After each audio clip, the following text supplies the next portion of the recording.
For the Paterson Municipal Council, I welcome you to the special meeting of September 9, 2025 at 5:30 p.m. The meeting is now called to order. Madam Clerk, please call the roll. Yes, Council President. Roll call for the special meeting held on September 9, 2025. It is 5:30 p.m. Councilwoman Cotton. Here. Councilwoman Davila. Present. Councilman Jackson. Councilman Kalik. Present. Councilman Mendez. Councilman Omar. Present. Councilman Udin. Councilman Velez. Council President. Here. Thank you. We have 5 present at the moment. Madam Clerk, please read the 48-hour notice. Sure. 48-hour notice, meeting covered by 48-hour notice of the time, date, location, and agenda of this meeting was transmitted to the North Jersey Herald, the Record, the Arabic Voice, the Italian Voice, the Passaic County Post, Dominicana News, La Quisqueya International, El Especial, the Paterson Press, the City Post News, Tap Into Paterson, the Weekly Bangla Patrika, in addition to any other publication duly requesting such notices. At or about 11 a.m. on August 27, 2025, such notices were posted on the bulletin board in the offices of the City Clerk at City Hall. Item 2, Madam Clerk. Item number 2. It's a resolution authorizing reading of the calendar year 2025 municipal budget by title only and the introduction of the calendar year 2025 municipal budget, administration resolution number 25426. So moved. Second. Moved by Council President Mims, second by Councilwoman Davila. Roll call on item number 2, Madam Clerk. Roll call on item. Discussion, Councilman Jackson. Please. Mr. B.A.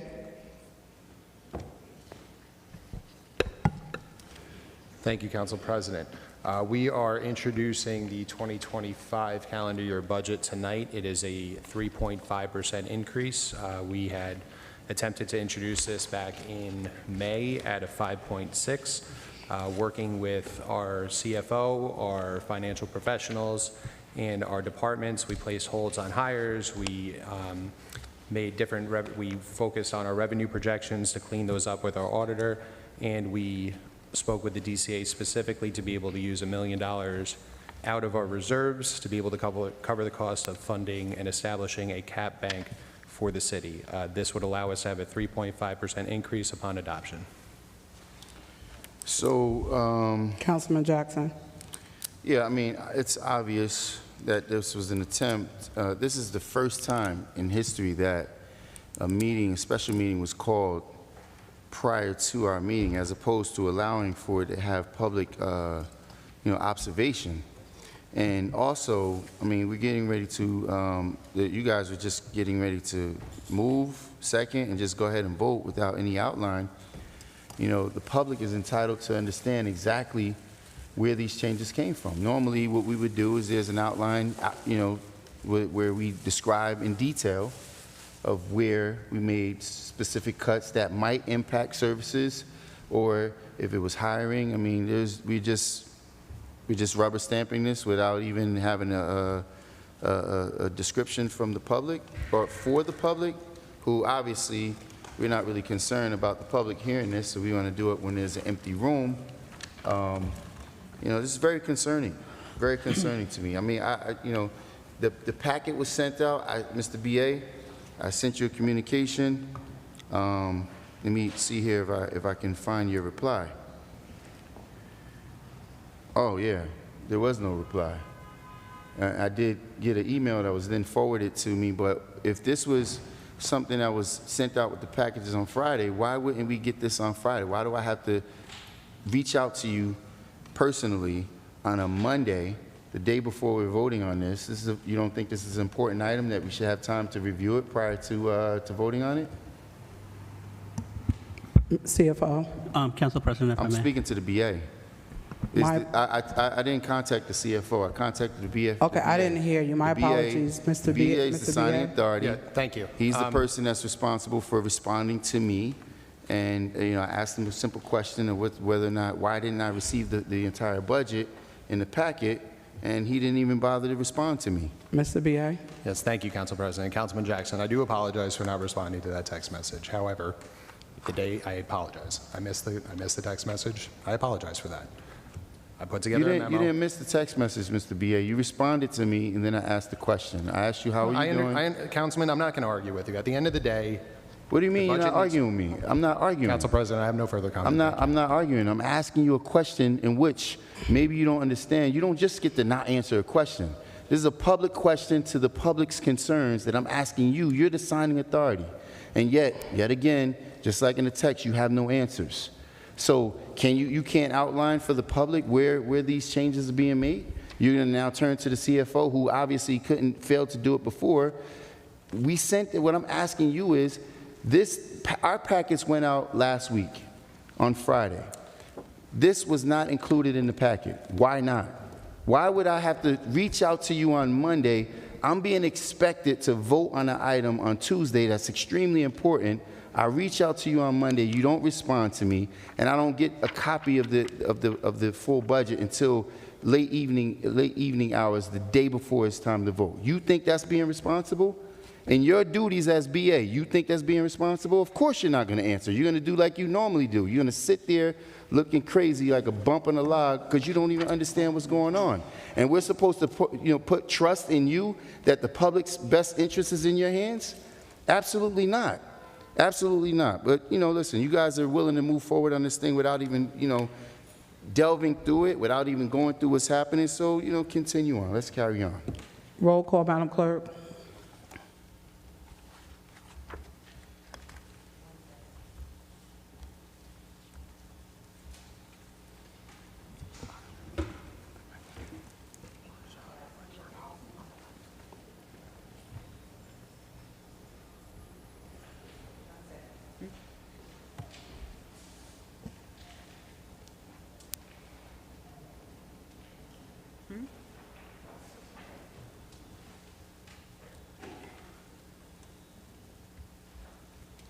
Roll call on item number 2 for adoption. Councilwoman Cotton. Madam Clerk. We have gone through this over and over. This is only an introduction. It's probably still going to be some more cuts coming through. We're not sure where they are yet, but we are going to have the opportunity to look through each and every line item. Madam Clerk, this is an introduction that we need to get done. My vote is yes. Thank you, Councilwoman. Councilwoman Davila. Thank you very much. We had a finance meeting. We've had several finance meetings. We have spoken to the professionals concerning that we wanted to make sure that this council did not pass the introduction in the past because of the potential 5.6, I believe, was the increase. This council sat with DCA, discussed that, we could not, even at an introduction level, could not support that. Once again, the council voted it down. There are people, we received correspondence from the state. There are council members who are being right now fined because of not taking action that we should have taken. So in looking at these increases, the increase in police and fire, in the pensions and insurance and so much, we do understand that there's going to be a potential increase. We have a 2% that is mandated by the MOU. Right now, this does have an additional 1.5, which would be a 3.5. It did come down some. Again, in an introduction, I know that this is something that must be done. No, we're not just being yes individuals. We have sat down, we've had the meetings, we've had the discussions. Sometimes I wonder why certain individuals may not get responses. I don't know why, but sometimes I do wonder if it's because there's never going to be a yes coming out of someone's mouth. So, with that said, there's a lot of work to be done. I do appreciate, Council President in meetings, constantly said, we can't do that. We need to come with a lower number. We need to come to a lower number. And where we are right now, we don't want to mislead the community. Let's stop saying that we're increasing taxes. Is there a potential for an increase? Absolutely. And in this introduction, there is. This is not the final, this is not the adoption. I am not supporting letting go of our hardworking employees of the city. I'm not one to support any decreases in our fire department and police department. No, public safety is number one in my book. DPW is number 2 in my book. The cleanliness of this city is horrible. But with that said, I understand, right, that we're putting the resources, but we don't have enough. So with that said, I will say no more. My vote is yes for the introduction. Thank you, Madam Councilwoman. Clerk. Thank you. Councilman Jackson. Thank you, Madam Clerk. Yeah, I don't think there was anything more to say because, I mean, there was nothing there that was projected on the reality of where we actually are.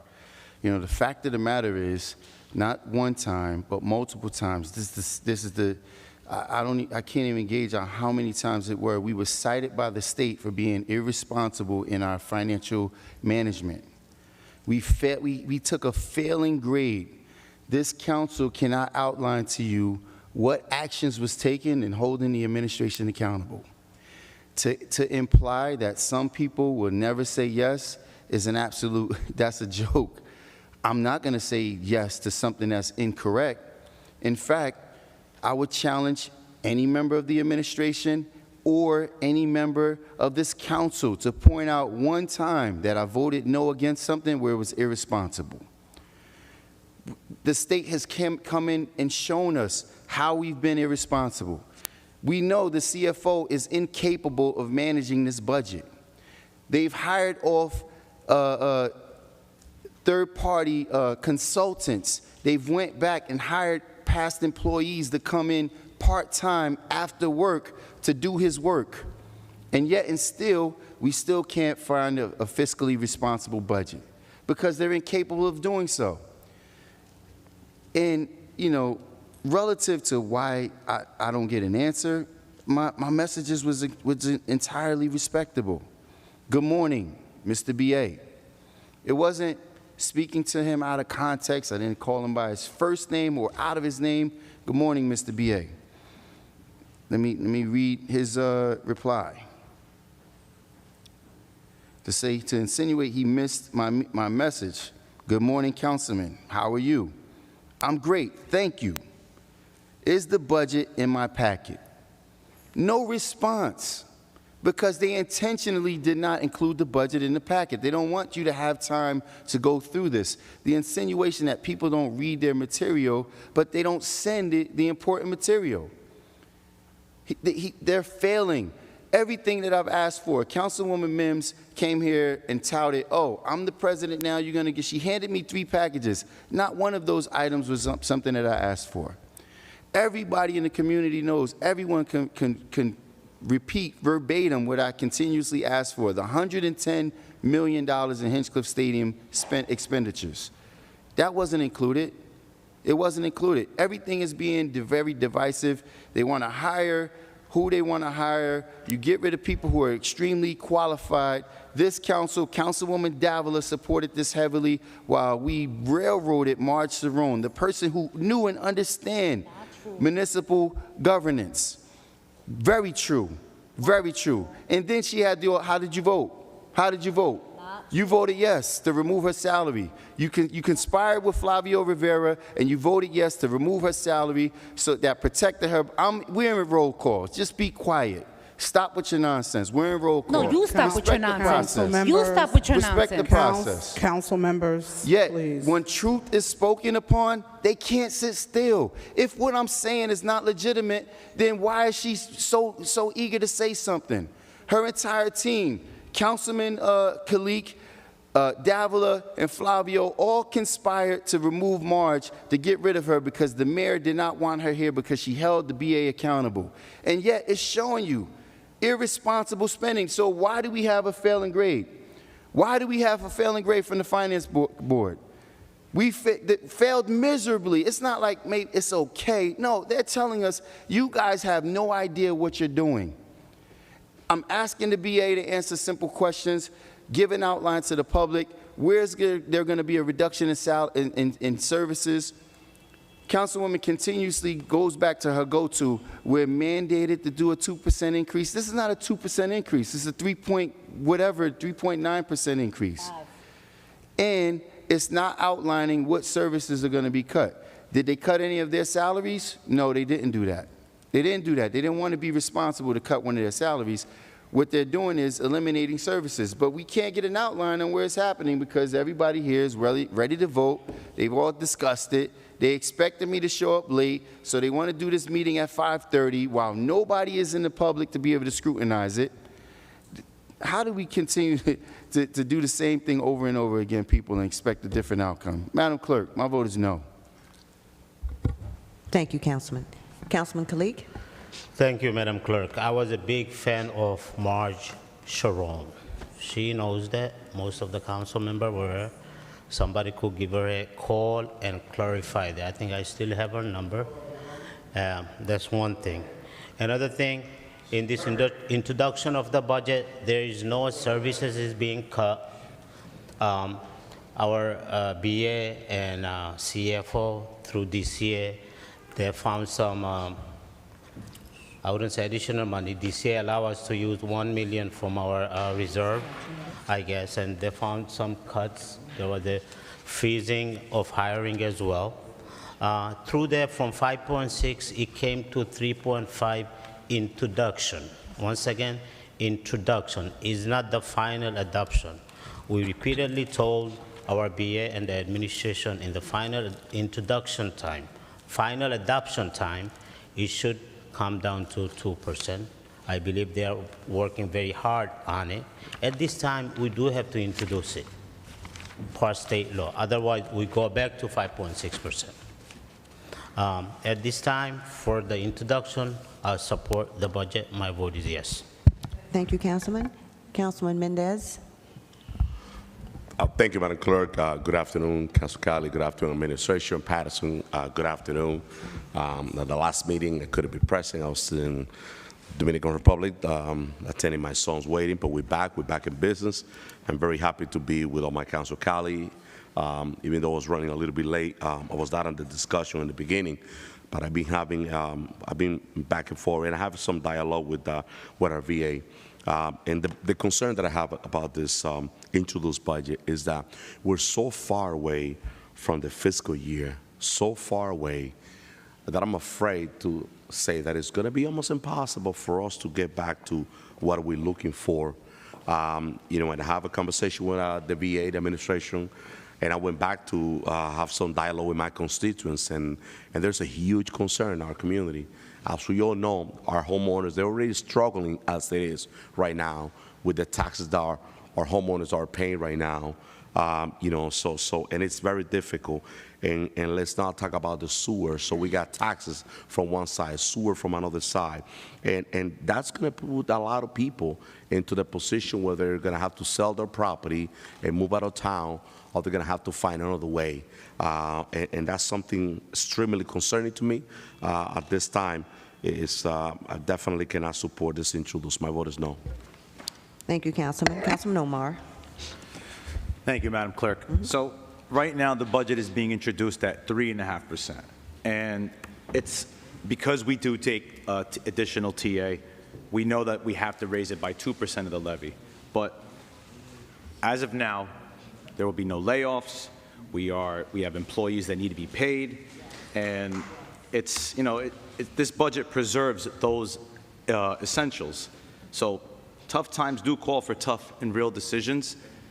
To the administration, once we adopt this, we are going to be working hard to make this a 2%, and it looks like we have our work cut out for ourselves. But as of now, my vote is yes, Madam Clerk. Your vote is yes. Thank you. Councilman Udine? Thank you, Madam Clerk. Good evening, Paterson. So this is the third time we are voting and speaking about the budget introduction. The first time we spoke about 5.6% tax hike, even before we confirmed how much we are receiving the transitional aid. And of course, as someone, not just as a council member in the city of Paterson, as a resident, as an educator, I see firsthand the crisis that Paterson is going through. And I was fully against it. Even though it's an introduction, we are speaking about 3.5% increase. And to me, it's just not the adding a number, it's adding a stress to the families. And again, I have mentioned earlier that we have to have a strategy where we don't have to just depend on temporary transitional aid years after years. We need to be self-dependent, where we don't have to just looking at the pocket of our residents, but find some other options where we can be fiscally independent, and where we don't have to just drag money from our hardworking residents. Family members, residents working double job to just survive. It's just decision between paying rents or mortgage versus going to the groceries. That's exactly what Paterson is going through. Even we are saying it's 3.5%, it's an introduction. And in my conscious mind, I cannot really say that at this point that residents are ready to pay that hike. And again, we had the same narration even before in our initial introduction, when it was 5.6%, we had exactly the same narration that if we support now, we can work on this, and at least we got $29 million transitional aid. So I think we have to be more strategized, and I believe that I have to keep on pressure on the administration to keep looking for the better option. So with that, I stand fully for the residents of the city of Paterson. And with clear mind, I would say that I cannot support this at this point with that hike, and my vote is no. Councilman Velez. Thank you, Madam Clerk. To the viewing audience, I apologize for my few minutes late here, but I got on time for this beautiful, beautiful introduction of the budget and the decision that we have to make today. We was almost a month out of the chambers, right, Council President? And it gave me, in the last meeting that we had,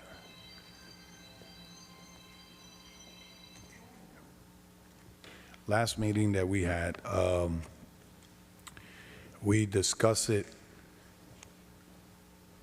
lightly, the MOU, and we discussed it, no discussion in the audit that we receive that they perform in the city.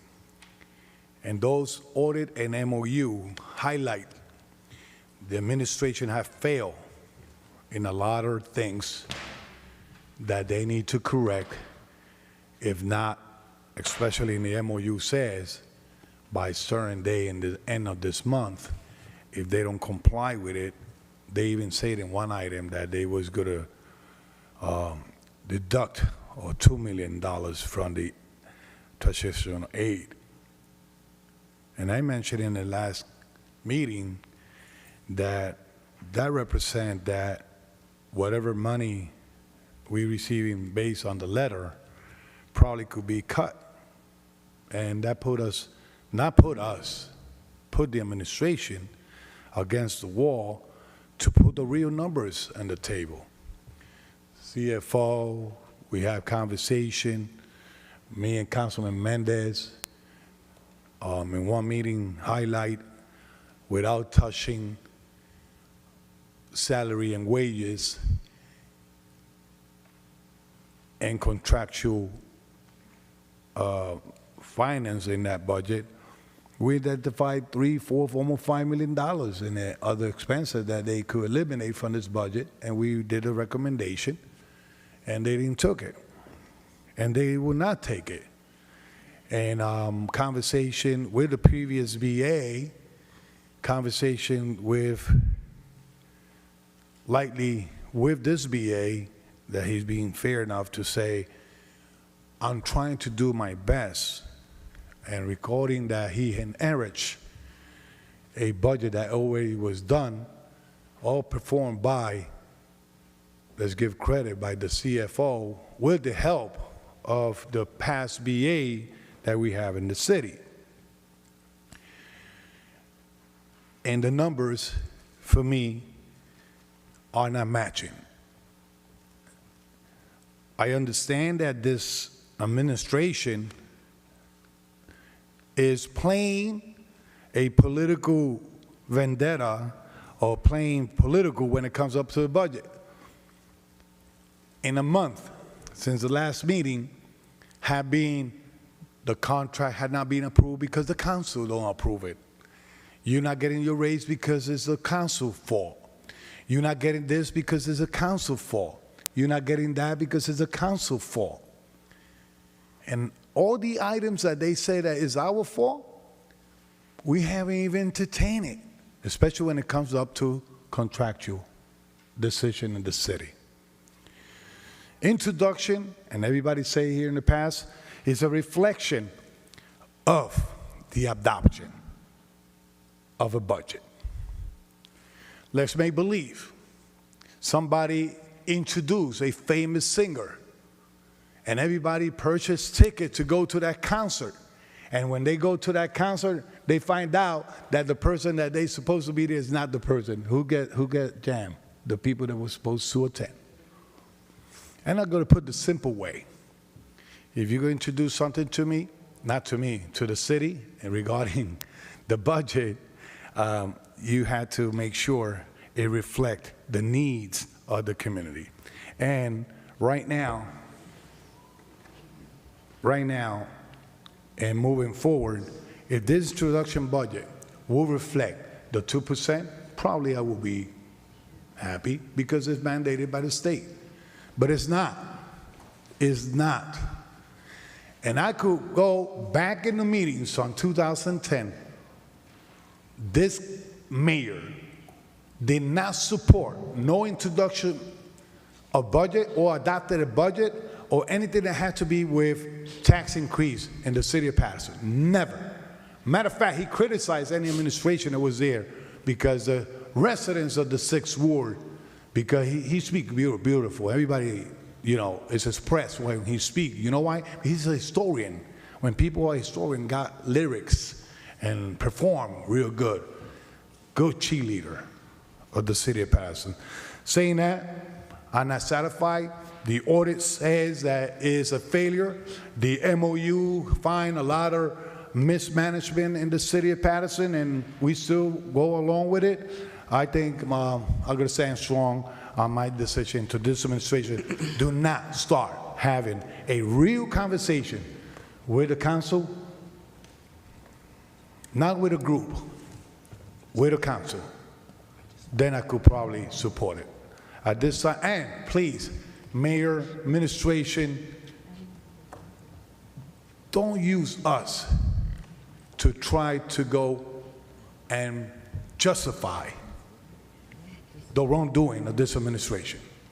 In other words, do not blame us when everything is in that side or in the second floor. My vote is no. Thank you, Councilman. Council President.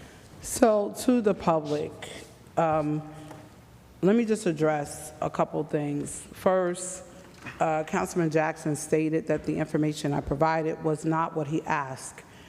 On July 1st, if you go back to the City Council meeting, you will hear very clearly that Jackson requested how was the American Rescue Plan dollars spent. He got that full outline. He also wanted to get the information on Hinchcliffe. That is not a part of the city, but I requested it through the school board, and the full audit was given over to him. It was just an extra that I did as the council president. Not that I was someone that should have done it, but just to provide it because the ARP dollar information had been emailed to us at least 7 times. So I said, maybe there's a miscommunication or something. Let me just do my due diligence. And so as just as a friendly neighbor, I provided that information. Now on to what we're talking about.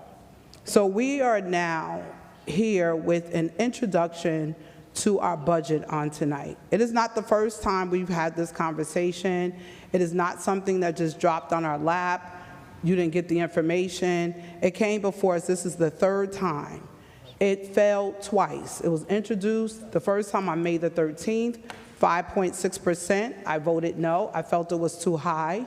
The second time it was introduced, I had a previously scheduled an appointment and I could not be here, but it failed again on the second attempt. So for me, I understand and know that for 30 years we've been on transitional aid. So based on the dollars that we've been receiving over the last few years, we know that this city has been in a deficit.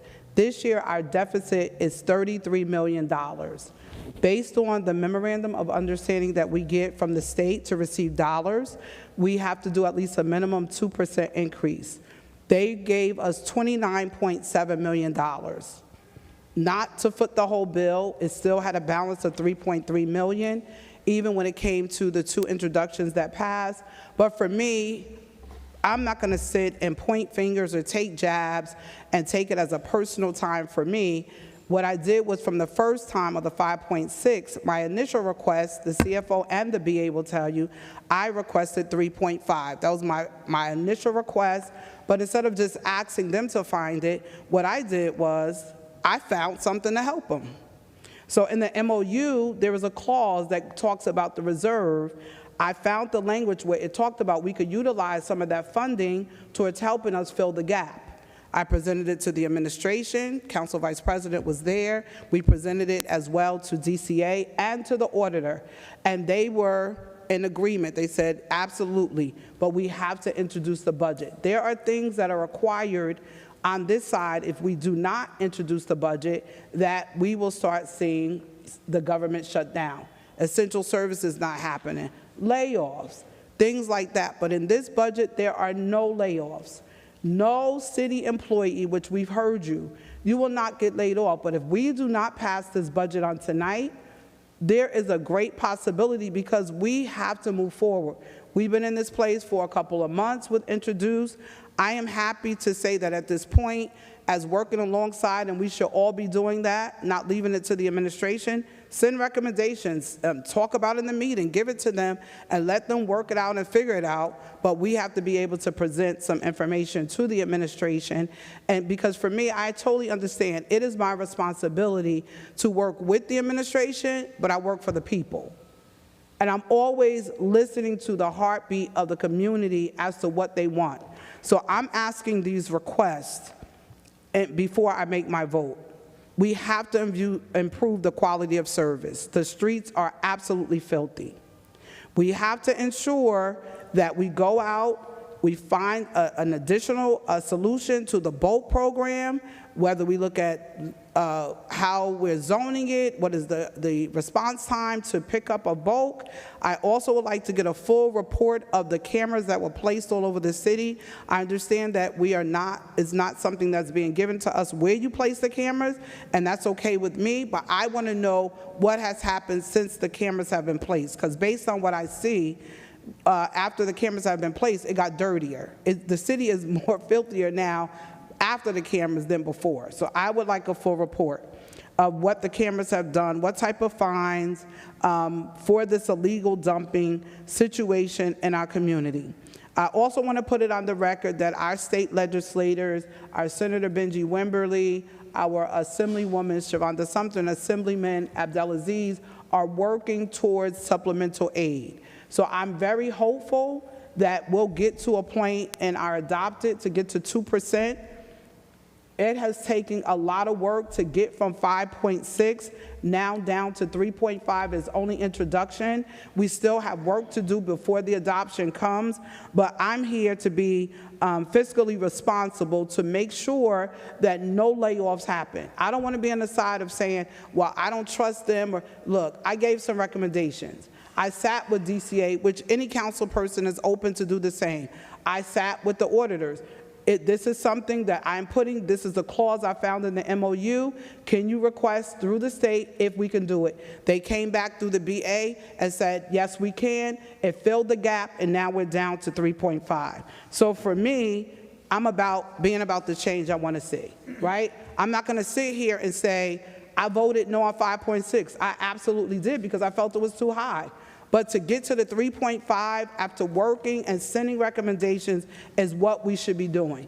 We understand the administration has to do their part, and they have to continue to do that. We're going to hold them responsible, but as your city council person, I'm going to do the same. With that being said, I want to thank the DCA auditors, this administration, and the council members that are choosing to support it. I'm sure between now and the adopted, there will be more discussions, but I'm urging my council colleagues to send some recommendations and solutions, or maybe continue to pose and post questions to them to get responses to get us to where we need to be, and that is 2%. So with that being stated, Madam Clerk, I am supporting it. I think it's we're moving in the right direction. We're not where we need to be in finale, but to reduce it by 2.1%, we're moving in the right direction. Madam Clerk, my vote is yes for the introduction. Thank you, Council President. The votes are 5 in favor, 4 against. The introduced budget is adopted. Thank you, Madam Clerk. Item number 2, Madam Clerk. I'm sorry. Item number 3, Madam Clerk. Council President, before you go to item number 3, can you put on a table for the viewers out there and for us here? I know you mentioned a lot of things about the street, et cetera, layoff, all that stuff. Can you put on the floor what you want from the administration before we approve the adopted budget?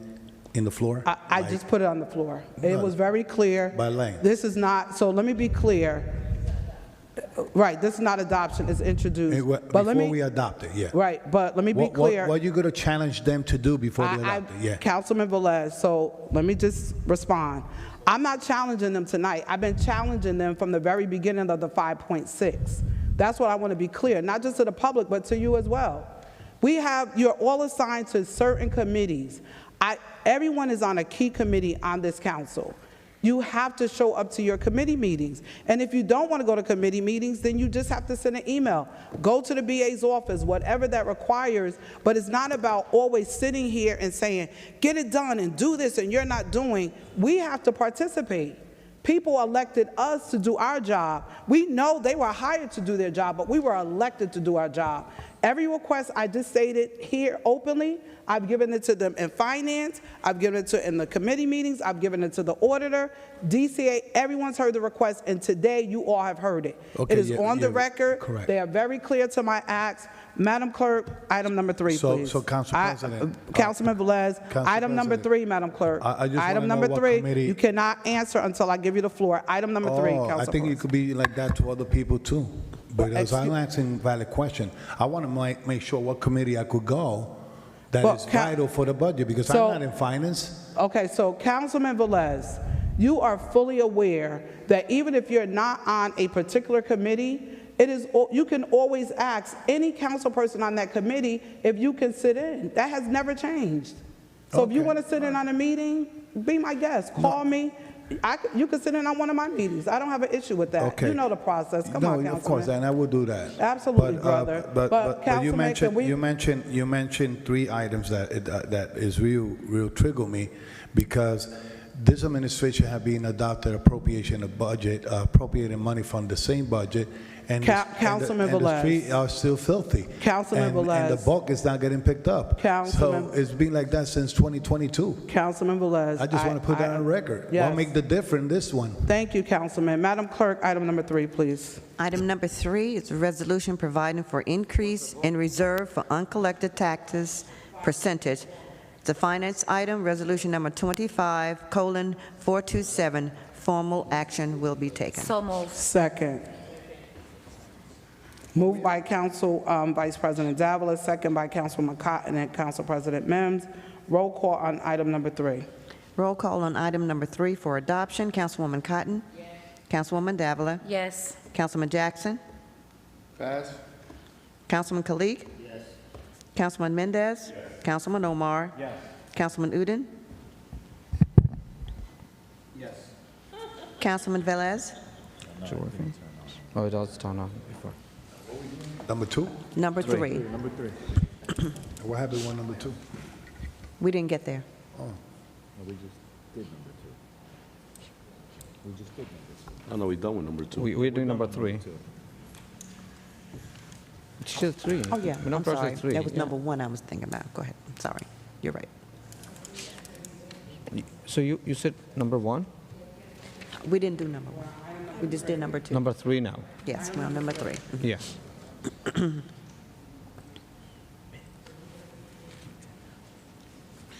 On number 3, they always used to put a list, the uncollected taxes,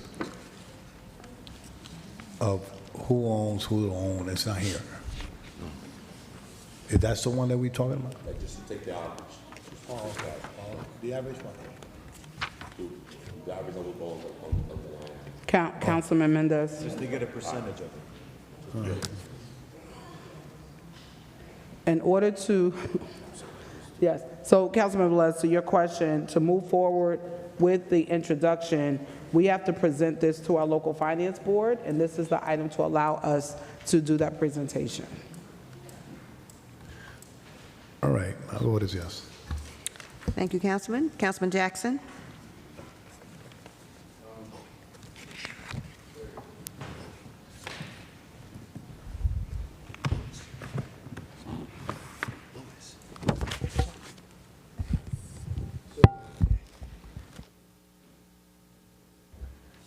To the members of the public, I want to point out what's actually happening here. And although we're starting to get some people show up now, the room was absolutely empty when I got here. I just want to point out to those of you at home who are tuning in, notice the 5 individuals that were here on time early, all voted in the affirmative. All of the council members who came in after the fact voted against it. If that doesn't speak volumes to you, if that doesn't tell you that there was already a consensus that was drawn, and everybody knew, potentially, let me just go on the line and say this, maybe everyone was paid. Now, payment comes back by various ways. I'll do this for you, you do that for me. Notice how the posture and the tenure of those who sit in the council presidency changes once they get to the presidency. Some don't change after they leave. Prior to Councilman Clerk being in the presidency, he was firmly against the mayor's initiatives. Now he's a simple yes vote on everything that happens. Councilman Mendez was an arch enemy of the mayor, voted no on all items. He became the council president. He lined up with all the things the mayor, he was praising the things the mayor has to do. Today he comes back in, he's no longer the president. He's, not surprisingly, once again against what was taking place. So to talk about how this is being responsible, just in going through a few of the items, right, where some of the increases have been made, there's close to actually more than $1 million that's been generated from the courts. That's coming directly from tickets that we're being hit with. And for all of the residents that are calling me because their vehicle's been towed, and through the chair, I'll ask again, Director, I'm going to need a report on how many vehicles was towed on Sunday, because from what I heard, it was over 500 vehicles that was towed. After roll call, Director, but I mean, I would prefer a complete report, a report on how many vehicles was towed, because I got an enormous amount of phone calls from people who were not on Park Avenue, on the path of the parade. It was on side streets, and there was a great deal of vehicles towed. When you look at a $1 million uptick in revenue being generated from the court, what does that tell you? There's not a plan to generate revenue. The plan is to simply go back to the taxpayers. We're hitting you with the tax increase, and then we're also going to make sure that we continuously hit you with ticketing, towing, And mind you, this $1 million doesn't even include what the tow company made. This is what the residents have been paying in court fees and coming to court for various violations. Now, it would be great if these things were being equitably distributed. If you had these slumlords that are putting our communities in these poor conditions, that have done illegal construction work, have people living in illegal basement apartments and things of that nature, if they're being charged. But these, from my assessment, is being implied or directly placed forward to our residents. Yet again, another way in which we raise fees. Another $900,000 increase coming from the building department, additional fees. So, you know, this cannot possibly be an outline of being responsible. Everybody's talking about, I met with DCA, but it's the same audit that was just provided to us that shows that we're being extremely irresponsible with our our bookkeeping. I just don't get it. I don't understand how we can callously just move these items forward and sit here and act to the public as if we had the right intentions. And, you know, relative to the comment about the CARES Act spending, yeah, that was the proper report, but the report that I've been making the most fuss about has been on the spending for Hinchcliffe Stadium. And I'm gonna give you an example why, to all the members of the public. We're in this beautiful room now. From my assessment, the only changes that were made here is the flooring and some patchwork done to the ceiling. This administration spent $600,000 on refurbishing this room. If that's not poor spending, $600,000, you could build 3 two-family houses for $600,000. We spent $600,000 on refurbishing this room. Do we have an outline of how many square footage of laminate flooring? This is not even real wood flooring. This is a laminate flooring that we put in here, and we spent $600,000. The cost on that for this room would probably be $2,000 at best. $600,000. Oh, I'm sorry. We got some new chairs, new microphones, $600,000. And our budget is coming up short, and we're going back to the taxpayers. We're adding a 3.5% increase, and you're being doubled down on. They're double dipping on only the residents. Anyway. Madam Clerk, my vote is no. Thank you, Councilman. Council President? After you. So let me just be clear to the public.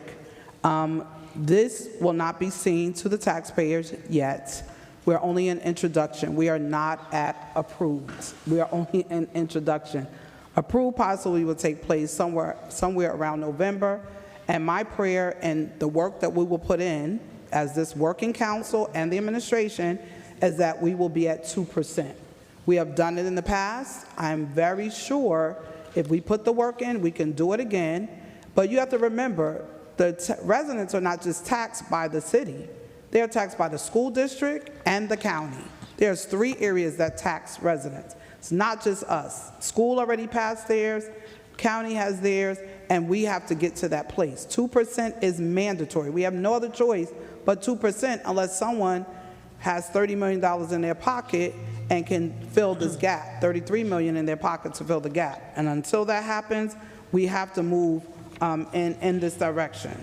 And just to be clear before I vote, we didn't just do floors and chairs.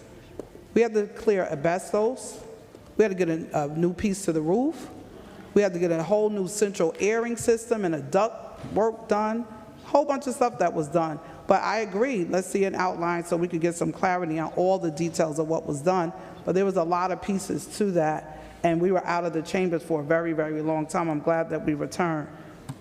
With that stated, Madam Clerk, for item number 3, my vote is yes. Thank you, Council President. The votes are 8 in favor, 1 against. Item number 3 is hereby adopted. So before we move forward. Council President. One second, Councilman Mendez. Item number 4 and 5, the resolutions are not attached, so we're going to move, those items will be moved till next week, Madam Clerk, because the resolutions are not attached. They should have been there, they're not, so we're going to remove them off of the agenda. Councilman Mendez, items 4 and 5. Thank you. Before we continue with the meeting, I definitely have to answer a councilman of the first ward mentioned my name. And let me just be clear to my resident of the great city of Paterson, my vote doesn't change whether I'm president, I'm sitting here or there. Listen, my decision has always been the same. It's always been I'm been taking the best decision on behalf of the city. And I feel very comfortable and I feel very proud about all the decisions that I have made. And yes, we have real wood floor here. And whoever wants to get an assessment, a total, a line item by line item, a total of the money that we spend, ask the administration, and the director Billy is there. He should, give that information to any council member that requests that. And the reason why there's more work to be done with the budget. I make that recommendation when it comes to the salary wage. We have 4.6 on this introduced budget. When by law we know we got the 2% cap that we have to increase. But guess what? Why we have to go to 4.6? That was my recommendation. It's still there. I know there's a lot of work, but our taxpayers are suffering, and we need to do the work now. Now, my fear with this is that I've been speaking about this from the beginning for a very long time. We're waiting until the last inning every year to make those tough decisions, to start cutting, and we only have 3 months for the end of this fiscal year.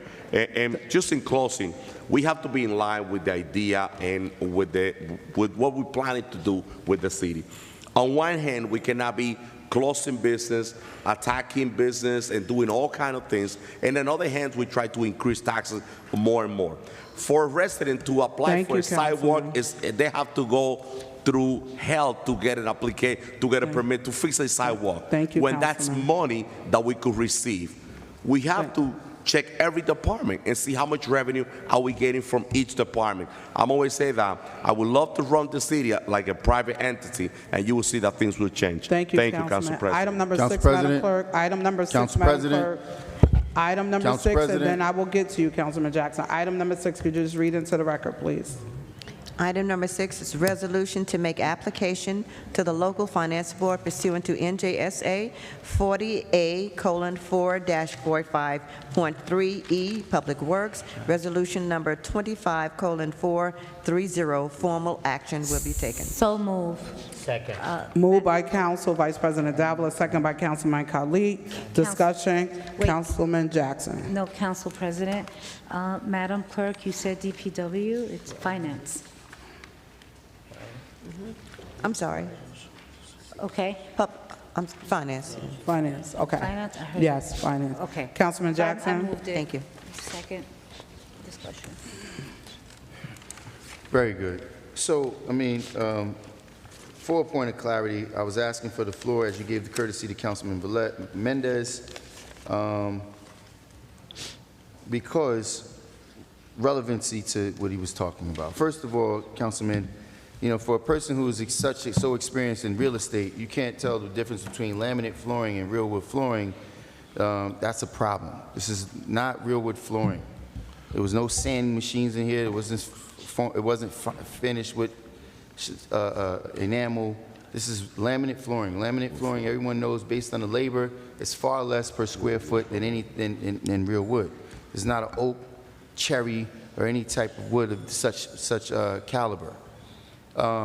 Relative to what we had to do with air handler units, those 3 houses that I talked about that we could have built, 3 2-family houses, that includes heat and air handling, and things of that nature as well for those houses.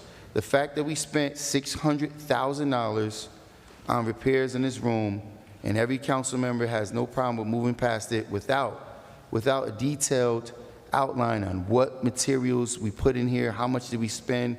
It just shows why we're in this space, why we're in the space of irresponsible budgeting.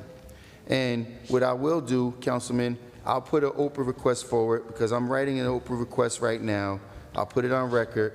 Madam Clerk, I'm gonna need to receive an email from one of the employees from the Health Department that went to the state and to Dr. Passard, who's on vacation, with regard to a transaction that took place at the Health Department. I want to see the email that she sent out, which you'll have the full Oprah. I'll make sure Corporation Counsel gets that, because what we're talking about here is poor management.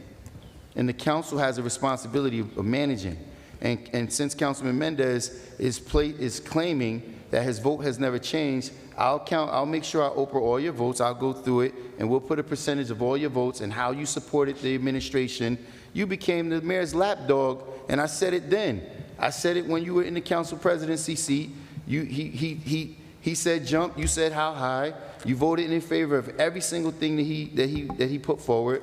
You were an automatic no vote in the past. You had no rationale or reason behind being a no vote. I am not a no vote. I'm giving you all the reasons behind it, the same way I gave you reason behind the $1.4 million for the trailer was poor spending, the same way I gave you the reason why $6 million was the wrong thing to do for the building on Van Houten, and the same way I'm telling you that we should not have spent $600,000 on repair for this room. But we'll find out on how your voting track record goes when we have the facts. We're not just going to let you spew off something that's incorrect. Madam, I'm sorry, Council President. I appreciate the opportunity. Councilman Khalid. Thank you, Madam Clerk. Ladies and gentlemen, we are in September, then October, November, December, January, February, March, April, May. We have what, 9 months until the mayoral election? Back and forth started already. Come on, can we do some city business? When the election time come close by, then you guys could punch at each other or do whatever you guys gotta do. That's my suggestion. And I guess we are item number 6. Madam Clerk, roll call, Thank you, please.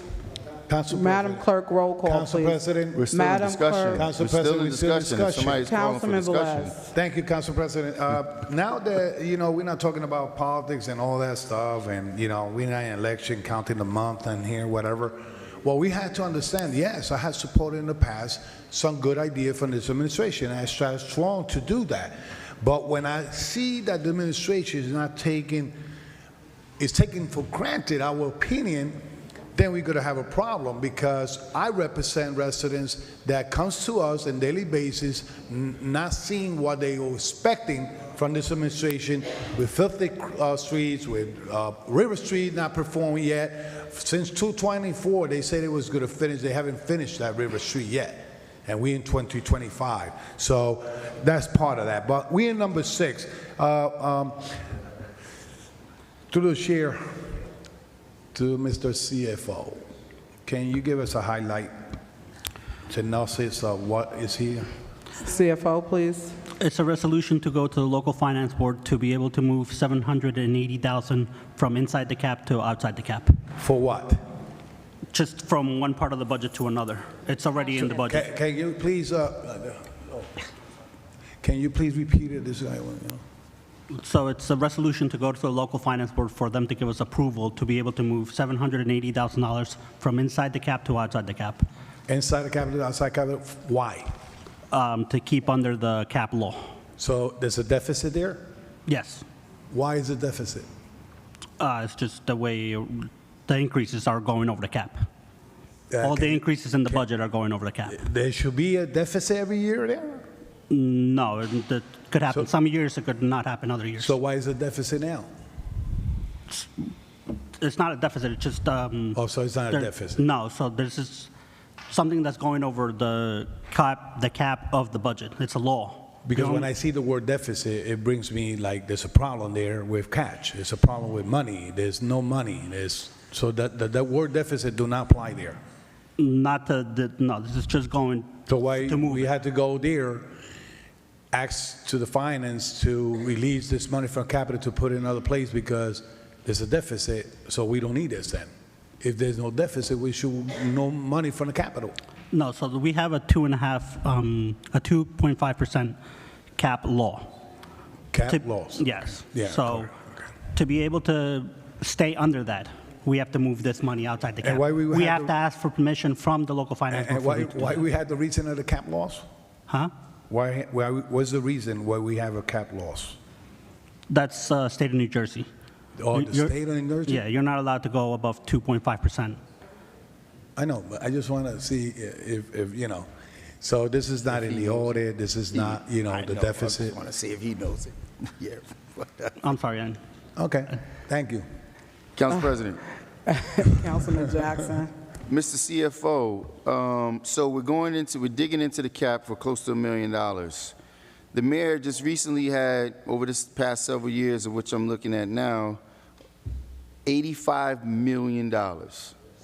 Now, I do understand that the CARE Act dollars were limited in the scope of what items they could be utilized for, but there was no suggestions that you could make of approved expenditures that we could utilize the $85 million for, as opposed to now digging down into the cap, where we could have been responsible, utilize the $85 million, which was free money, by the way, which the mayor squandered.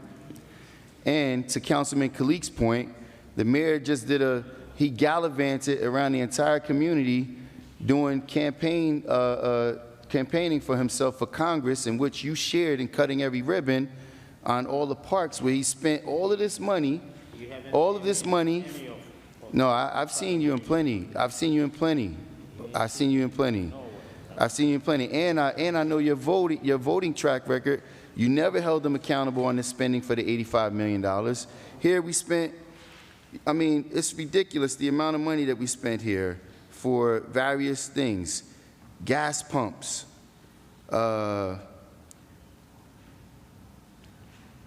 2 garbage trucks. Okay, that's decently responsible, but we still outsource and still can't seem to pick up the bulk, because we don't allow for the department to do proper hiring for staff. So there's no staff to do the work. Complete the Great Falls Vista Center. Now, I just recently saw the advertisement on how the Great Falls is owned by the federal government. It's no longer controlled by the city, but yet we spent $2 million on the Great Falls Vista Park. I mean, this is totally irresponsible. So, back to you, Mr. CFO. In your enormous level of wisdom of financing 101, there was not one item that you could make a suggestion that the mayor could have, that the administration could have deviated some of those funds so that we wouldn't be in the position that we're in? CFO? So I'm confused about your question, Councilman. Are we talking about I know you're confused about quite cap a ordinance bit. going to local finance board, Now- or are now- you talking about ARP from 3 years ago? So- I'm just confused about the question you're asking. Well, let me rephrase the question. The report that came back that talked about the irresponsible budgeting, who would be responsible for that? It didn't talk about responsible budgeting. It found findings, which So were... who would be responsible for that? Me. You? Yes. Okay. All right. So are you confused about that? Did you not know that was your job? So, No, I knew that was my job. So how many times now did we get a failing grade from that report? Findings, 2 years, sir. 2 years now. Yes. Okay. So was that not your responsibility for the 2 years? Yes, it was. Okay. So what's the problem? You don't understand that as well? I understood that. I still don't understand your question, though. Back to the original question. Was there not anything more responsible that we could have utilized this funding for to prevent us from going to the taxpayers for 3.5, for the 1.5 additional increase? So again, I'm confused by your question, but if we're talking about ARP, a lot of ARP decisions were made as a whole. If you weren't involved, I don't know. No, I wasn't involved. In fact, I only got the report last week, and you guys were spending what you being the chair, the CFO, you should have been being more responsible, as Marge was when she was making suggestions that these things should not be spent in this manner. Part of the reason why you all conspired to get rid of her. So again, where was your responsibility in being the CFO, the chief finance officer of the city? Where were you being responsible in the $85 million of free money that was given to the city in circumventing some of the poor spending? Again, our money was $64 million, and the decision was made pretty much as a whole between council and mayor to spend that money how it was spent. So And again, that's from 2 did years you- ago, sir. So your responsibility is to make progressive, responsible suggestions, right? Did you make any suggestions to this council that would compel the council to move in a different direction? I discussed with council people and with the mayor different things, sir. And then different So decisions are nothing made. notable that you can put your cards on right now. Again, I'm not sure what this, like, we're talking about the ARP money from 2 years ago? What I'm talking about And is you're just what I'm talking about that now? What I'm talking about is the increases. Well, again, I don't expect you. Sorry, I'm just confused. I mean, the same guy weaseling out of the DWI stops consistently. I don't expect you to be responsible to the public right now. What I'm asking you is a responsible question. Council President, can we please intervene? What? I'm sorry, excuse me? I'm This asking is a Council council President. meeting. I understand This is that. a council meeting. I'm You're not, asking a you question. shouldn't interrupt me while I The have council the floor. member is harassing my You employee wouldn't right now. answer a question that was given to you. Now you're trying to divert that. First of No, all, I'm defending don't my you understand- employee, Councilman. don't I'm you going to defend understand that my you have to employee be no matter what. responsible? BA. Defending your Mr. employee no BA, matter what, no matter if he Councilman comes to work Jackson. drunk, no matter if he's getting stopped for Point of order. DWIs, no One matter if second, he's being Council. Point of irresponsible. order. 1 second, No matter if Councilman. he's being irresponsible to the second, public. Point of order. How are 1 you second, being, Councilman what you should be Jackson. being responsible to is the public. 1 Because second. it's the public that's suffering. While your Councilman employee is Jackson, being 1 overpaid, Point of it's the order. public that's out there that's suffering. 1 It's the second. members of our community that's Point paying of the price order. for your lack of Councilman Jackson. ability to do the Point of job. order. Councilman Jackson. What have you brought to the table? What have you made any suggestions in a prominent Count- change in the community? Councilman Jackson. Can you explain that to me? No, I have the floor. He interrupted No, but me. I was going So- to put the order in. You have stated it as well. When a point of order is called, you yield to the point of order. What's the To point the of B- order? Who called the point I of order? called it, and I'm going to tell you why. While the councilman is speaking, there may be points of interest or maybe even contention that you may have. Allow him to finish, and then I will call the administration to the floor. But when you interrupt, it causes it to escalate. So allow him to finish, and then we'll move from there. But I understand on the administration side, but the councilman does have the floor. So I get Understood. your point that you were making, but we have to move on. We I have the apologize. residents here, there are people that have signed up from the public, and we want to move forward so we can open up the workshop meeting and allow the public to speak as well. Councilman Jackson. Thank you, Council President. Let me, just for a point of clarity, he's trying to defend his employee from a fact. This is not an accusation, this is a fact. We have the CFO, the Chief Finance Officer of the city, who can't get a passing grade from the auditors, the audit report, 2 years in a row. The same CFO consistently being irresponsible, getting pulled over for DUIs. Was that not a fact? That was a fact. That wasn't an accusation. No, that was a fact. I'm not the one who was forced him to take drinks. I'm not the one who forced him to fail in his responsibility as CFO. Yet the BA has a responsibility to the city to answer certain questions. I asked him very simple questions earlier, and what did he say? I'm not going to argue with you. That's not how you answer a question. I'm asking you a direct question, and then the CFO is deviating. Okay, so I mistakenly quoted 84 versus 64. $64 million that was squandered while the residents are being pounded on. The BA did not answer to the fact that there's $1 million increase in tickets that have been written over the past year. $1 million increase in residents that are getting hit with tickets. When all of the city knows that based on the overdevelopment, there's a lack of parking citywide. Both boards, the planning and zoning, which the BA is responsible for, continuously approve these projects, and residents can't find parking in the city. But what are we doing? We target our residents and hit them with $1 million increase in tickets. But you don't want to argue. This is not an argument. This is a question. And if you can't answer the question, you shouldn't be sitting there. And that's just the fact of the matter. Again, another fact. I appreciate the time, Council President. Roll call on item number 6, Madam Clerk. Roll call on item number 6 for adoption. Councilwoman Cotton? You said yes? Yes. Okay, thank you.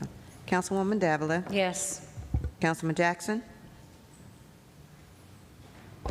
Thank you, Madam Clerk. Just for a point of clarity to the public, again, Today's session, the special meeting was called at 5:30. It's not normal practice. It's never been done before. It's never been done where a special meeting, we normally have a special meeting that's advertised, and it will take place during the middle of our workshop. We'll go into a recess and adjourn as in our special meeting. It was never done before. But let me point out, those members who was here, and for item number 2, which was taken, it was 5 council members that was here early, because those 5 members all supported it, while all the other council members that came after the fact did not support it. So it's obvious the intent, not just of the mayor and the administration, of how they would like to coerce these sessions, where empty room, where the public doesn't get an opportunity to watch the council vote on very important items, but they would try to do it under the cloak of darkness. And that's very misleading and disappointing. Madam Clerk, my vote is no. Thank you, Councilman. Councilman Khalid? For item number 6, my vote is yes, Madam Clerk. Thank you. Councilman Mendez? Thank you, Madam Clerk. Just for the record, item number 6 is just an application to the local finance board. That's a regular business, regular city business. My vote is yes, Madam Clerk. Yes. Thank you. Councilman Omar? My vote is yes, Madam Clerk. Thank you. Councilman Udine? Councilman Velez? I was talking to my inside attorney here. Give it a new title. During the fact that the CFO did announce that they have lose some cap money on the regular basis, and this almost happen every year, and they just want to move some money to cover that loss that comes from kind of revenues or whatever they've been losing.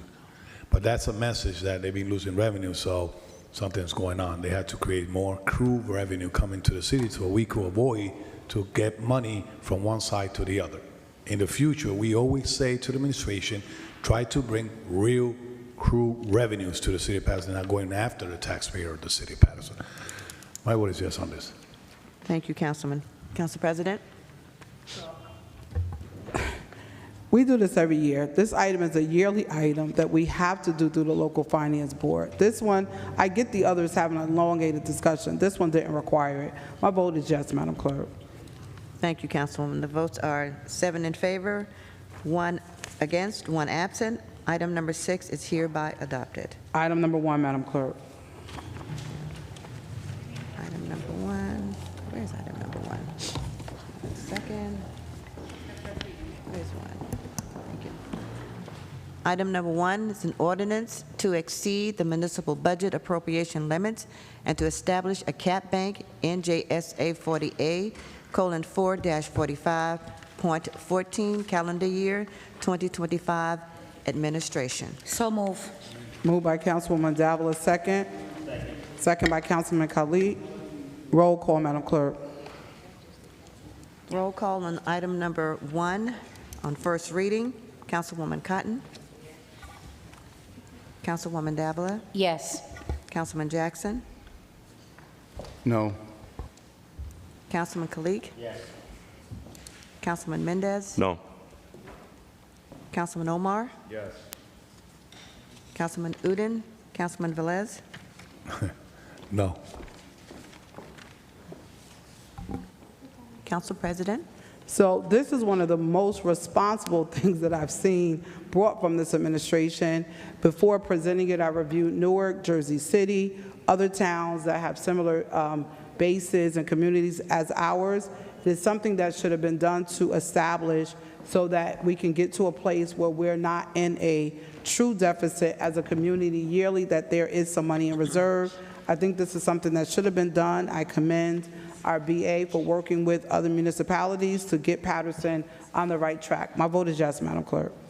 Thank you, Council President. The votes are I want to 5. reconsider my vote, Council President, please. Councilman Velez. So we need to do this. Wow, we need to do this. Based on NJSA 48:4-45, we need to do this. But the state says it's at 2.5. We're not obligated as a council to increase it to 3.5.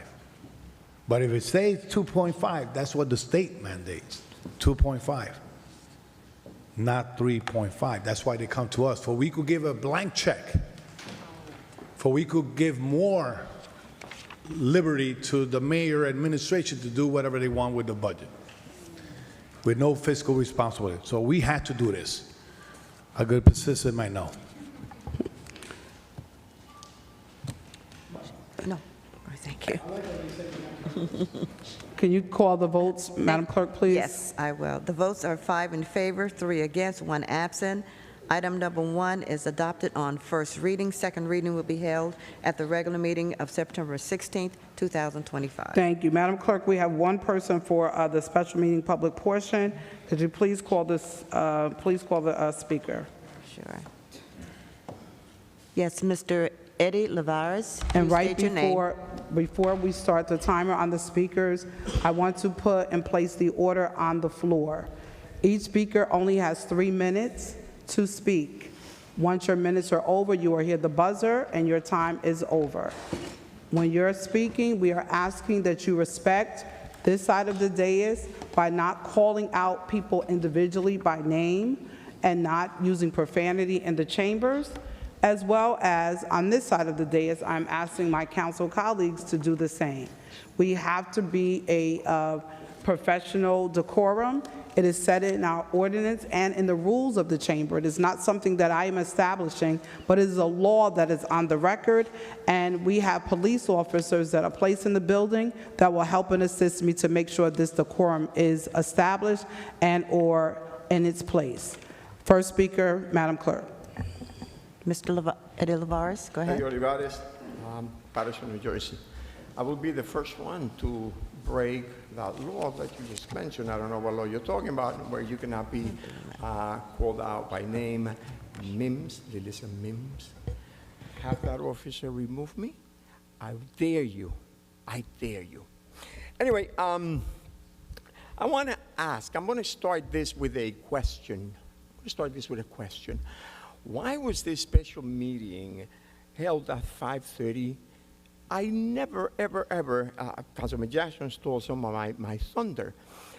I don't remember ever this meeting being held now. I asked the question, but I know what the answer is. It's because you don't want anybody here speaking on the subject. That's really all it is. You keep on saying that you do the people's work. You do no such thing. But anyway, Luis Velez said something about the administration. He was talking about it's putting the council's back against the wall. And Mr. Velez, no. You guys, with the exception of Councilman Jackson, are putting the people of Paterson against the wall. It is you who voted yes to everything that this administration has sent. Lately, you've came to the party too late, but you know, you vote yes on everything. Anyway, I have these people here, and the reason that they're standing behind me is that, you know, in fact, I made a video, and I called out Marisa Davila. There I go again, Madam President. I'll expand this. I called out Luis Velez. Defend these people. These people were fired illegally. They used to work for the school board, the private company that was hired by the school. They were fired illegally. I called you out, but you're not about to do that because that's against the wishes of the administration. And so, you know, this town is in the condition that it is. It's because we have people like you. And I'm going to close with this. And I thank you. Yeah, if you want to sit down, that's okay. I thank you. But these people, they need your help. And so each one of you, especially the Latinos, you should help them. But you don't dare because you don't want to go against the administration. But I'm going to close with this. Mr. Mendez, I feel like giving you a hug. I am going to donate some of my time to educate you. You said a minute ago, pay attention, I'm talking to you. A minute ago, you see this fool? He's pretending to be paying attention to something else. Anyway, that the city should be run like a business. That's exactly why we are in the condition we're in. Thank you so much. There are no more speakers. Can I have a motion to close public portion? Motion to close. Motion to close by Council Vice President Davila, second by Councilman Khalid. There's additional speaker at the podium. That's for later. We pulled the special meeting public portion. This is for Roll the call, Madam Clerk. This for the special, we're closing the special. President. Roll call to Roll close call- special meeting. Roll call to close the public portion, Councilwoman Cotton. Councilwoman Davila. Before I vote, por favor, las personas que estaban paradas, por favor, entren de nuevo. I'd like to just put this on record. It's very quick for somebody to come and call you out, when first of all, I don't have that person on my social media. So you're calling me out and I don't know? For the people that are here today, sadly, I'm hearing that you were, the Board of Education has released you from your duties. I don't know about that. Which one of you reached out to me directly? Nobody. So I'm asking respectfully, don't try to put me out there.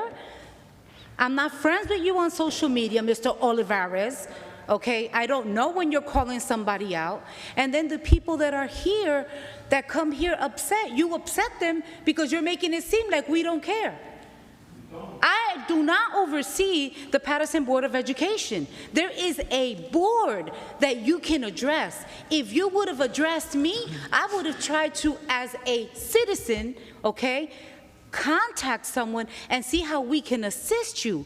But how dare you put me out there in the community that we don't care, that Davila doesn't care. Davila doesn't know that you're going through that. Who reached out to my office? Who came here and addressed? Who tried to call me? Not one person. So I can't go with the back and forth with social media. Y para esas personas que vinieron aquí y que se pararon a hablar del señor Olivares, como decir que nosotros los latinos aquí no estamos pendientes o que nos importa su situación. Hoy es la primera vez que me entero. ¿Quién llamó a mi oficina? ¿Quién me llamó a mí? ¿Quién me mandó un correo? Nadie. Entonces el señor Olivares se para aquí a decir que uno está en contra. Eso es incorrecto. Y más que él dice que lo puso en su página, no somos amigos en las redes. Y lo prefiero así. Porque yo no necesito personas con las situaciones que este caballero tiene, que lo que viene es atacar. Ustedes me necesitan. Mi número es 973-641-2286. Ese es mi número personal, no el de la ciudad. Con eso... And I'm going to switch back, and I'm sorry because I'm not exactly sure who in the room, you know, you have someone coming here and having all these people behind you, making it seem like we don't care. I don't know what's going on in the Paterson Board of Education in terms of being released, in terms of being speak fired. across the dais. Okay, in terms of being fired, I don't know that. I don't do the day-to-day operations with the Paterson Public Schools. But if you address me on a situation, I'm going to come and say, let me see what I can do to assist you. So that's all I'm saying right now. You know, with that said, my vote is yes to close the public portion. Thank you, Councilwoman. Councilman Jackson. Thank you, Madam Clerk.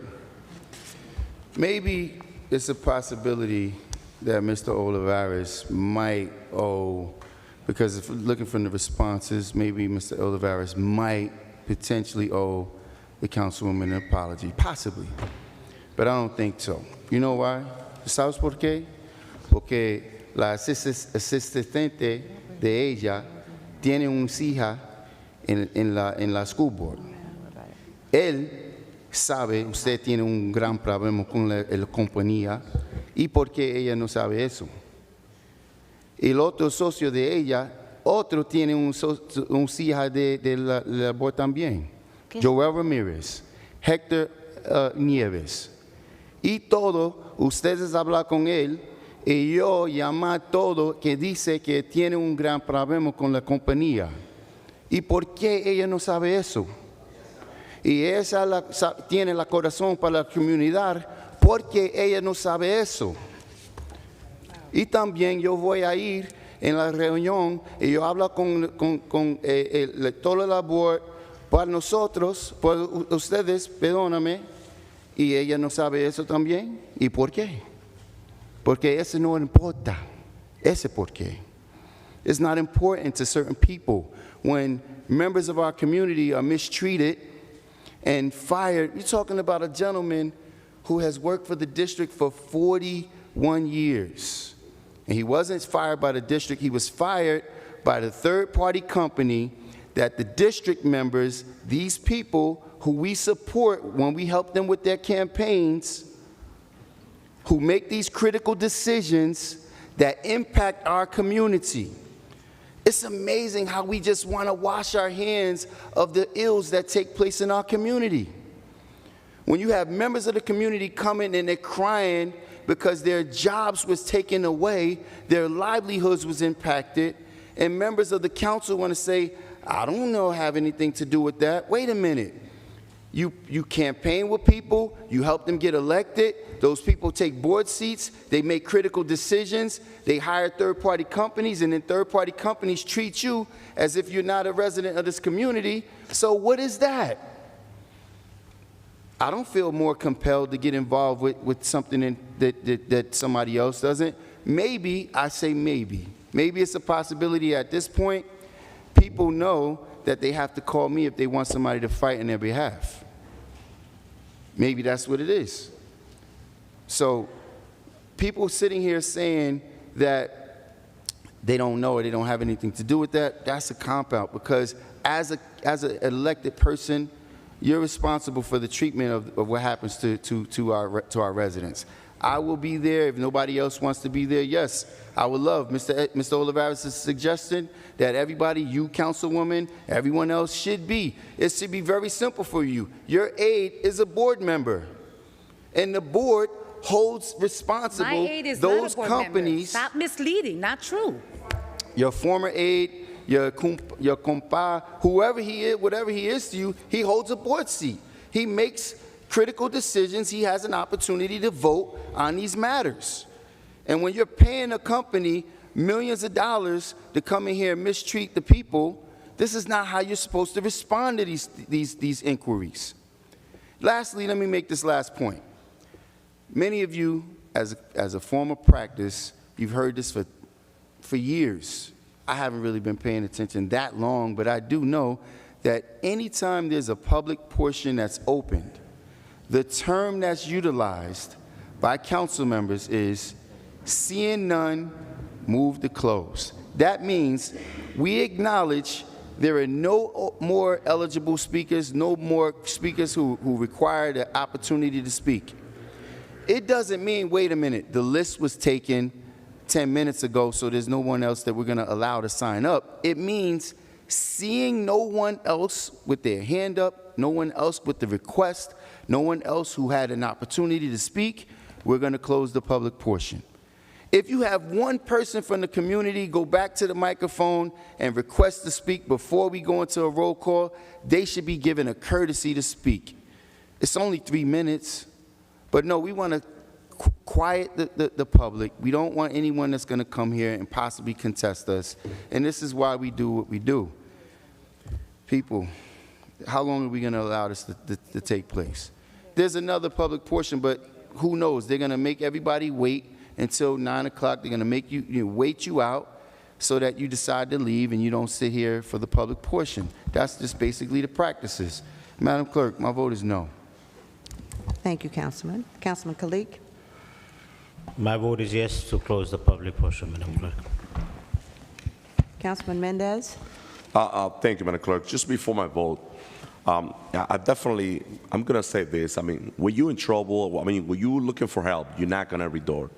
But you got to be very careful, because some people, they might use your problem for a political purpose, for political reason. And I take this very personal.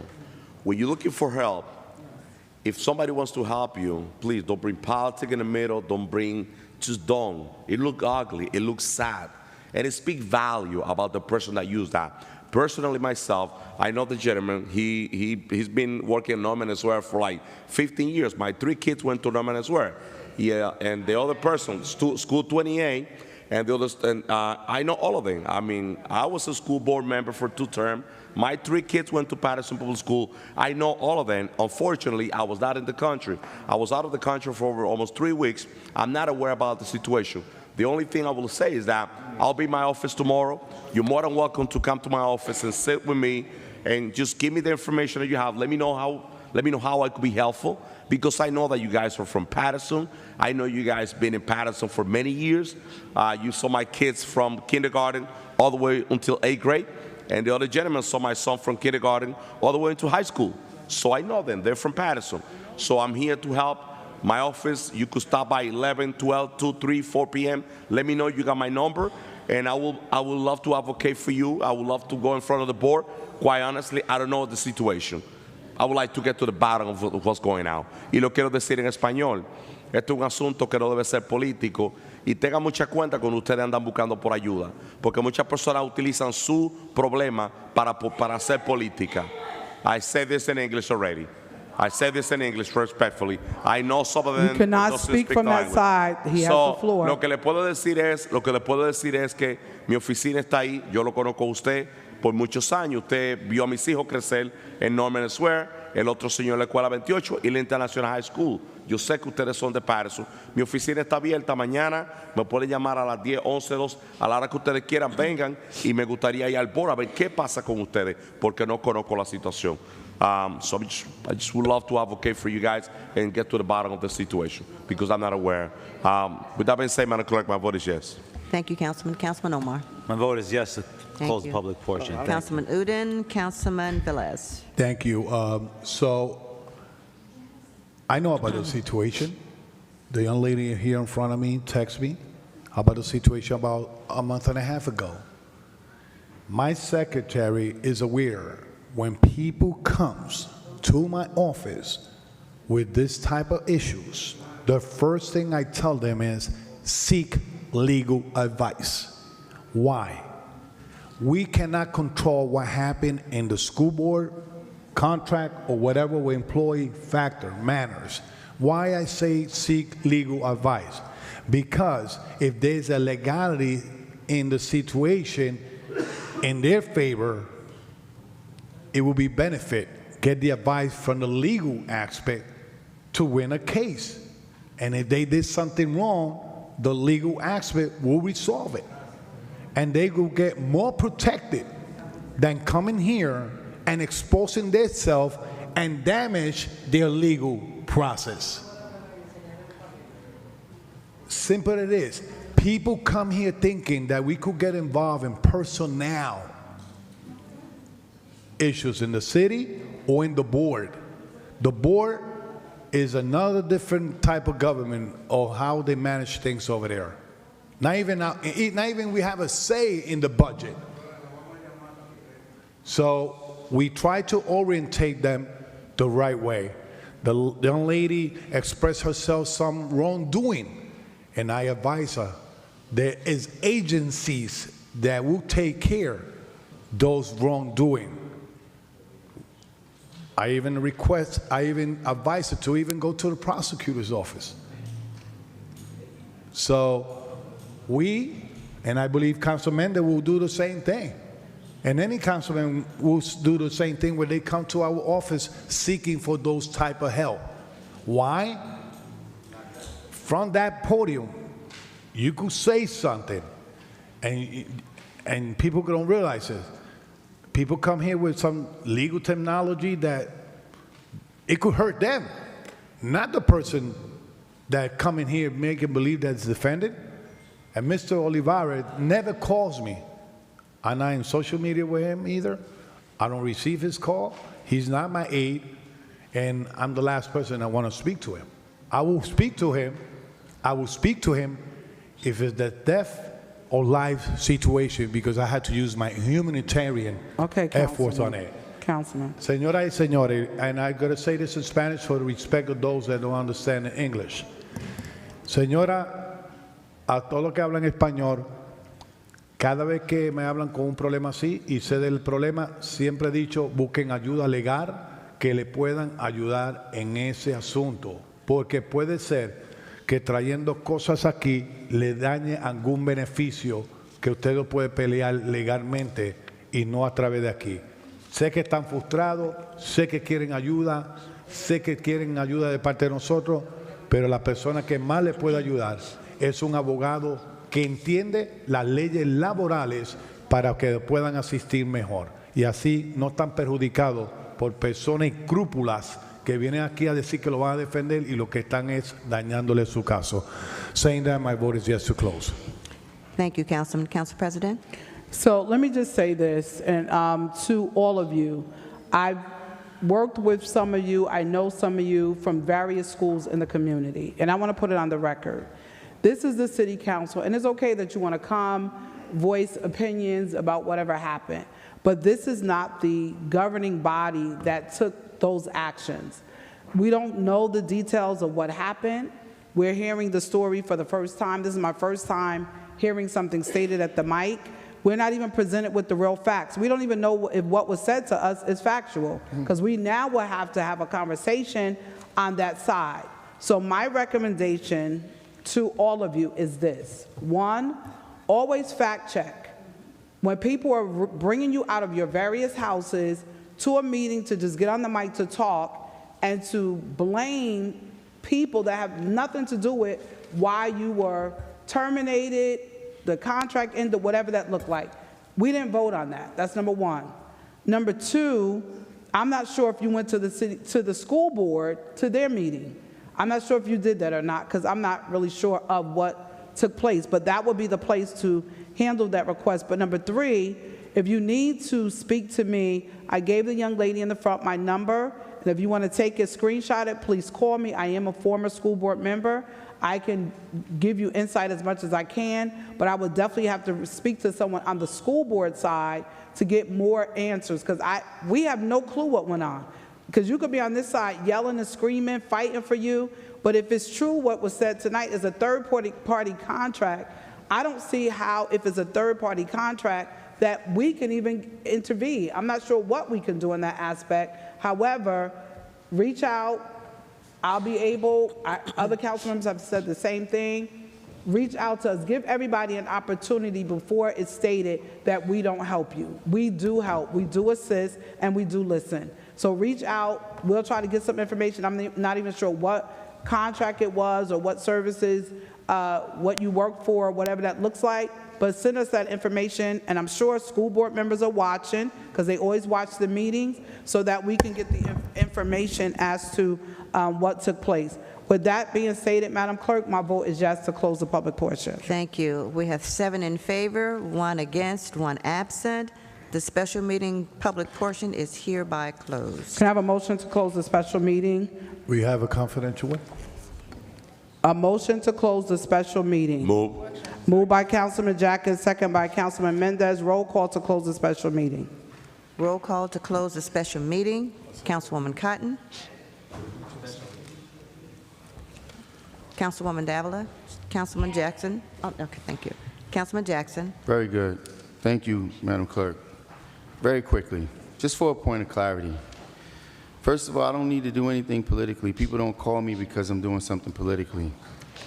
When we had a young man that was falsely accused of murder, who worked for the city, who was a fireman, when he was vindicated, I was the only person who advocated for this young man. Every day, I gave the chief hell because the chief lied to me. The chief told me that this young man could not hold the position any longer. And then when I got the facts, the truth, he came back and said, you know, Councilman, I decided I didn't want him back. I did not let that sit easily. Yes, do I have the opportunity to make decisions on personnel? I do not. But I'm an advocate for someone from our community. I fought like hell, and he got his job back. You don't see, that wasn't a political agenda. The same thing, it was another gentleman from the motor pool who came forward because he was being mistreated. I was the only person advocated on his behalf. While he was being forced to do work under the table for that same chief working on his father's vehicle, I was the only one who brought that forward. I was the only one that demanded this council hold the committee of the whole. These council members, look at them. They don't want to look up because they know they're lying. None of them wanted to hold that person accountable. Here's a chief who was the highest paid employee of the city, making $270,000, $265,000 a year, was making choices that impacted people who are from our community. Here's a young man from the projects who went to the military, served our country, came back here, was falsely accused of murder, and he callously told me I decided I didn't want him back. Did Councilman Jackson rest on that? No. Oh, I was politically driven to go against the chief.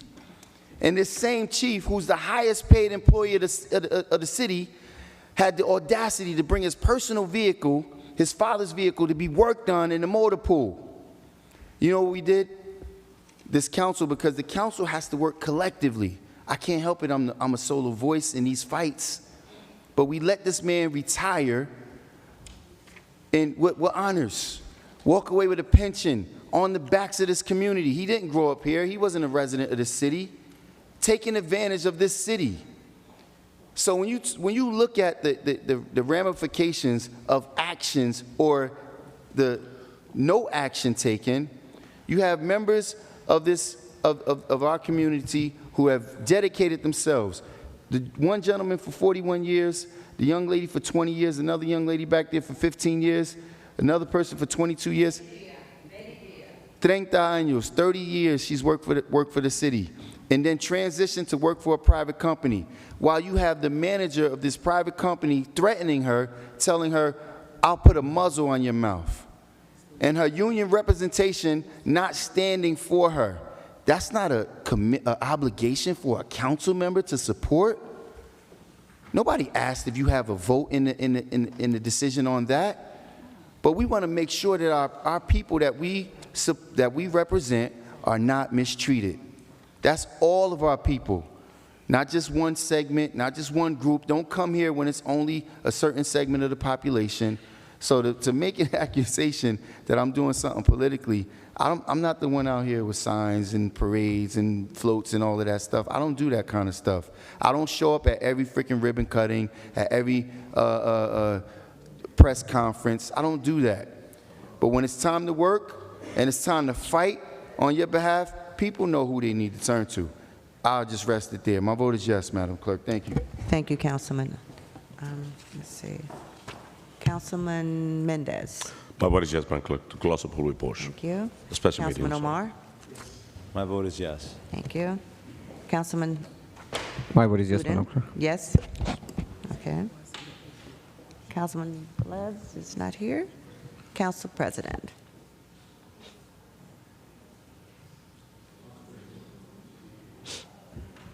You call me, Madam Yes, Clerk? yes, I Okay. did. My vote is yes, Madam Clerk. Thank you. Sorry. The votes are 6 in favor, 3 absent. The special meeting is hereby adjourned.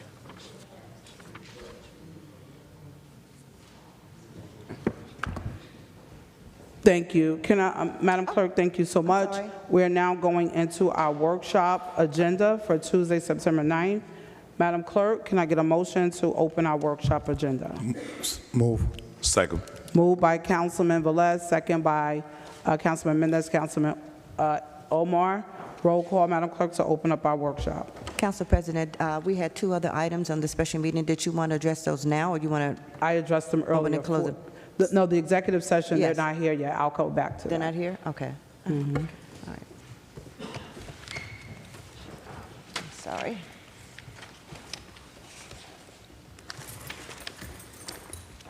I'll read the statement of compliance. Statement of compliance with the Open Public Meetings Law, 2025-2026, September 9th, 2025, 6:30 p.m. Adequate notice of the meeting was compiled and disseminated in accordance with the Open Public Meetings Law in the following manner. 1, annual notice of regular meetings and workshop sessions of the Municipal Council was compiled for the year 2025-2026 on or about July 1st, 2025. 2, a schedule of the regular meetings and workshop sessions of the Municipal Council for the year 2025-2026 was duly transmitted on or about July 1st, 2025 to the North Jersey Herald News, The Record, The Arabic Voice, The Italian Voice, The Passaic County Pulse, Dominicana News, La Quisqueya International, El Especial, the Paterson Press, the City Post News, Tap Into Paterson, the Weekly Bangla Patrika, in addition to any other publication duly requesting such notices. 3, the schedule of the regular meetings and workshop sessions of the Municipal Council for the year 2025-2026 was prominently posted in the lobby of City Hall, first floor, in the place reserved for the announcements of this type. 4, the schedule of the regular meetings and workshop sessions of the Municipal Council for the year 2025-2026 was duly filed with the Municipal Clerk. And 5, a copy of the schedule of the regular meetings of the Municipal Council was mailed to any person who requested and paid the fee authorized by the Open Public Records Act. Council President. Thank you, Madam Clerk. Can we do item 42 first with fire, if our amazing OEM coordinator can come Point forward? of order, Council President, we didn't do roll call yet. I didn't do, yes, thank you, Councilman. My apologies, I thought you did No that. problem. Roll call, Madam Clerk. Roll call to open up the workshop session of September 9th, 2025. It is now, I don't know what time it is, 7:15. 7:15 p.m. Councilwoman Cotton, 7:15. opening up the workshop. Yes. Yes? Okay. Councilwoman Davila, Present. Councilman Jackson, Thank you, Madam Clerk. Before I answer, just in relevance to a comment that was made earlier by a council member in advising for members to seek out an attorney, Corporation Counsel, I want to place it on record that I'm requesting a report based on a city employee that has filed charges against a council member for harassment and them also seeking legal representation. You know, we cannot have this scenario. We have council members want to be selective. They say we don't have anything to do with employees, and yet they're consistently pulling personnel files and harassing employees. You know, we need to have an answer for that on the record. Madam Clerk, yes, present. thank you. Councilman Kalik, Councilman Mendez, Councilman Omar. Thank you. Councilman Udine, Yes. Councilman Velez, Yes. Council President. Yes. Thank you. The votes are 6 in favor, 3 absent. Workshop is now open. We have a quick presentation by Councilman Velez. If you would like to present. In favor. If you'll do your presentation, Councilman Velez. Oh, I thought you was At going this to do time. it. Council President, if I may, please, I really would like to, before the presentation, if we can take OEM and then take the public safety items. Our director is not feeling well, and it is important that these items move forward. And if he leaves, will not, if there's any council member that has any additional questions pertaining to the items, possibly those questions won't be answered. So I know it's I had workshop. made the request earlier that Okay. our police director can leave. I'd rather his health be the priority. He does not have to stay, and if any council member have any questions, Okay. we can do that next week. Okay. So. Before the vote. Okay, very We well. can do that next week. Our police director had a fall, very serious fall today, and so he can actually leave, and OEM is okay with waiting for the presentation. I asked him. But if there's any requests, from the council members, they can do it. I'm sure they respect our police director, and we'll do that. Council President? Councilman Jackson. And I completely agree with Councilwoman Davila, but respect your judgment on moving those back. But I would ask or make a suggestion that the public portion be moved forward, as many of these people have been here early as 5:45 with the thought that their only opportunity was going to be at 5:30. So I think it was a bit of miscrewed information, and these people now are waiting for over an hour already. So we can, my suggestion would be take the public portion now. Any presentation should be able to wait and put the public as a priority. So let me be clear to the public.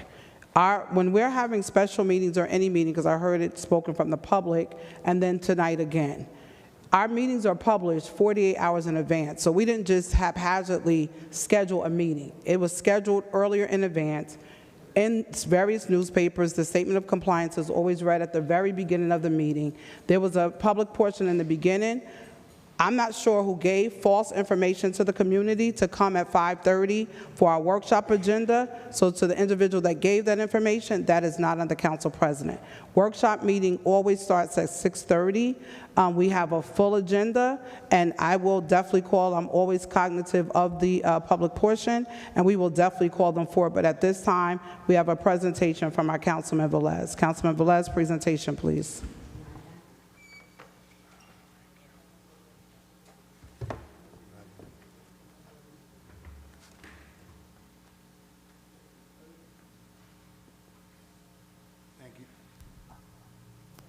Thank you, Council President.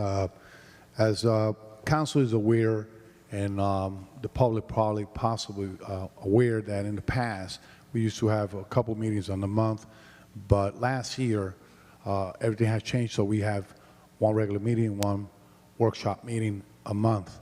And in one aspect, it's good, and the other one, boy, we had to hold all this recognition in public to be able to do it now. Last year, we honor two wonderful employees recommended by their director from the library, and that is a good note. And when we read it back in March 2024, I was anxious to give this resolution to them, but they said, no, let's hold on. We will do it in the council. So the time is now. The councilmen are happy to see that people like this had dedicated themselves. And when you look at the salary way back, and I'm going to say the year now, way back, and they still continue working for the city of Paterson, that deserves a round of applause from the bottom of the heart. So resolution honoring Mirna Chalas on her 40 years of service to the city of Paterson, but in the Paterson Free Public Library in the city of Paterson. Public Library, Mrs. Mirna Chalas. And the other employee,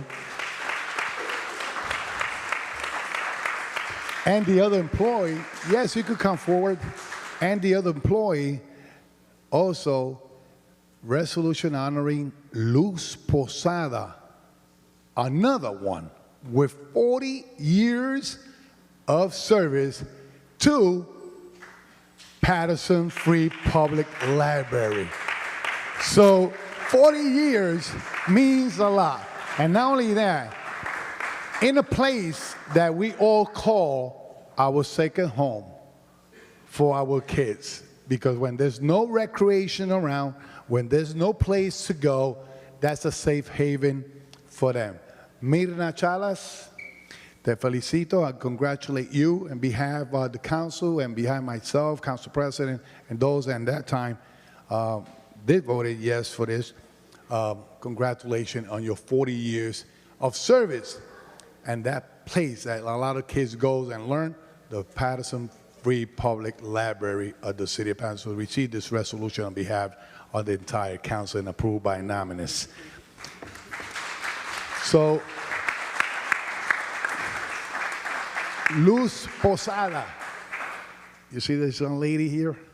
She's amazing. They both amazing anyway, but they continue doing a great job, and they're going to continue doing a great job because they love what they do, especially in the public library in the city of Paterson. They got passion for our kids and what they do to maintain that library functioning. That's why we should not defund the libraries in the city of Paterson. So receive this on behalf of the whole entire council. But I will have the director. He got some surprises here for you guys. So, and at the same time, you want to say some words, please? I want to thank everyone and the community for giving me the opportunity to work with your kids. I've been working at the library for actually January 2nd, I'll be 42 years. And I love working with the children. I work for the, right now I'm working on one of the branches in Totowa branch, and I enjoy loving with the kids, and I have a lot of programs going on, so if you want, you could bring your kids over, okay, 'cause we just opened up a few weeks ago. Okay, thank you, everyone. Thank you, Corey. Thank you, all the council people. Thank you.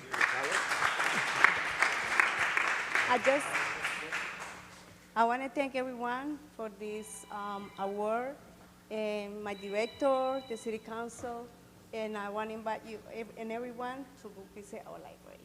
Thank you. Director, want to say some words, please? Good evening. So I'm the 7th director that's been at the Paterson Public Library since these young ladies have been here. Dedication, when you talk about 40 years to work for an institution, to work for a city, that you don't hear about that anymore. So today, I'd like to acknowledge both Luz and Myrna for the hard work that they do. They both have 2 separate jobs. One works behind the scenes, but one works with families every day. And I would not let 40 years go by. We already did our library celebration. We already had our parties and everything like that.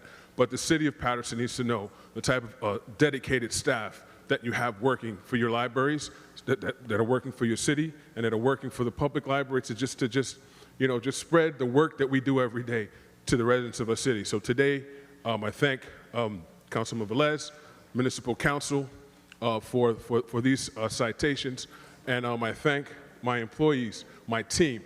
The work that I do as a library director is easy when I have solid people working for my team. So thank you, and continue to enjoy your work, and congratulations, both of you today. Thank you. And I know it's a resolution for 40 years. We're going to take a picture, but come back. We're going to celebrate the 50 years anniversary. It's going to get better. God bless you. Another round of applause for those wonderful employees of the Paterson Public Library. Thank you, Council President. Let's take a picture in the middle. And from now, I'm going to have the ladies standing next to them.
Flowers.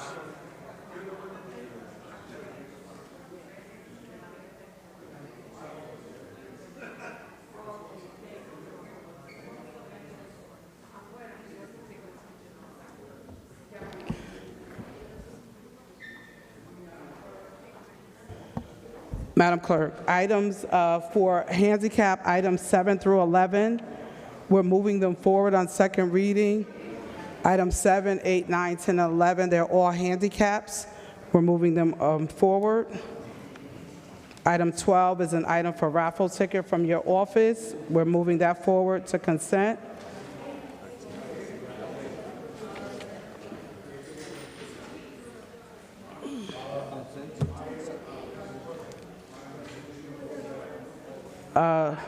Did you get that? 7 through 11 is all on move forward.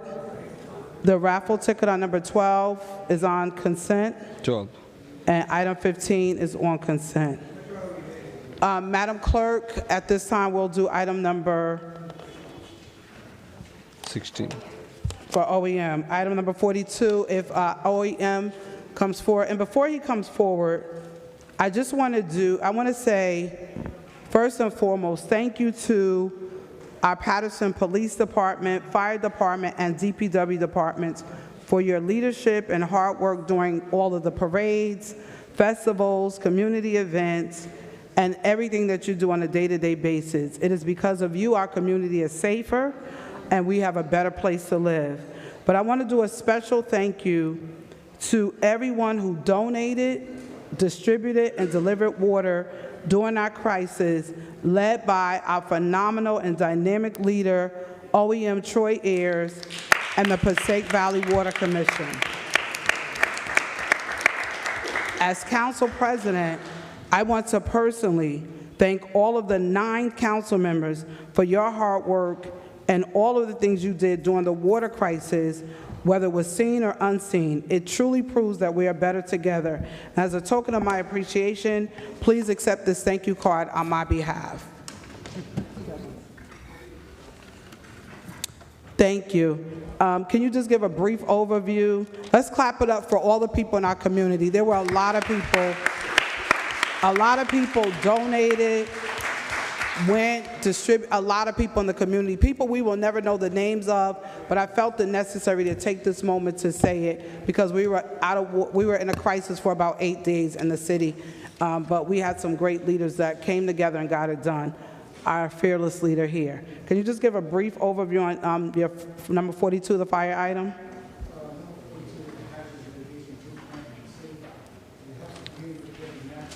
Is the mic on? Mic. Council President? The mic. Mic on? Oh, I'm sorry. Can you start all over? I'm sorry. No problem. You ready?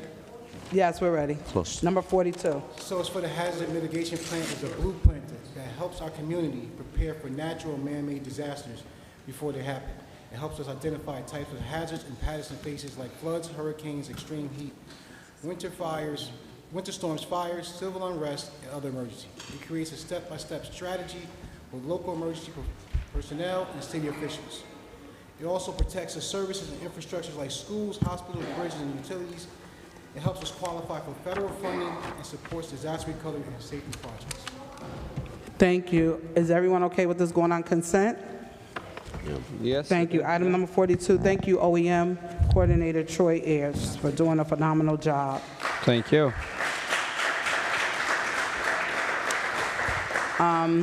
Items 33 through 39 are all police items.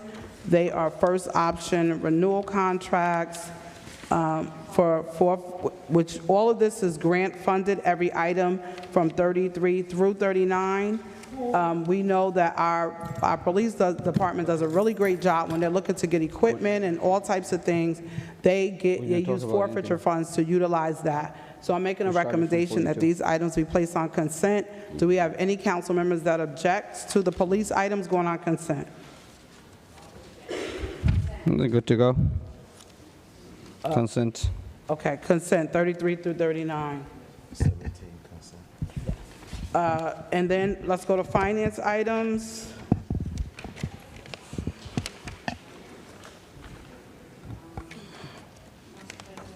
Finance items starting at number 16. Let me just do 16 first, and then I'll give it over to our finance chair.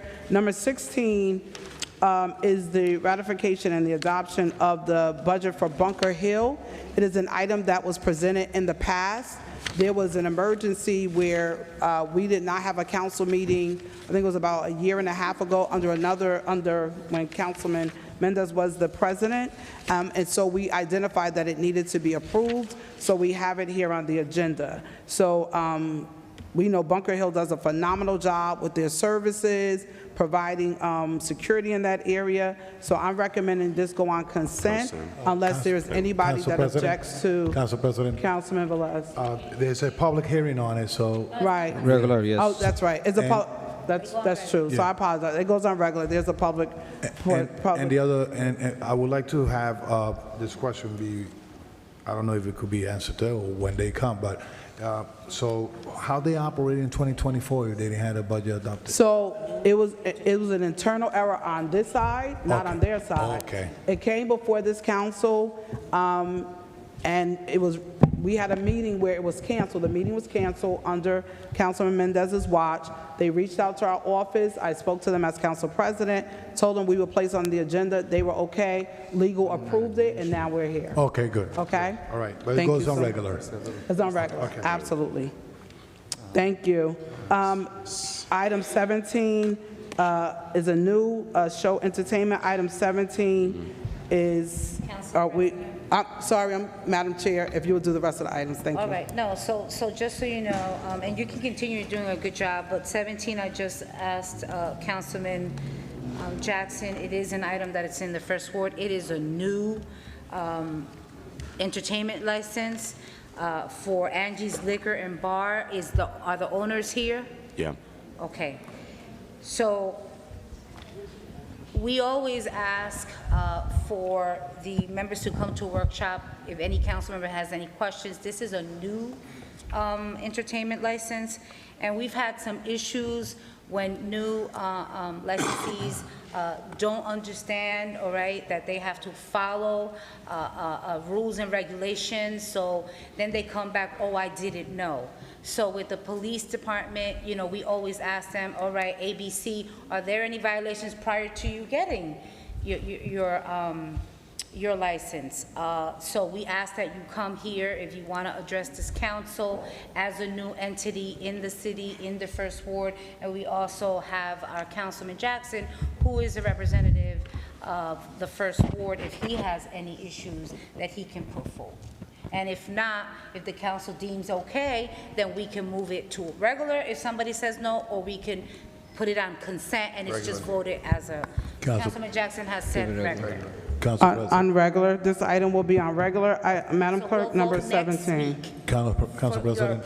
Yes, Councilman Velez. I know Angie Bar's been there for many, many, many years. Is there any chance we could get a call of service sheet on it? The call to service should be attached. It's not attached? It's not attached. Okay, to the administration, just make sure call to services should always be attached to these type of new entities. It was on before. I'm not sure why it's not there now. Right. It was and I will attached. say that the reason that we didn't take action is because you guys weren't here. And so if there were any questions to be asked, who would we ask them to, okay? And so, although you can, how long have you been in business, actually? 17 years. And you just applied for,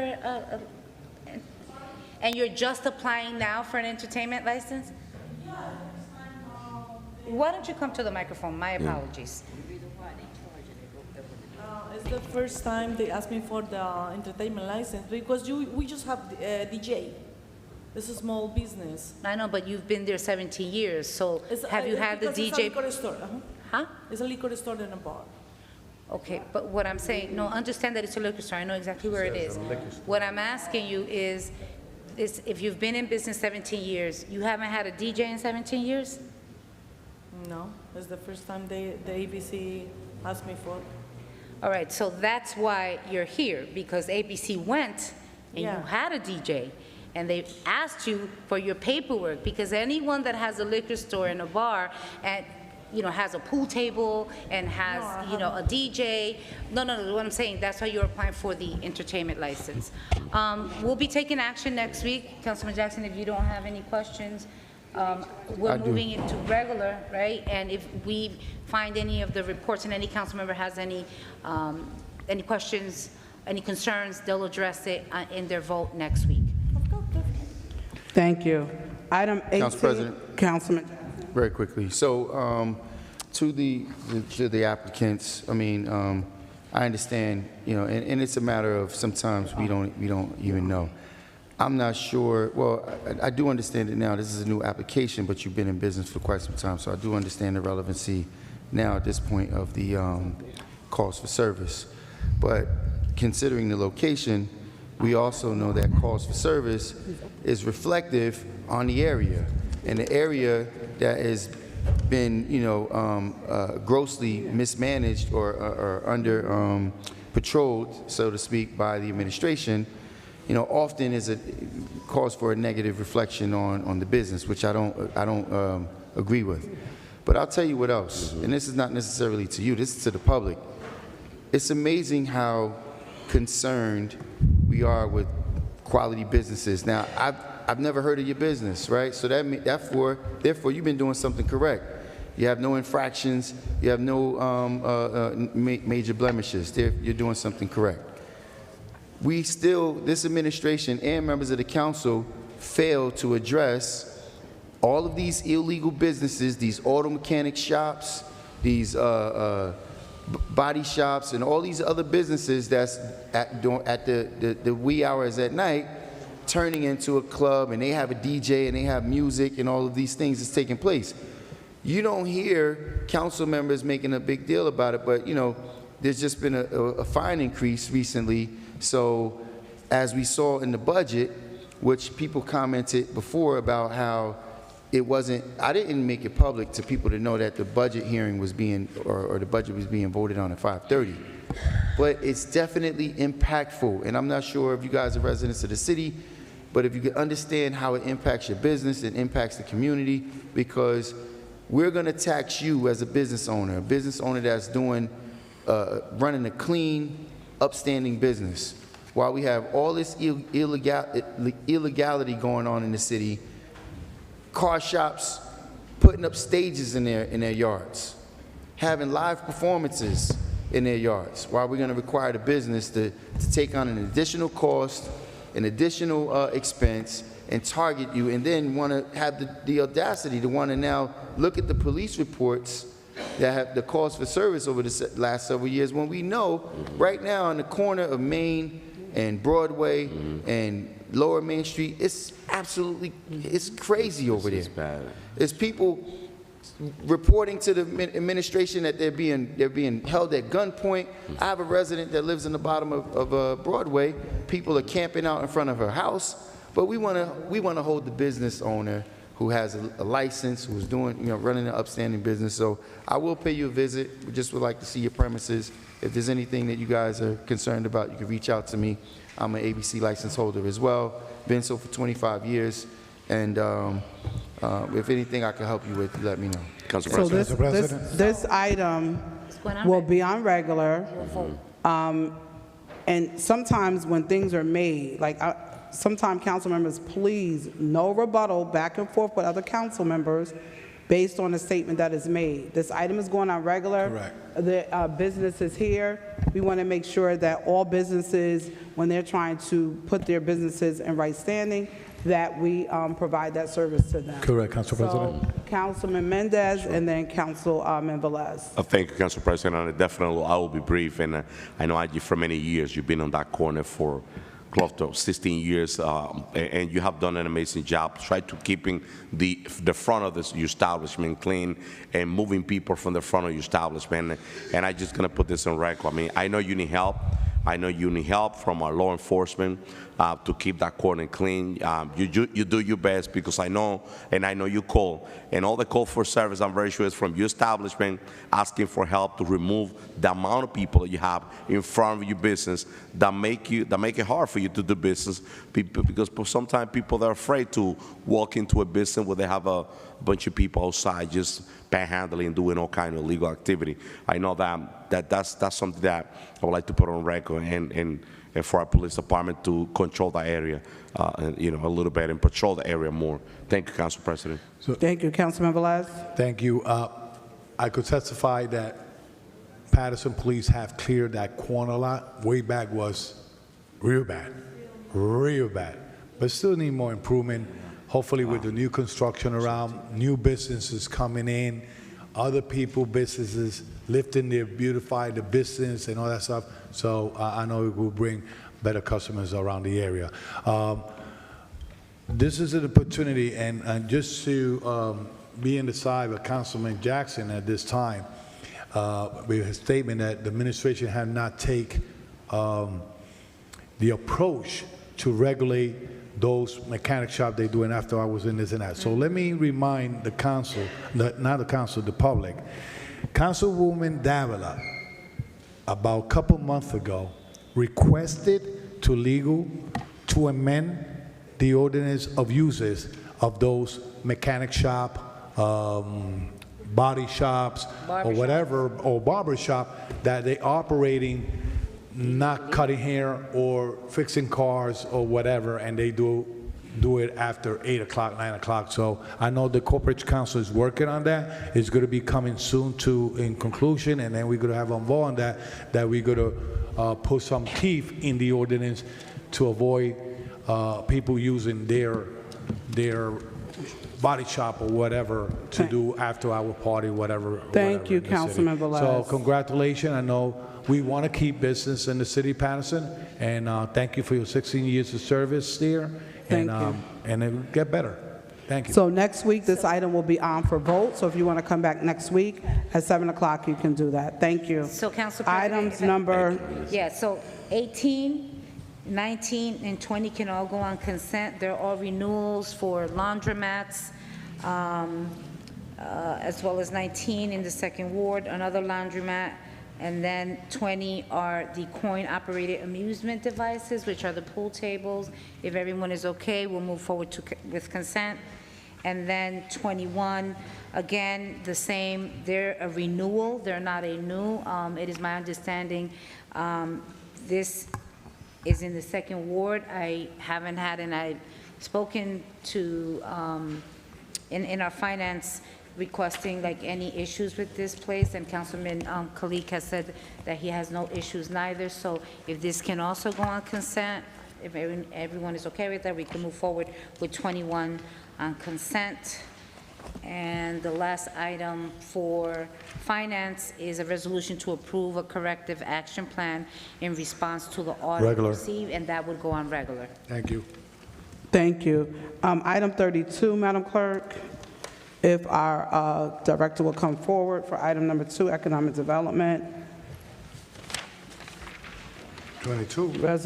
32, resolution authorizing the City of Paterson to submit a request for a urban enterprise zone authority for the adoption of the Paterson Urban 5-Year Development Plan and zone boundary modifications. Can you just give an overview of that, Director? Thank you.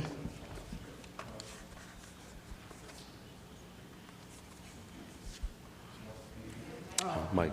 Sure. Thank you, all the council members. This 5-year master plan is required by the state for all 37 UEZ municipalities to draft a 5-year strategic master plan so we can get more UEZ allocations for the next 5 years. And it's basically allowing us to come up with a master plan, what we're going to do, what project we're going to approach for the next 5 years, our vision and goals for Paterson UEZ. And I have a company I've been working for almost a year, CME Associates, when we draft our resolutions, when we adopt it, that they're going to draft our 5-year master plan, and now finally that we have it, after this resolution is approved by all of you, I'm going to present this to the state for the final adoptions. Thank you. Council President. Councilman Velez, Councilman McCott, and then Councilman Jackson. So, Director, first of all, congratulations on your newborn. Thank you. I watched the ceremony. It was beautiful that you had at your house. Congratulations. I hope you're getting some sleep. Yeah. On time. I know how it is. So, Director, so the plan that you have for 5 years moving forward, are you planning, how many money you have left in your budget UEZ of the money given in the past? I don't have the entire record. I can request the state for the balance from 2023, 2024, 2025, whichever is left. But moving forward, the request of getting more allocations, I need this 5-year master plan. So I can get the information. So can you give us a rough number, how much you think you still haven't spent? We still have project online that we're presenting to the state, so I don't have an approximate, but I can definitely email you some information. Okay, so I don't care about the plan that you say that you have to send to the state. I'm talking about finance. How much you have left, or how much you have spent, or how many money you have allocated still that you could use? I in can this get that budget, in this budget year before the 5-year plan that you Sure, have? I can get that information to you. I don't have the accurate number with me, yes. So I you don't don't- want to give you like $5 million left or $6 million. I want to get that correct information, sending it to you. Yeah, please do so. Definitely, Now, absolutely. why I'm saying that, are you going to the business with anybody advising those businesses on Main Street, like in the corner, the restaurant and all that stuff, telling them that they have to move their signs because it's not a UEZ sign? What do you mean? I'm confused about that. Are you going out there with inspectors or whoever you're going out there to tell them that those signs that are there for years, decades, that they need to remove them? What kind of You don't sign? get to do that. The restaurants, the one on the store, the one on the Peruvian restaurant, I could mention all of them that have been telling you had to remove those signs if they're not in UEZ. Wait, there's, I don't understand. My question is, are you going out there with somebody, inspectors or whatever, advising that those signs are not UEZ regulated, whatever? So it doesn't fall. So, under one my second, point So simple. of order. What's the point of order? So, you're asking about the removal of signage from a particular location? Yeah. Yeah. Because it's in a UEZ zone, and they went to one or two, three restaurants in that corner, and they tell them that those signs are not UEZ. Who's they? Who That's what I want to know, because they mentioned the UEZ director, the zoning individuals, and they went out there with, But, even your Franco was in the game. okay, so that's why I called the point of order. I called the Why? point of order because you're saying they said. You're speaking No, to the, I could bring him here. No, but, so you have to bring them here. No, but I'm the voice. I listen to them, I'm the voice. The reason I say this, right? Let's make believe, all right, that you didn't win. But they stating that they mandated to remove a sign that cost them $20,000. The UEZ, not UEZ, the zoning gave him permit, the building department gave him permit. It was inspected by the city of Paterson, inspector to operate that sign.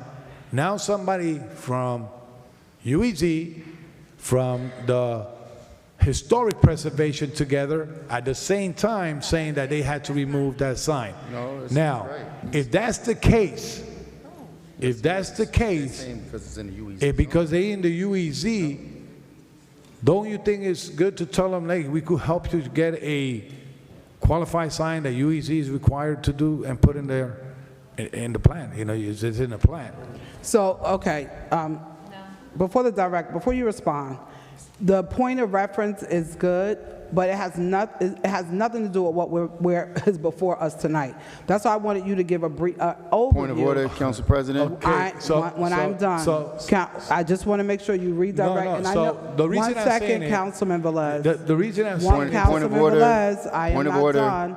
When I'm Oh, done you're not speaking, done? Councilman Velez. Point of order. there's a point of order. Right, I've already called the point, and my point is on the table.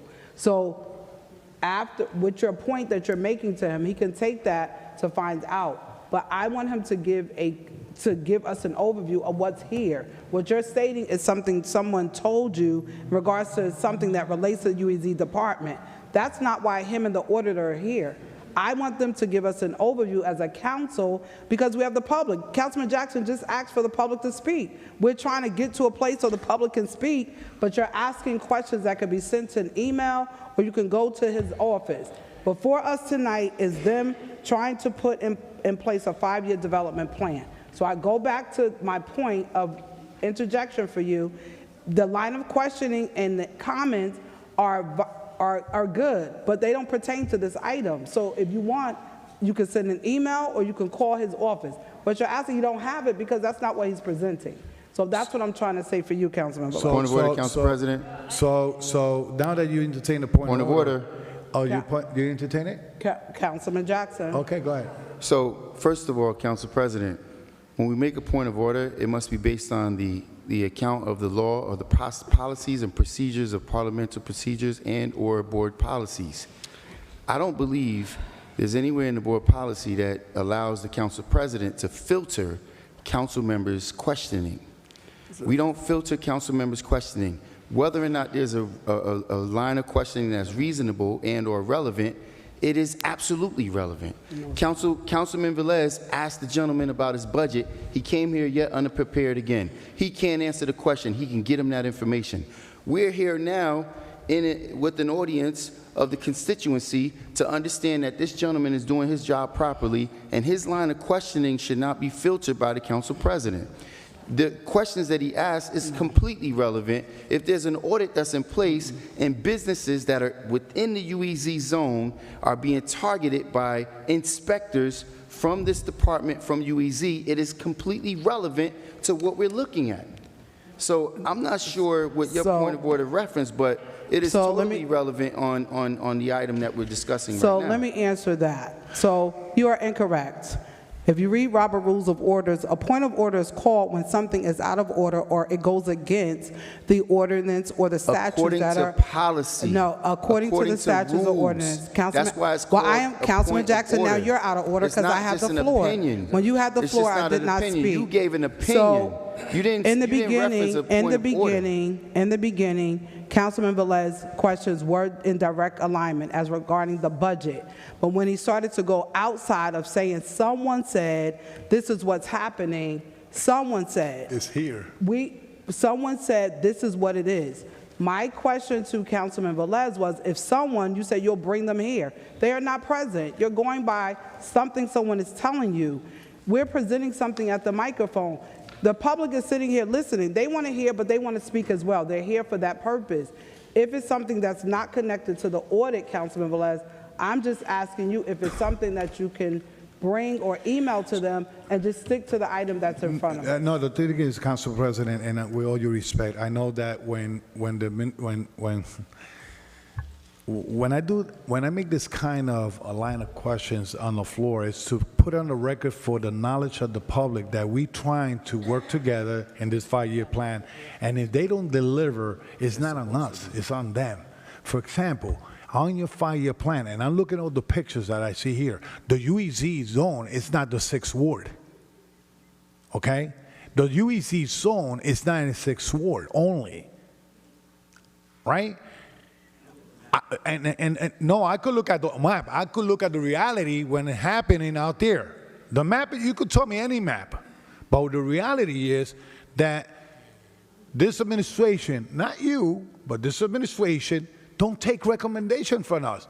Since when we talking about the 2 garbage truck that was going to be taking care of the 4 days of garbage collection in downtown, okay, to cover the 4 days that the company will not cover. Since when?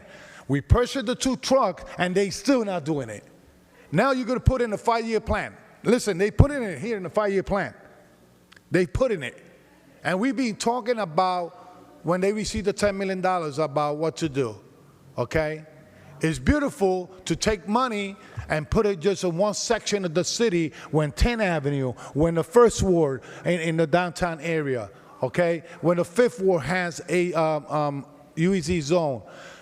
The reason about the sign is because if you're going out there, or your inspectors or whatever, has a business in the UEZ zone that has a sign, you cannot just single out this store and that store, and when a vegetable store is over there and the other one has a worse sign, to put it out. And then UEC is not going to come out and say, listen, I'm going to fund you with $15,000 because you're in the UEC zone, and we could fund you a new sign. You're not going to do that. But they demand them to put the sign down. If not, they're going to give them a ticket. While the sign was approved by the division of UCC and zoning. So if I was approved by the city to have the sign, now you're telling me that you have to put it down? Something is wrong there. So I look at your business plan, my friend, like this. And all the pictures that I see, all those meetings was conducted in one side of the city. One side of the city. When we have a big UEZ zone. And like you say, look at the map. The map of UEZ is big. Don't concentrate in just one zone. Council President. Before it's Councilman Cotton, then it's Councilman Jackson, and then Councilman Mendez. Hi. Thank you, Madam Clerk. As I'm reading this resolution, it says that we must adopt a 5-year plan, but it says, where's the date? August 17, 2021. So then that would only take us to August 17, 2025. Are we starting from September of 2025, then going into September of 2029? What years are we going into? Okay, now, as I read this, it says they want the input from city council members, the community, the businesses, but then you go further down and you say, approve a plan. So how you got asking for input and then you want us to approve a plan? Now, which one is it? Like, because, and I want to say that Lieutenant Governor Sheila Oliver brought the UEZ back. Yep. May she rest in peace, but she was the one that brought the UEZ back into our cities for the extra funding that we get. So now, are you asking for our input, or you already got it, you already have it, and I don't know where it's at. But one thing I learned when I went to the convention and leagues of cities and municipalities, the UEZ zone money is supposed to also help small businesses. It's also supposed to beautify areas. It's also supposed to make areas look differently. Now, are you asking us for our comments, or are you already presented a plan, which is this, which I'm not sure which one you mean? I'm not sure, because if you want some input, small business is important, beautifying the area is important, making it, putting up nice signs, putting up nice lanterns, those are important to improve communities. So, are you, and let me ask you one more question. The CEM Associates, are they doing all 30 municipalities? 37 municipalities. So this one company is doing all 30? Not all company, no. Every municipality has their own way of process of getting any consulting service to do their job, to create their master plan. We went through a process of the resolutions. We went with CME Associates to create this draft plan. Okay. For your approval, after you approve your resolution, I'll be asking the state to adopt the 5-year master plan. But where's the plan? That's what we're asking you now. Where is it? I don't see it. Like, you want me to go through all of this and see the plan? Well, the 5-year master plan is... No, I'm just asking you. I'm sorry? You asking in the resolution for our input, and then you go down 2 more paragraphs, then you're saying that you already have a plan. So this is the plan. But why are you asking us why are you asking for our input? So in this resolution. So the states required city council members for their approved resolutions. Okay, so I can read through this and take out what I think is not necessary. I can take suggestions, but this is we have worked on for a year. Maybe I don't think that sounds correct. It just you asking for our input, then you already given us an input, so I can't tell you what input to put in here. That's what I'm trying to figure out. What input do I give you? Because I know one thing for a fact. UEZ was supposed to help small businesses. Definitely. That was one of Lieutenant Governor Sheila Oliver concerns about helping small businesses get established and to stay established. So tell me. No, I'm asking for this plan. I'm asking for this plans approved by you so we can present to the state for their adoptions. Okay. Yes. I think that what happened here is too is that Councilman Jackson said, what is the plan? The plan is in front of us. That's what we drafted. Thank you very much, Councilwoman Cotton. Councilman Jackson. Director, thank you for your time. So, what exactly is your position? I'm the Urban Enterprise Zone Director for City of Paterson. You're the director of the UEZ for the City of Paterson. Have you ever worked in this capacity before? No, this... Any place else? I don't mean here in Paterson. I know you weren't our UEZ director. Have you ever been a director of UEZ before? No, this is the first. Have you ever been employed for the UEZ before? No, this... So you have no experience. Did you write the plan? I didn't. I hired an outside consulting service. Of course you hired an outside consultant service. I know you did that. How much did we pay them? Not to exceed $123,000. It's approved by you. Not to exceed $123,000. How much are we paying you? What's your salary? Is it more than 100? No, I mean. What do you mean am I you don't allowed have to to say it? it? It's public. Your salary is public. $85,000. It's in the public budget here. $85,000. That's my salary. So we're paying you Councilman $85,000. Jackson. His salary is public. What's I know, the but problem? it is, but people can look it up. I mean, you putting him out there, you're discussing. How am I putting him out You're there? discussing his salary, Councilman He's Jackson. a city employee. Councilman Jackson, and you are correct, it is public. I'm just saying, you know, when we discuss. Excuse me, I'm sorry. I just want everybody Councilman to hear this Jackson. stuff. First of all, when you're a public employee, you work on behalf of the public. Your salary is public. Just like I just said, the chief of fire was the most highest paid city employee. Everybody knows what my salary is, and I'll, without an issue, post it here. I'm a public employee. They don't want us to know that they got $50,000 pay increases. That's their issue. I bring things to the public light. My point to you is that, to the public, not you, you're presenting a 5-year plan today that you didn't write. Do you live in Paterson? Are you a Paterson resident? I'm a Paterson resident, yes. Okay. Yes. So, personally, I would much have preferred for you to have written it despite your lack of experience. You've never done it before. The mayor chose you to make you the director where you've never even worked in this capacity before. So obviously you don't have a clue what you're doing. We had to hire a third-party contractor. Is this the gentleman that wrote it? Who doesn't live here. He doesn't live here, so he doesn't even know. And to Councilman Cotton's point, there was no community input, no council input. You said you've been working on this for a year.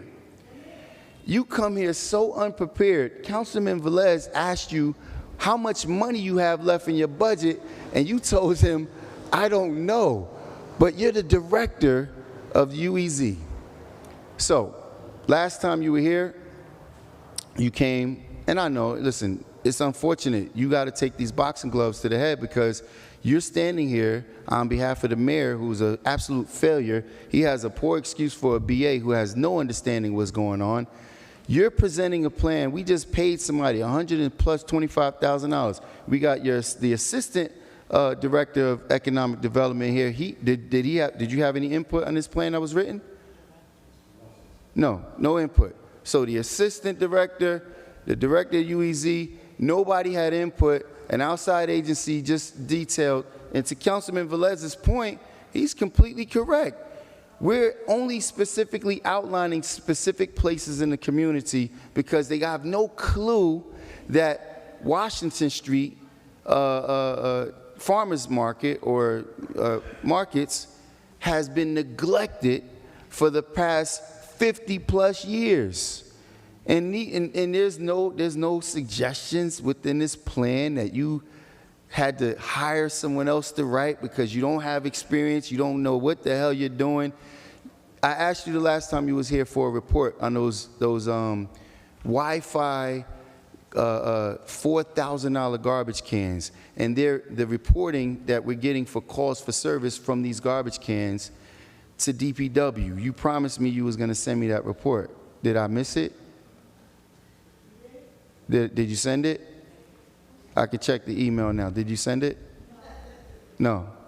So we spent millions of dollars, and then we just doubled down to spend more millions while we're short on a budget for garbage cans that's never been picked up properly. You're here presenting something that you've never had no experience in. You've never worked in the capacity of UEZ. We have businesses that have spent hard-earned money on signage that to council, I got to give them credit. Listen, anybody that says I'm an automatic no, everybody knows. Listen, even a broken clock is right twice a day. He's totally right. Businesses that invested $20,000 on this sign, they now are receiving infractions from the gentleman standing behind you that should be overseeing, because whether it's zoning or UEZ, he's a part of the oversight. They're getting violations for signs that they paid good money for, that they had to put a permit in for, that they got approved for, that they put the sign up, everybody said it was okay, and now they're being violated, and you're not even here to refund them or at least finance. See, I've been a member of the UEZ for a very, very long time. You probably was still in high school or something like that, maybe even grammar school. I put in applications for the UEZ. I received over $300,000+ in grant funding from the UEZ for the sidewalk reimbursement program, the facade program, the awning programs. You're not bringing any of that to the table, and you didn't write this 5-year plan, and you just bringing it to us so we could just vote yes for it, and you can let somebody else from outside the city prescribe a plan that has no benefit to the city? Explain how you expect me to vote yes on this. The program that you mentioned, it is part of this plan, and that's what we're going to do for the next 5 years. That is part of our visions, and we're going to be our vision or his vision? Our vision, Paterson UEZ's vision. So Paterson UEZ's vision. Yes. Someone who has no experience in the UEZ, someone who's never worked in the capacity of UEZ before. Are you a business owner? Have you ever owned a business? No. Someone who's never owned a business, who doesn't even understand the ramifications, the impact, or the benefits of UEZ.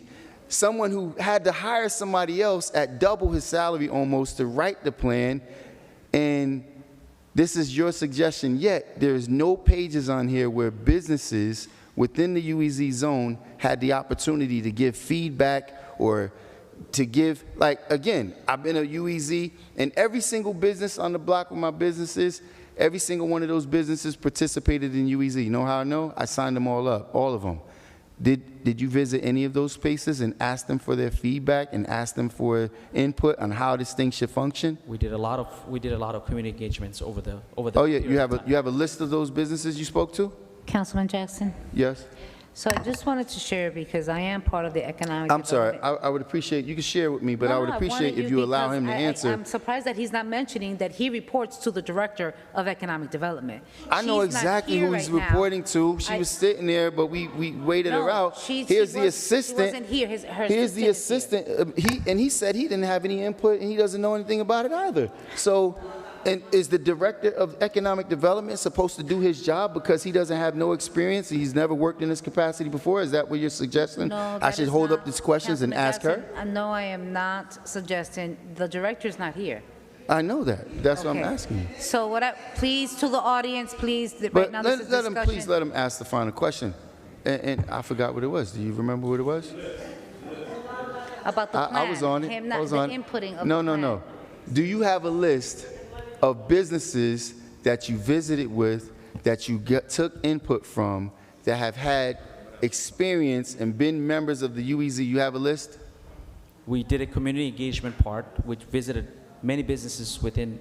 Can you name one? Just one. I'll call them tomorrow. Just name one.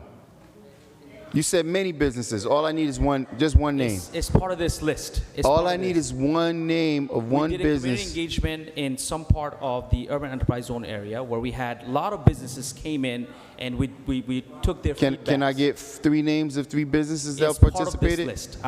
It's part of this list, yes. It's in the 5-year master. But you're incapable of naming one of the businesses. It's part of this master plan. It's in there, yes. Yo, my man, listen. Maybe there's a language barrier or something. I'm not sure. Maybe Councilman Udine can help out. Again, my question. I'm sorry, Ms. Black. I'm sorry. I'm sorry because I don't want the gentleman.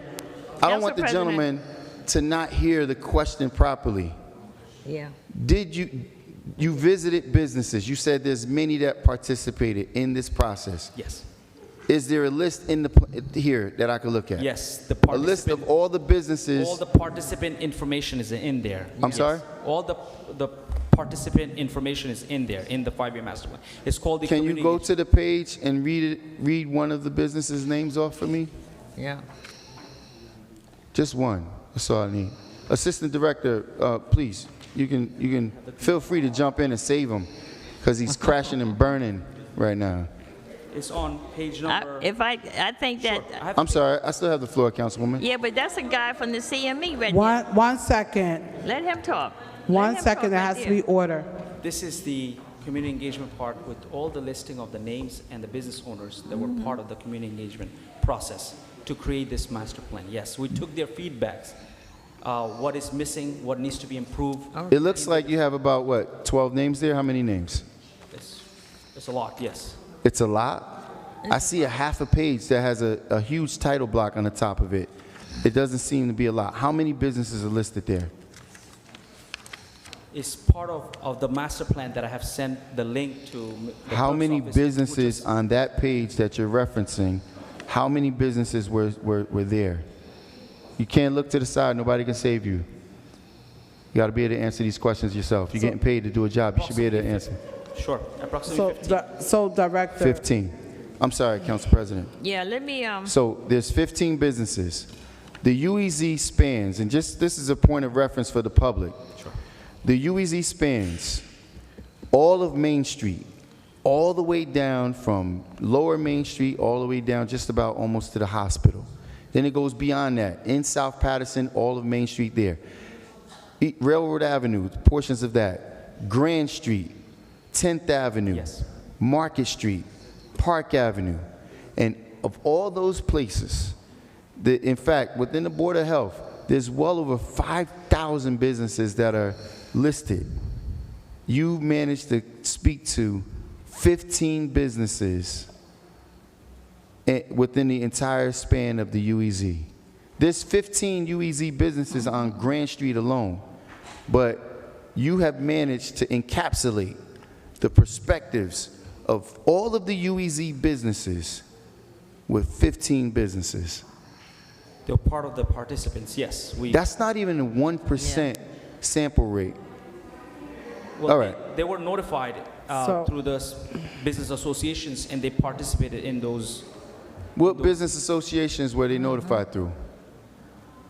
It was South Paterson Business Associations, 21st Avenue Business Community was also notified to participate in this community engagement part, yes. So what business associations are on 10th Ave? What business associations are on Grand Street?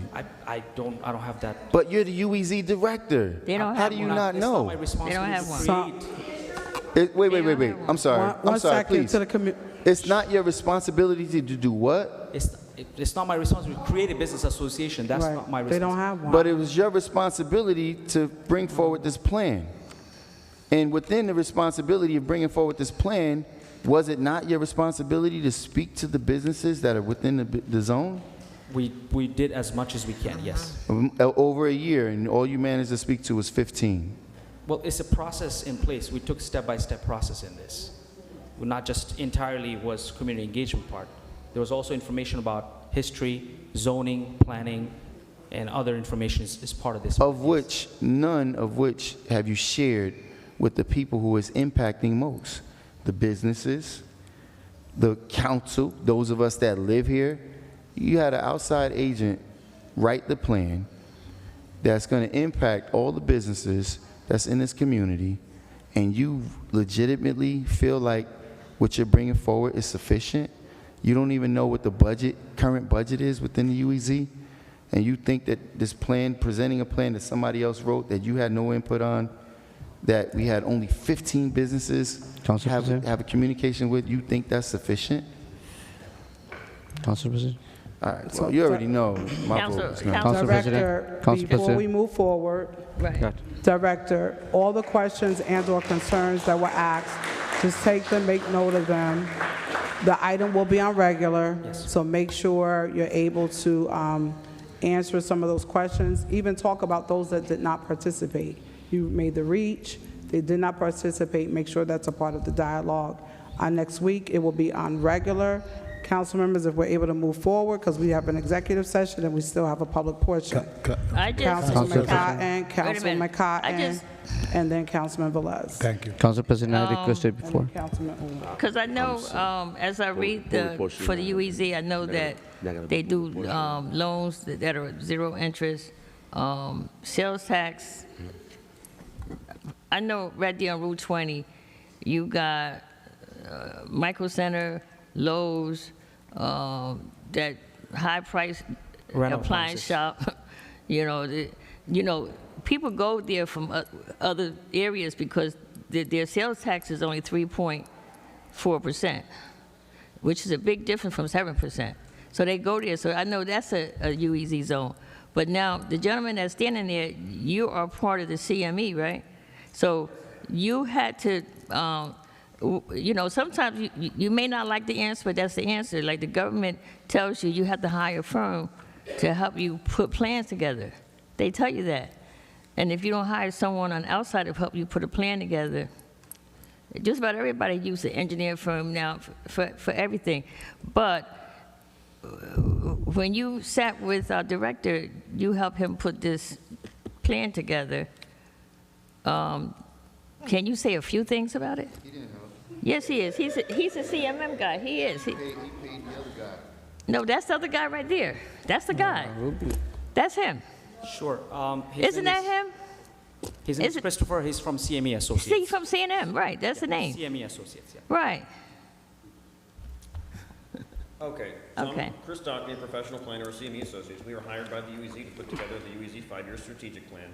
Okay. Since it was mentioned before, this is not the only plan in New Jersey we put Right. together. I personally put together a plan for Pemberton, which is Browns Mills, their UEZ, and Pleasantville, and then our firm, I think we also did, I want to say Belleville, but I might be wrong. We've had multiple planners working on these.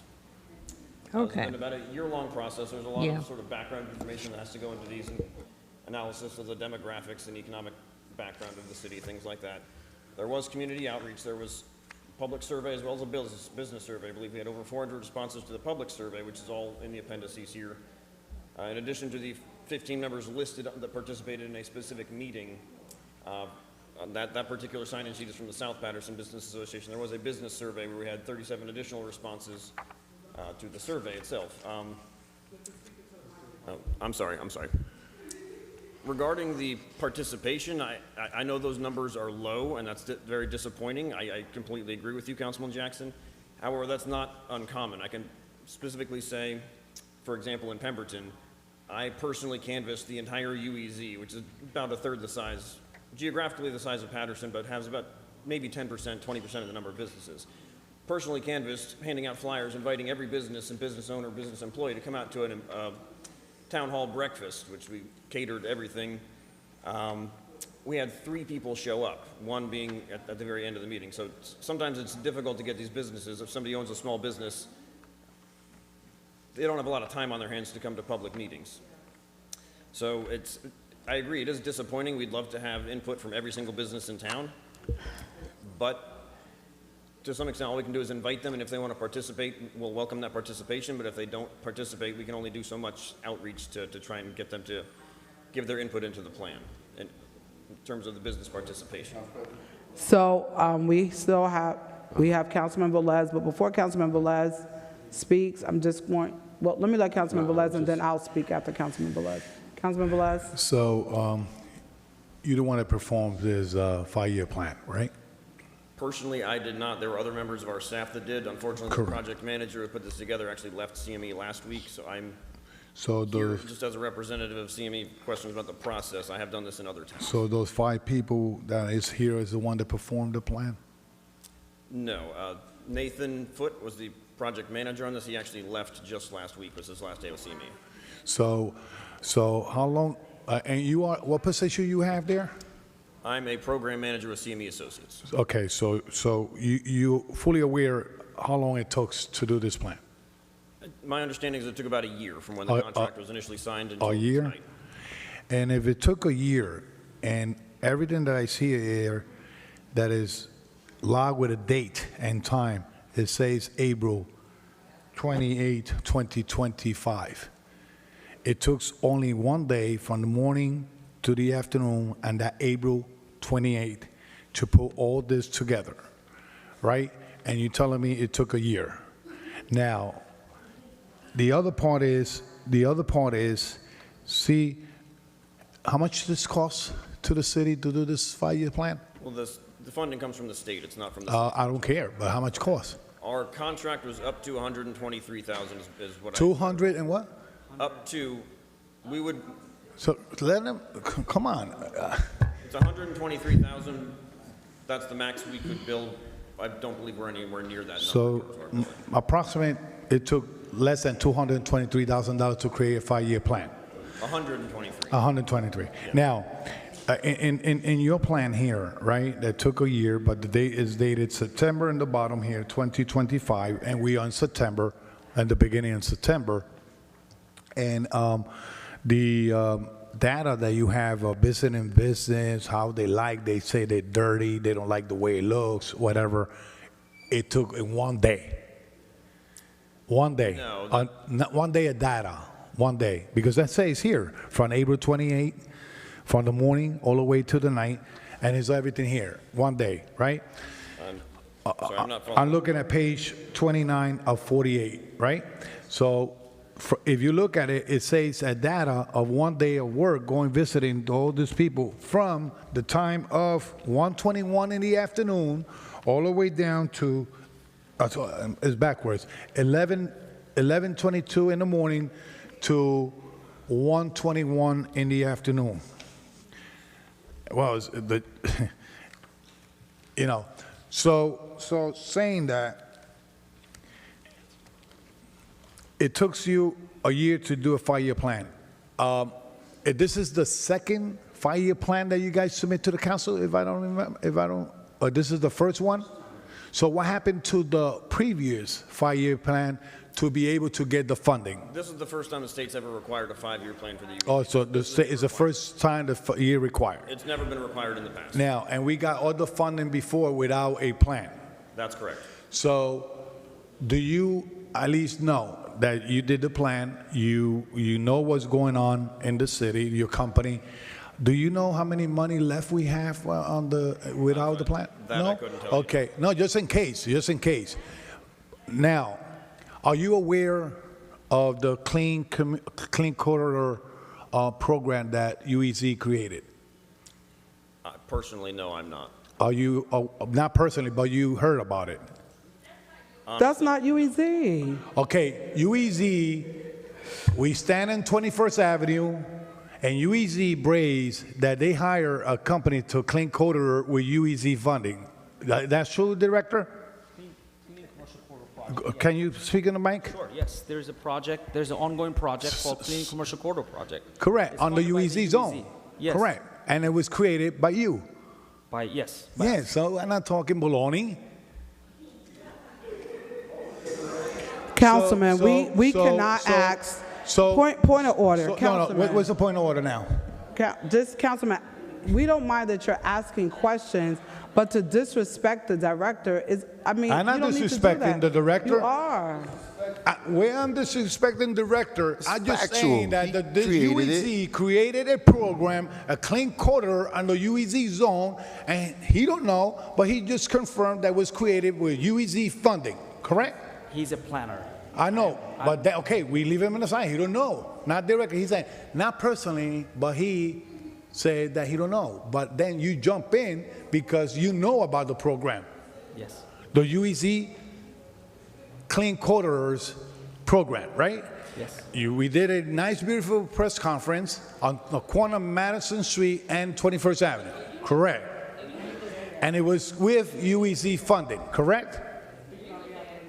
It was with UEZ funding, correct? Yes. Okay, so now that you confirm what I'm saying, because it's true, can you, before we approve this on the regular meeting, can you give me a status of performance of that contract? Days of operation, work they have performed, and where are they, et cetera, and how much they have been paid in that contract. What was that? So, no, I want to know because, listen, it's nothing against who has the contract. Let's keep that clear. They the ones saying that the clean corridor are cleaning the UEZ zone. I go up and down, and you know that I could show you the text. That how many times I have told you where is the clean corridor program at this time because this area is dirty. and you tell me in your text that that is responsibility of DPW to clean up. And we don't want to throw the ball back and forth like a tennis court, right? So I want to see where is and the status, and there's any situation with the clean corridor, we want to know, because it was approved to perform. Thank you, Councilman. All right? Council President. Thank you, Councilman. Before Councilman Mendez and Councilman Velez, you're good. Sorry, Yeah. Council Let me President. just- Council President, the only question is like, Well, before you ask a question. I know. It's No, all, I know- I'm you concerned know, about but you're public still portion. speaking. I know public portion, Councilman and we got Mendez, I special have the meeting. floor. I I have don't the know. floor. Director, this item will be on regular. What's amazing to me is, God bless her soul, Lieutenant Governor Sheila Oliver fought to make sure we had these dollars in this particular area, urban enterprise zones, not just for Paterson, but all over the state of New Jersey, and that's how the money got here. Now the state is saying, instead of you just putting money in places, they're saying we need you to do a master plan for the entire city to show needs-based assessment, scope of work, why the money is there, how much has been allocated, which is in that packet that everyone has in front of them. That is what is being required. If they don't want to do it and they want to vote no, they can, but all those dollars will be removed of a lot of input from the council members that have asked for these projects. Some council members are drilling you tonight, and when this was in a press conference, they were standing right next to the mayor. They were heavy cheering the mayor on and total support of these items. Tonight, the item is only for, you're trying to develop, it is a requirement. They have given us dollars just on the strength of Lieutenant Governor Sheila Oliver. God bless her soul. But now they're saying, which this council has always asked for, we want to see a breakdown of where the money's going. We want to see an audit. They're saying if you want more money from us, you got to develop a plan. We didn't even rely on our own strength. We got a planner, project manager, and an auditor to do the plan. That is what is before us. If you have concerns or issues with that, you can send an email request or you could vote it down next week. This item is going on regular. Council President. Because we need those dollars. A lot of these parks got done.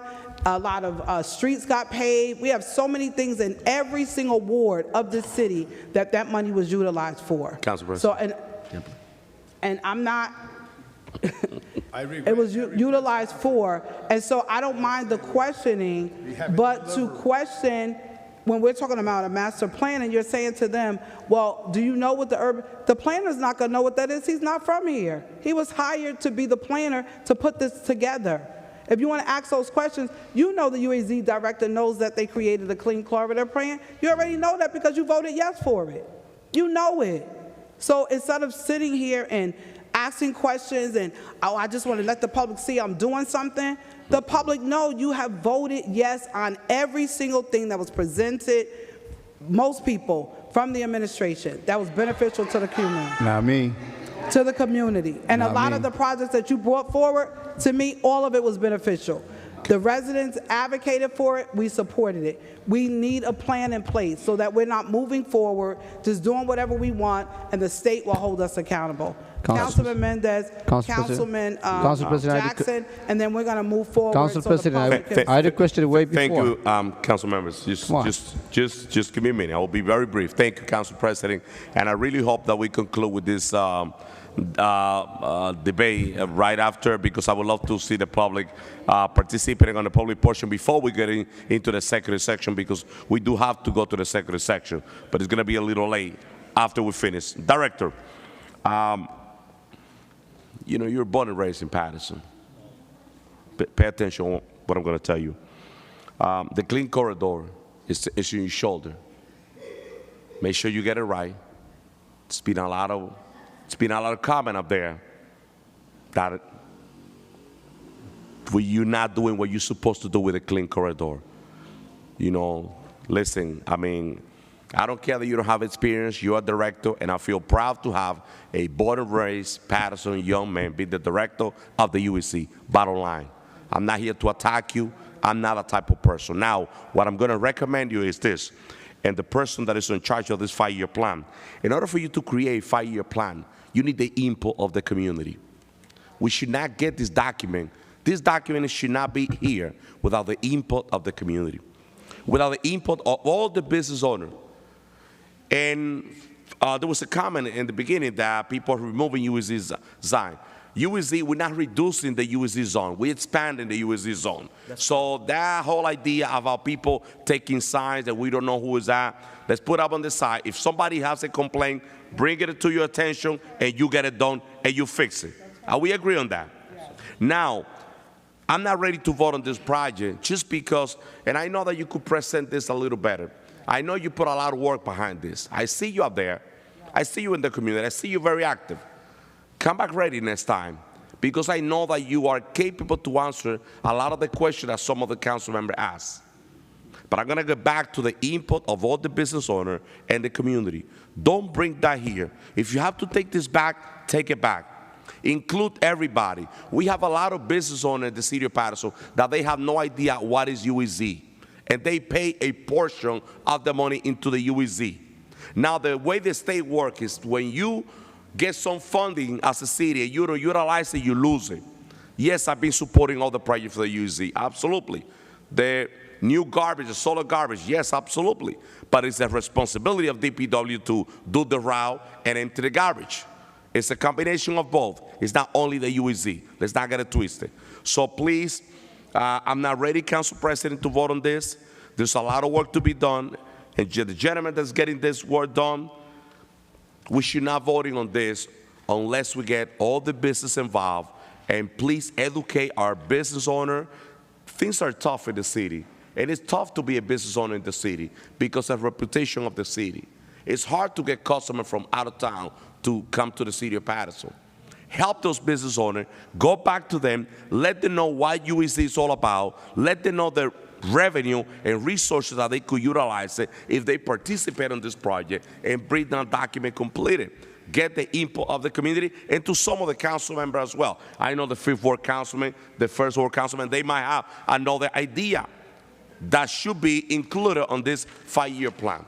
That's all I'm going to say. Thank you, Council President. So right before, Come on, Council. who was next? I think Councilman I'm next. Jackson. Before Councilman Jackson, I just want to put this on the record. Come on. As a council president, I have attached on the back of every agenda I don't like to fight. when the committee meetings meet. I want you to take a look at the last page. There are 4 council members on that committee, and I want to ask why those council members are not attending the committee meetings. You're on the Economic Development Committee. And to take the opportunity now to have all these concerns and drill the director when only one person attended the committee meeting. It is here. So not just on the director, yes, director, come back with their questions.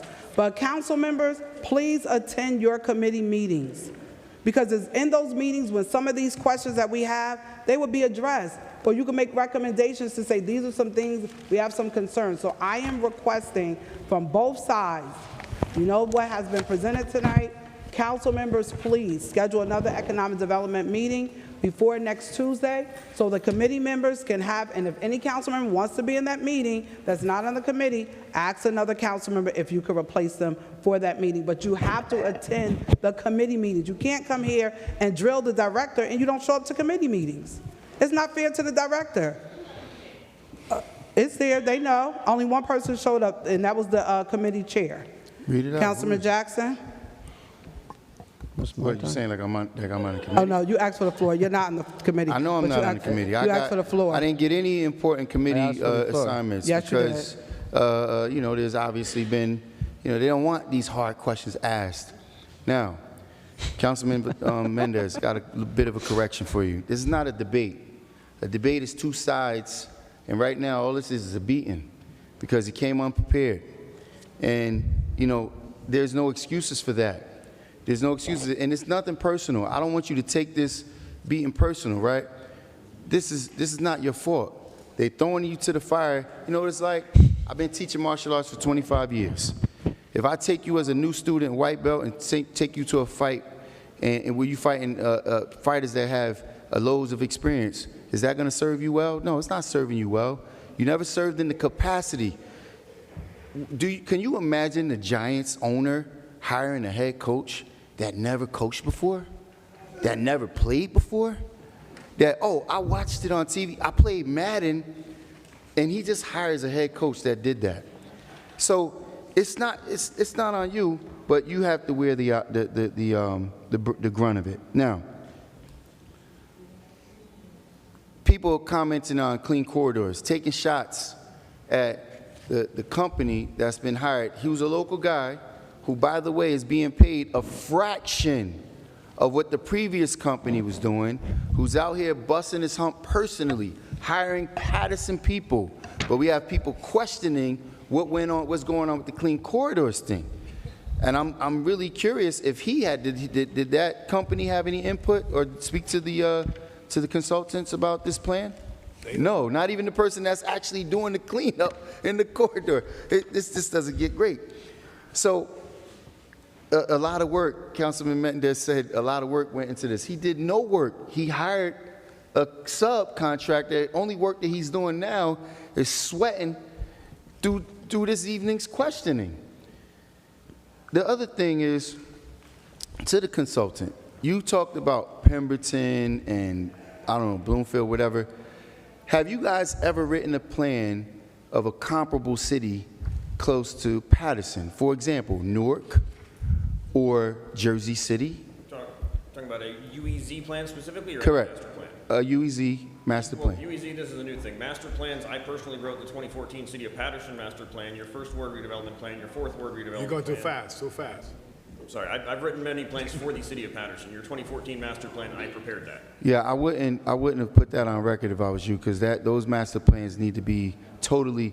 I don't think you've ridden around the city lately, because those master plans have absolutely destroyed the City of Paterson and the overdevelopment, the use of the not the urban enterprise zone, the Redevelopment, maybe? the redevelopment zones destroyed Paterson. Those of us who are from here, we don't even recognize it. Maybe you should get a social media page and friend some people that used to live in Paterson. And I can't find, there's very few people, probably on one hand, and that's only because they're delusional or they're probably, using some kind of additional substances where they believe that the master plans that have been in place have been adequate for the city. So I would definitely not, put that flag up. The question is simple. You wrote a plan for the master plan for redevelopment, for the UEZ, for communities like Pemberton. Have you ever participated with a city that's somewhat similar to Paterson? Newark, Trenton, Jersey City, Camden? We have done work in Jersey City. I worked in Newark For the UEZ master plan. I'm not saying you guys are. UEZ is new. So we've done Pemberton, which is Browns Mills. What year did you do Pemberton? Pemberton adopted their plan about 3 months ago. 3 months ago, so it's recently written. Okay. So back to the assistant director. Assistant director, you've been awfully quiet, man. I have a question for you. Yes, sir. What exactly is your position again? I'm sorry. As an assistant director, my role is to assist the director of economic development. But mine is a bit different. I'm not involved in the policy, procedures, environment. Mine is more of boots on the ground, dealing with zoning department, CI, the UCC department. So the personnel items. So I just want to say, Mr. Velez, Councilman Velez, thank you for highlighting those issues regarding designs. If you can, please shoot me an email, and I will address and look into that right away, as well as anyone who is requesting these items verbatim. So no, I would like to receive that communication as well of the businesses that was targeted by those that answer to you. But so prior to this, have you worked in the capacity that you're in for any other municipality before? Municipality, no, sir. I've been in the private sector for 30 years. So you've never worked in the capacity of assistant director of economic development before. Have you ever did work, or are you familiar with the work that takes place within the UEZ? No, sir. You've never done it as well? No. Okay. So you're only really here standing up there because the director had to leave early? I am here to support Director Royd here. But you can't provide any information, you don't have any experience, and you didn't take part in writing this plan either? I have experience in the private sector regarding contracts, regarding private. There's nothing in this plan that has to do with contracts? No. Okay. That's not part of my. Because you know what's the normal practice? What would normally happen? Like, let's just say if like, I'm just going to use it in this context. previously, the BA, and I even give Kathleen Long, listen, I gave Kathleen a world of problems because I don't believe her intent was in the right space, but capacity and capabilities was not a place where she was lacking. When your employee is bombing, I mean, just burning up, you should have been able to step in and answer some of the questions that he just didn't have any answers for.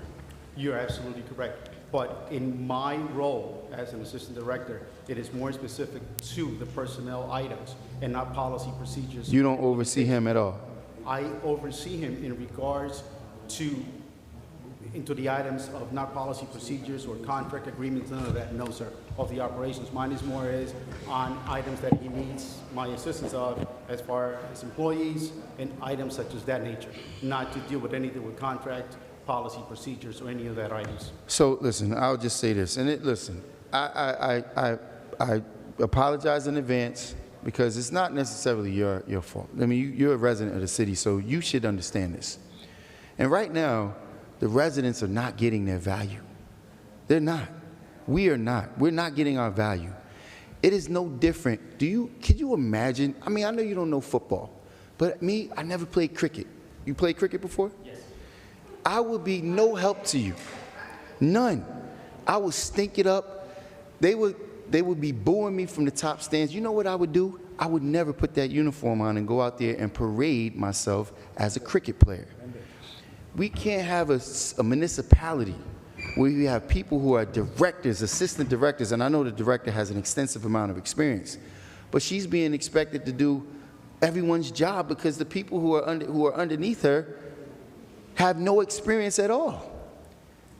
I mean, you just basically getting jobs because you got a hookup, more or less. So, you know, and this is not to you because maybe, oh, it's personal. It's not personal. No, it's the facts. It's the facts that when you go outside, we have those garbage cans that we spent $750,000 for. They're all overflowing. It's rats. I took video of rats. When I grew up in the city, it was never a rat problem. My father told me about rat problems before. It was never a rat problem. But now, the health officer is off on vacation. You got rats running around here all over the place. You're taking UEZ grant money and buying $1 million garbage cans with them that's supposed to talk to DPW. They're supposed to send DPW text messages. And then you got council members blaming DPW for these cans being overrun. Listen, I'm not telling you what to do. I would resign, brother, if I was you. I would resign because I would, but it's not just this department. The BA has never served in this capacity. Oh, he was the BA for the county, right? You're the BA for the county? Jackson. I'm sorry, Council President, I'm speaking. I know, Councilman, so, 1 second. He's never served in this capacity before. The personnel director never served in that capacity before. We had a personnel director would have loads of 30 years of experience, master's degrees. We pushed him out. The CFO is a requirement, Mr. BA, in case you didn't understand. Within our charter, it's required for him to sit there all night. He's out probably, you know, doing what he's does. This is not, it's not personal. This is me defending the public's best interest. That's it. That's it. And if you have to be a casualty, don't blame me, blame the mayor. He put you in that position. He never sent you for training. He lets you bring up false charges against employees who then turn around and sue the city. Now the taxpayers got to pay that bill for, of which Corporation Council and the mayor keep pushing that can down the line while Dave Gilmore is going to hit the city off over the head for about $5 million. And you guys, you had the audacity to come, listen, just understand this, put the word out. You come here, I'm going to hold you accountable. If you're getting paid a salary, I'm going to hold your ass accountable each and every night, whether you like it or not. You may not want to invite me to the barbecue, that's fine. I can't answer for everybody else, and I'm gonna just say this last thing, because what's really sad, what's terribly sad, is how we bring up, you know, sensitive information that, God bless her soul, the former Assistant Attorney General, whatever her, Sheila Oliver's position was, how she fought for this money. She fought her loss of life in vain for this money because now it's being wasted. And the community's not going to realize the benefit because the people that we have in charge to run it don't have a damn clue on what they're doing. And if that's not factual, and by the way, for the record, I've never changed my vote on anything. You can't attest to me, you can't point out one vote that I've ever initiated or made where you could challenge me not being accountable. So, listen, man, you got to do better. If this comes up for next week, you could count on it. I'm gonna lay into you again because this is unacceptable to be this unprepared. Unacceptable. Councilman Oden. Thank you, Madam Council President. I want to thank you, Madam Clerk. So, Director, first of all, I would say that you are the youngest director in the city of Paterson and first Bangladeshi descent directors in the city's history. So I really commend you that you stepped out and you're working, helping the city out. You are Paterson Public School product, young man. We can pick on you personal level. Put your microphone up. I don't know is it? No, straight. It goes like Is it good? I got you. I got it. So it is very easy to personally attack someone, and I don't really like it, that part that you have experienced today. What I'm trying to say right here is, when you are, and I'm giving a real life example, one of my students came to me and said, Mr. Dean, I have applied for a job, and every job I apply for, they're asking for experience. If they don't even give me a job, then where are they going to get experience from? So exactly what are you exactly asking for? So I think this is a learning process for you, and I see that it can do a great job. So let me come to the straight, point that what I exactly wanted to mention. Yeah, please do. Nothing personal. Council President, I think you should handle the meeting proper way, that I don't want to be interrupted by any council members. So, Director, I know that you have walked to the businesses, and I was reached out by your team multiple times. Crystal, Sharma, yourself, and other members of your board, you guys spoke to the businesses. I know many businesses do not want to be part of it for whatever reason, whether there is a gap of they don't understand why it is important to be part of it. That education needs to be taken place where the businesses get encouraged to be part of it. And I like to see that as happening before the strategic plan is in place. I feel that it could have done better job, and I would say, if I just take a look at this, I'm not saying this is something really bad. I'm not saying that. When we are picking on you, asking questions, maybe you are not ready to answer all the questions.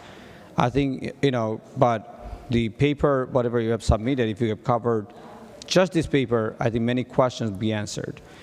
But what I'd like to see more, if I say constructive criticism, that I see only 2 community forums are taking place, which is 21st Ave, UZ, and South Paterson. Why not other areas? Attendance doesn't matter. You initiated, people did not show up, 1, 2, whatever numbers, but you should have initiated other areas. First or second ward, if you go to Union Avenue, from all the way down to the first ward, you should have tried to involve more inclusive to all the businesses. So I think you should go to all the areas to hear from everyone.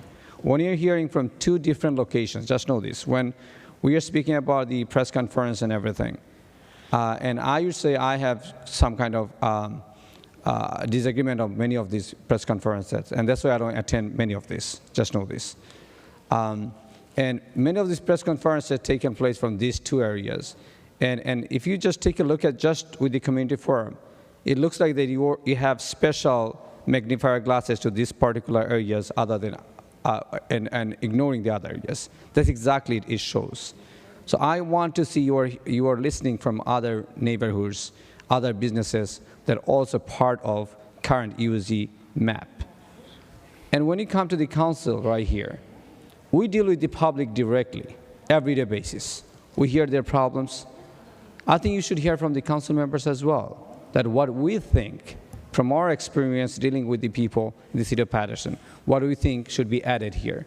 So I think before you submit this, there should be a flexibility that where we council members can give our input, and it should include all the community members. When I'm saying so many people skip, and I'm talking myself as an experience that even before I became council member, I took the initiative to sit down with Union Avenue business areas and wanted to have an organization.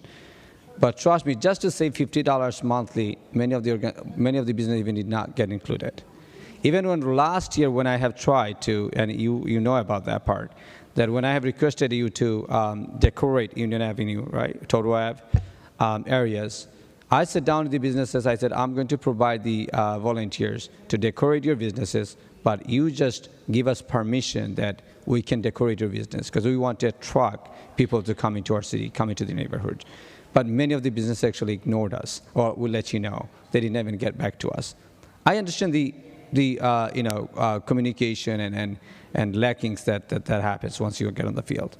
But as a city employee and an energetic person, I like to see that better way you're proceeding with this. So I like to see other community forums that taking place other areas, not only 2 neighborhoods. That's one special request. Also giving us, the council member, opportunity to support you that what else you can have added to this list. I understand you have expert planner, but just know this, we have real life experience. We walk in the neighborhoods. We see people's crisis, businesses, what crisis businesses are going through. We are not very welcoming to the businesses. We are losing business from our city, right? When we voted for the budget introduction earlier today, right? And we are just targeting the resident. Why? Because we are so dependent on the homeowners. Because we are not looking forward to welcoming new businesses. How can we attract business in our city? So I want to be part of that initiative. Go extra mile and come up with a strategic plan that where we can see more businesses coming to our city. So I used to say, don't just push it to the next meeting. If you need to take some time, do so. Have some community forums in other neighborhoods. And if anything council members can be done, and I'm talking about myself, I'll be open to assist you with this. No. Thank you. Councilman Jackson. President. No. Very Councilman quickly. Jackson. No, you say no to me. You say Councilman Jackson. We in a workshop. We could ask for the floor. I was first. Jackson. I was first. you first. I'll be very quick. Yeah. Because I'm extremely disappointed by that. Yeah. For Councilman Udine to say that I'm picking on, first of all, please understand that that's furthest thing from the truth. No, I'm sorry, just give me a moment. I would prefer for you to outline which questions I asked that was inappropriate. Mm-hmm. If there's one question that you can point out that I asked that's inappropriate, but I'm going to tell you, I'm going to give you a bit of critique. You said I'm picking on him. You said no, but I'm going to give you a bit of critique. Councilman Udine, he has the floor. You asked me to set order, and I'm doing it. He just asked me to set the quorum when I asked him about what was the thing, right? So, sure, you can rebut whatever you like to do. Councilman, okay, just interrupt. No, I should not. Councilman Udine, you have the floor. Take it. Councilman Udine, you're out of order. Councilman Jackson has the floor. You can answer after, because this is directly directed at you.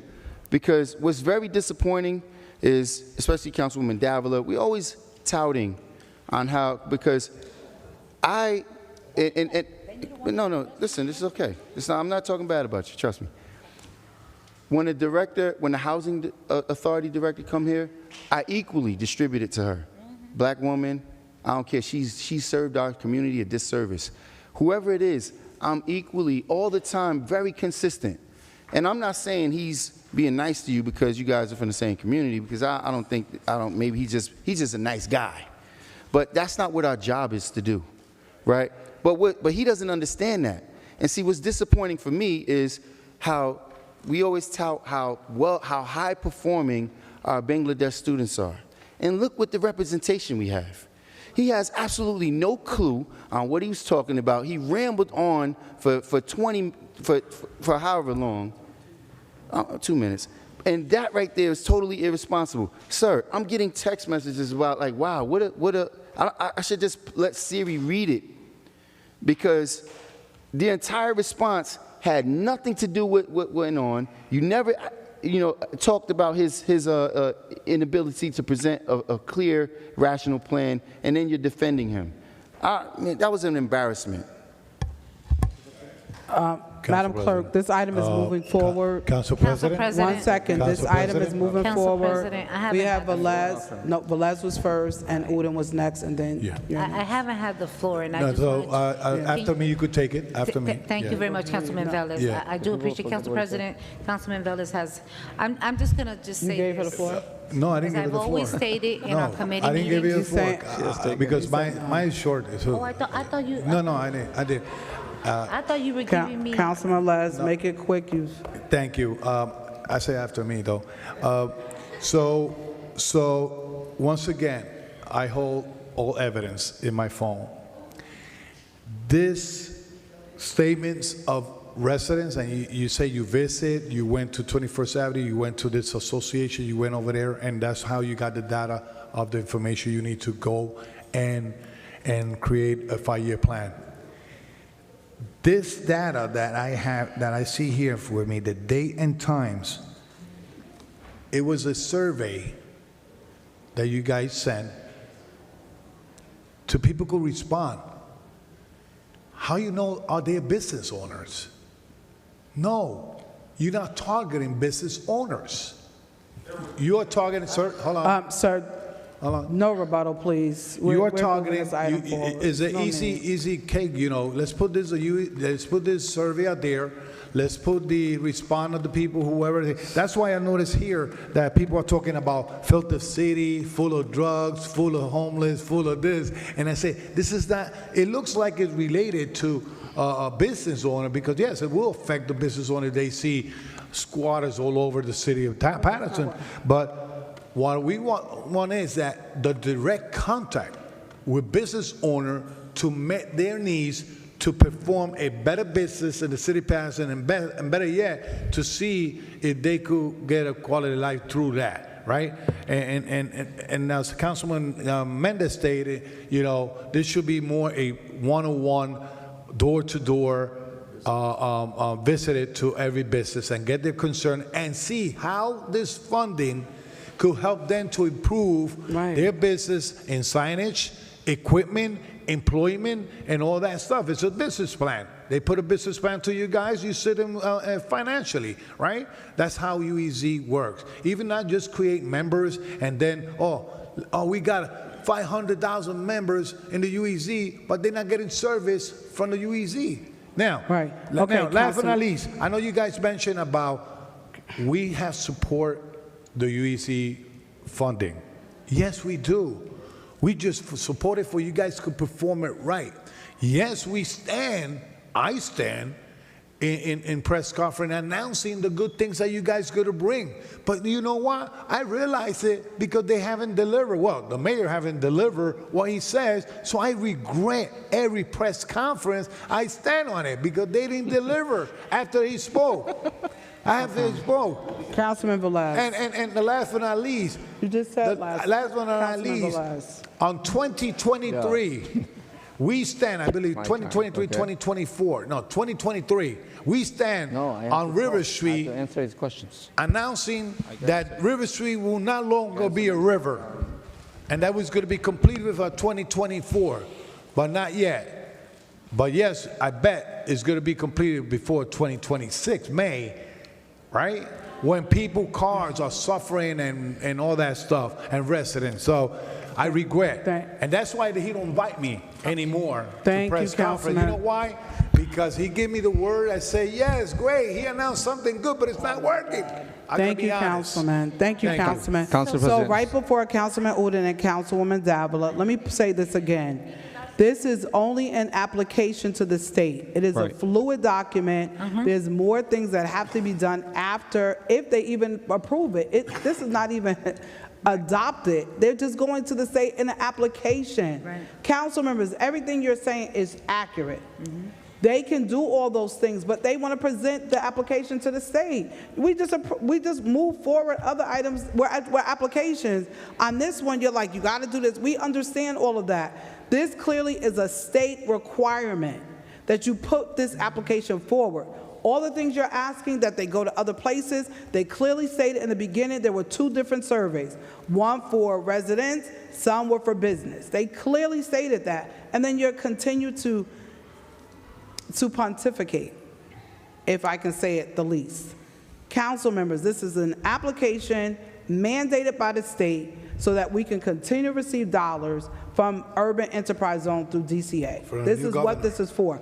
All the things that you're requesting, the ideas and recommendations, yes, they can be a part of the moving forward, but we got to get an application into the state. There's a deadline. That's why we have it before. And I've heard some people say, remove it. Next week, you can vote it up or down, but we cannot remove it because we will miss it. We will leave it on regular, and you can choose to vote yes or no. But I'm not going to be the person that when someone needs the park renovated and we don't have the money in our budget, like Councilwoman Ames wanted money, I'm not going to be the person to say to Councilwoman Ames, no, because we didn't put in an application, I voted no. No, this is what we need to do, is move into regular, and then if you want to vote yes or no, that's your choice. Councilman Uden, please briefly. Council President. And then Councilwoman Davila, and then we're going to move into the next session. Thank you, Council President. When you said briefly, just know this, we speak really short and to the point. You don't have to actually remind certain council members that you have to be short or on the point. So moving forward, Council President, one thing about me is I never judge my council colleagues. Whether their question is appropriate, inappropriate, logical, not logical, that's not my job, and I never question on anybody's point. What I said is, when in personally attacking someone, let me give you an example. Salary of a director or any city employee, and I'm talking about myself, is public. That's very true. But on a context, when you're asking, hey, how much are you making? How much school is paying? The purpose is belittling you, is undermining you. That's the purpose. We're not thinking about public knowledge.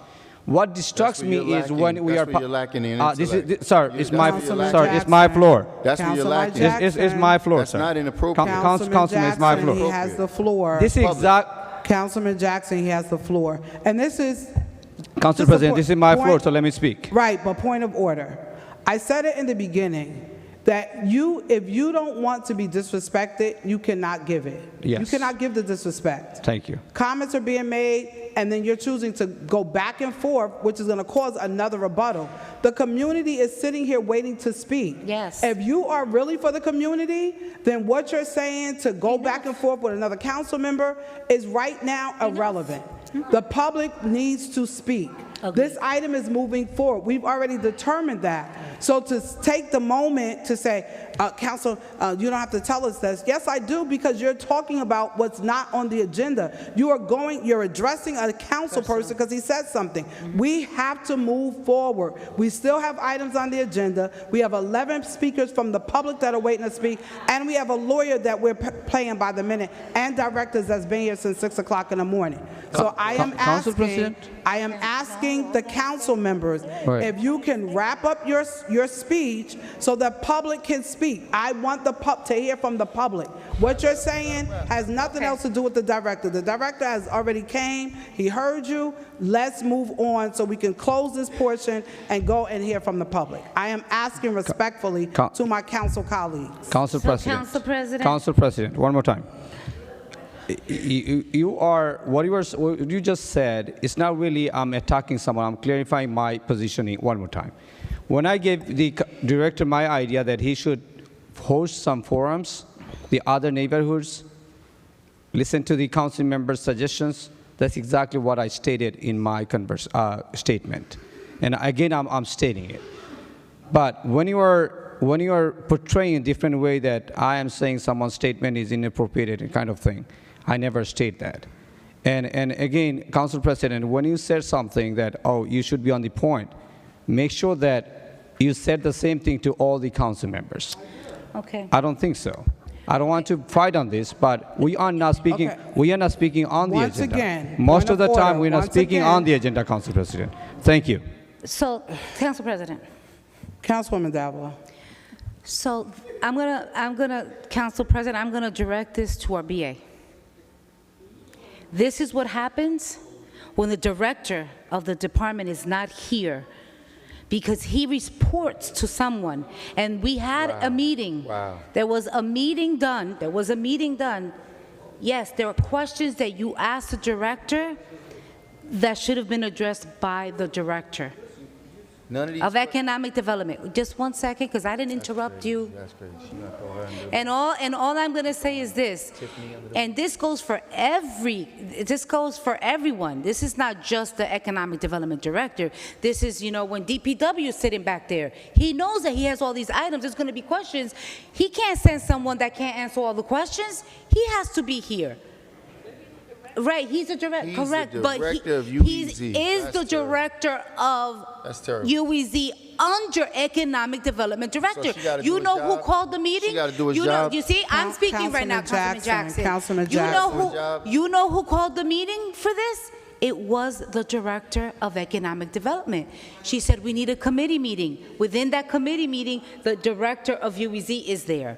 All right, so I just wanted to say, Mr. BA, all of our directors, we had which through the council president, we had our director of public safety. He got hurt. He had to leave. That's a different. She left without even saying anything, like, I have to leave. Normally, that's what happened. Directors reach out and say, hey, you're the chair of the committee or you're the vice chair. I have to leave for emergency reasons. That can happen. So I'm just saying, we need to, especially in workshops when all of the council members have questions to ask, yes, there are certain things, Director, when we're in committee, I asked you all the questions, and I'm like, get ready to present. And there are times where the director of economic development says, I'll be able to speak on X, Y, and Z. All right, so with that said, I just wanted to say that statement. This is not for rebuttal with anyone. I have the right to make a statement, address our BA, address our Corporation Council, and in this matter, I try not to address the council because it becomes very Thank you.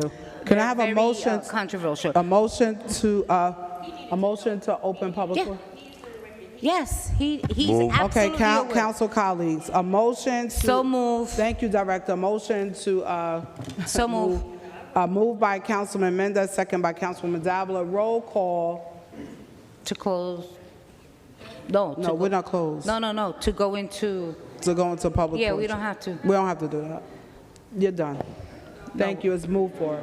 You're done. Thank you, Director. Madam Clerk, can we go into public portion? We have approximately 10 or 11 speakers. You each have 3 minutes apiece to speak. Please speak clearly. The timer is on.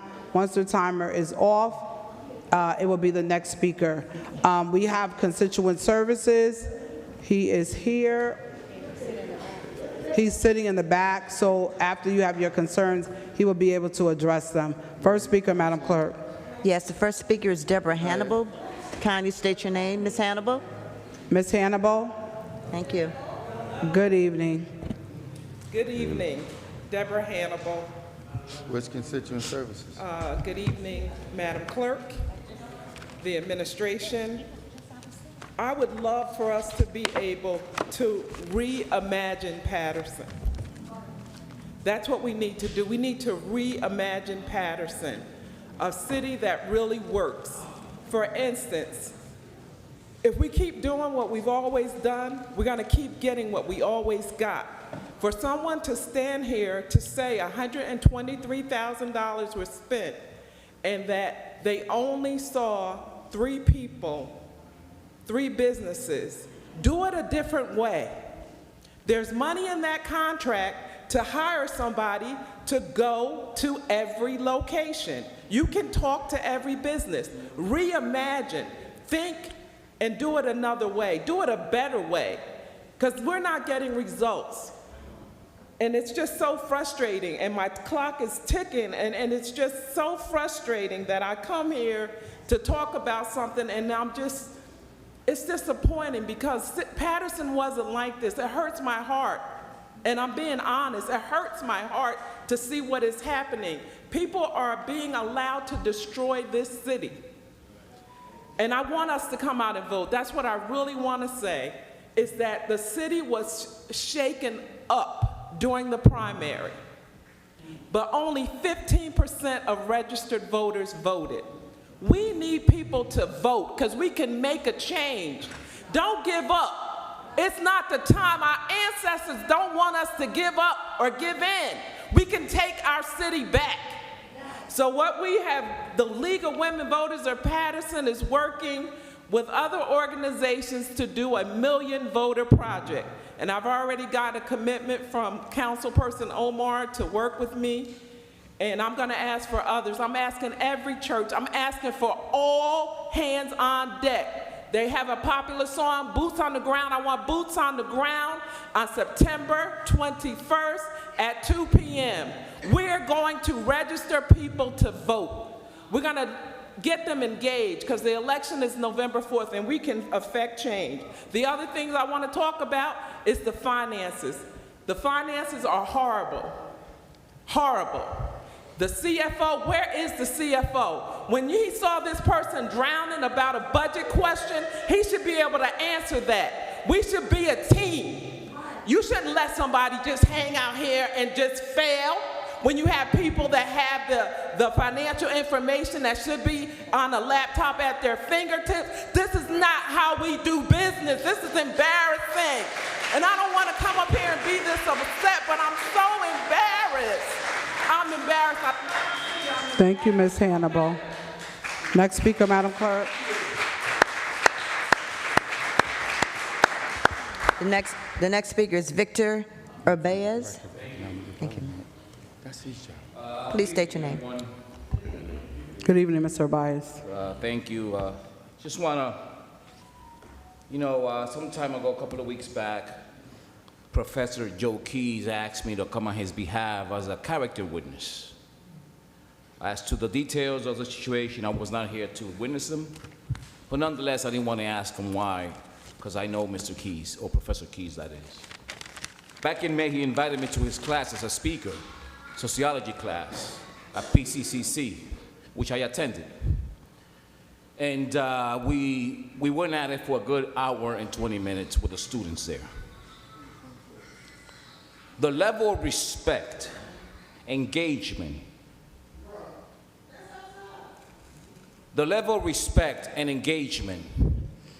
and interaction that went on just reminded me of what education is really about.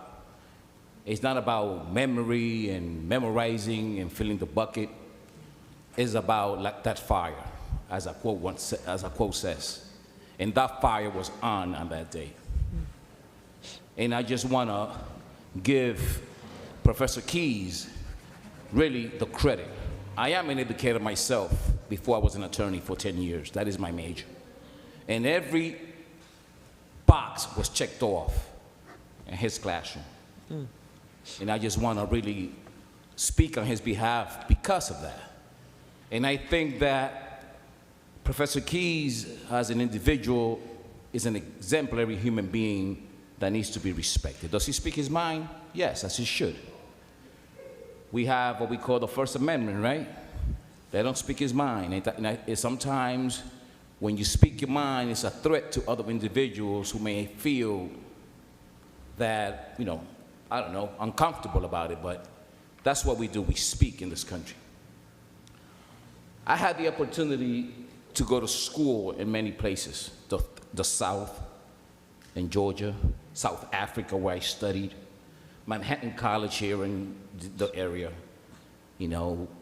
Baltimore. And if I were to register in a classroom again, and I see the name Joe Keys, sociology, I would sign up for that class in a heartbeat. So I just want to make sure that it's on the record the kind of person, the kind of human being, the kind of professor this man is.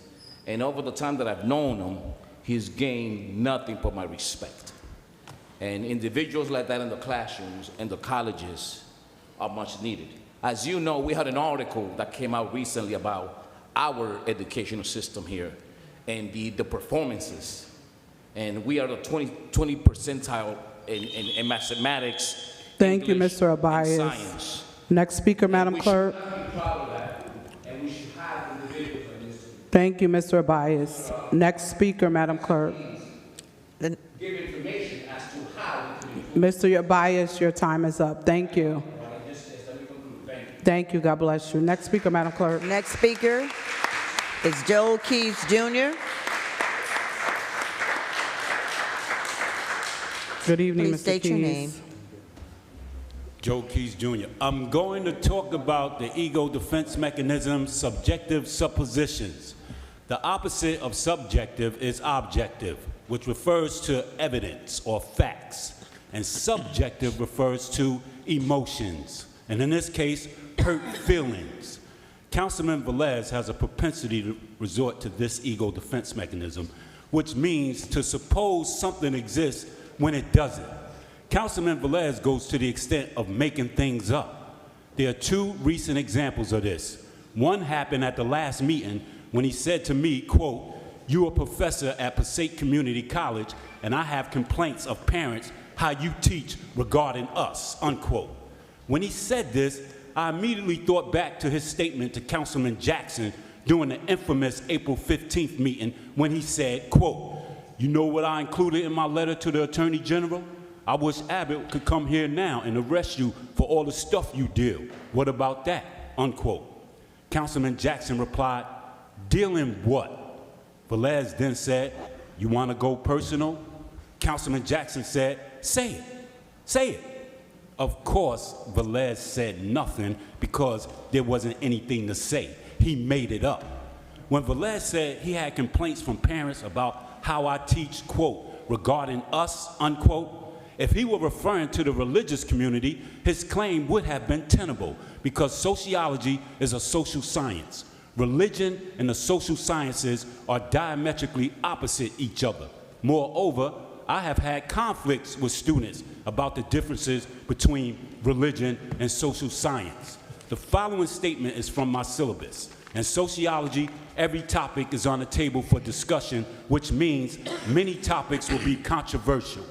When Velez said, quote, "regarding us," unquote, he was referring to Latinos, which makes his charge absolutely ridiculous. And I'm going to show you why. In my syllabus, I explain, quote, "There's a new and exciting movement in higher learning consisting of equity and inclusion. Hopefully, equity and inclusion are important to all of you because they will be a huge part of the learning experience," unquote. During the first classes, I sent around a chart that asked for students' ethnicity and other personal information. I asked for their ethnicity so that I can include information about each student's heritage. Also, I have a list of the roster that I use to keep track of the rotation in order as each student gets multiple chances to play a 5-minute video, which offers more opportunities for them to share information about their lineage with the class. In conclusion, I'm going to read an excerpt from a Latina student's essay to illustrate the impact on my students. Quote, "I thank you for being someone whom I would love to have as a mentor in my journey, but more importantly, for helping me understand more about our people, background, and ultimately myself." Thank you, Mr. Keys. Next speaker, Madam Clerk. Next speaker is Valerie Idrova. Idrova, thank you. Good evening. State your name, please. Good evening, Council. My name is Valerie, student at PCC, and I came here on behalf of Joel Keys, who is an amazing professor, and I actually wanted to address what Councilman Luis Velez said about him, how he has received parent complaints, and I totally don't believe that, because whenever Joel Keys is speaking to his students, I know we shouldn't say it because it's like considered a bad word now, but diverse. He teaches us diversity in this college. He teaches us that it's okay to be Latino, that's okay to be black and proud. We stand for so much stuff at PCC, and he is a proud educator. And what he said earlier, that he would sign up for a class again if Joel Keys was his professor, I would as well. But sadly, I can't take another sociology class because I'm a nursing major. But Joel Keys is an excellent professor, and what Luis Velez said about him was not right. Thank you. Thank you so much. Next speaker, Madam Clerk. Yes. The next speaker is Derek Penzon. Penzon? State your name, please. Thank you. Hello, my name is Derek Penzon, and I'm a current student at PCC. And I'm here to address the things said about Mr. Keys. I think he's a wonderful and excellent professor, and he teaches us about many different topics and diverse topics about our cultures and other cultures as well. I think that Good time. he's a great teacher, and there was a student once that actually came up and felt comfortable enough to go up to the classroom and tell a story about how she was dealing with some controversies in a school that I will not name, and that she didn't feel comfortable and that she was actually kicked out for unfair reasons of that school, and he gave great advice to her, as well as a lot of the students gave support. And I think it's great that someone can feel comfortable in a class to speak on such a topic that might be sensitive. That'd be it. Thank you. Thank you so much. Next speaker, Madam Clerk. Yes. Next speaker is Brian Wilson. The student left. Next speaker. The next speaker is Veronica Watkins. Please state your name. Good evening. It's Veronique, by the way. Okay. Could you just pull the mic to your, yes. It's Veronique. Okay. Sorry. It's 9:20. Okay, I live in the 4th Ward. I live by Montgomery Street.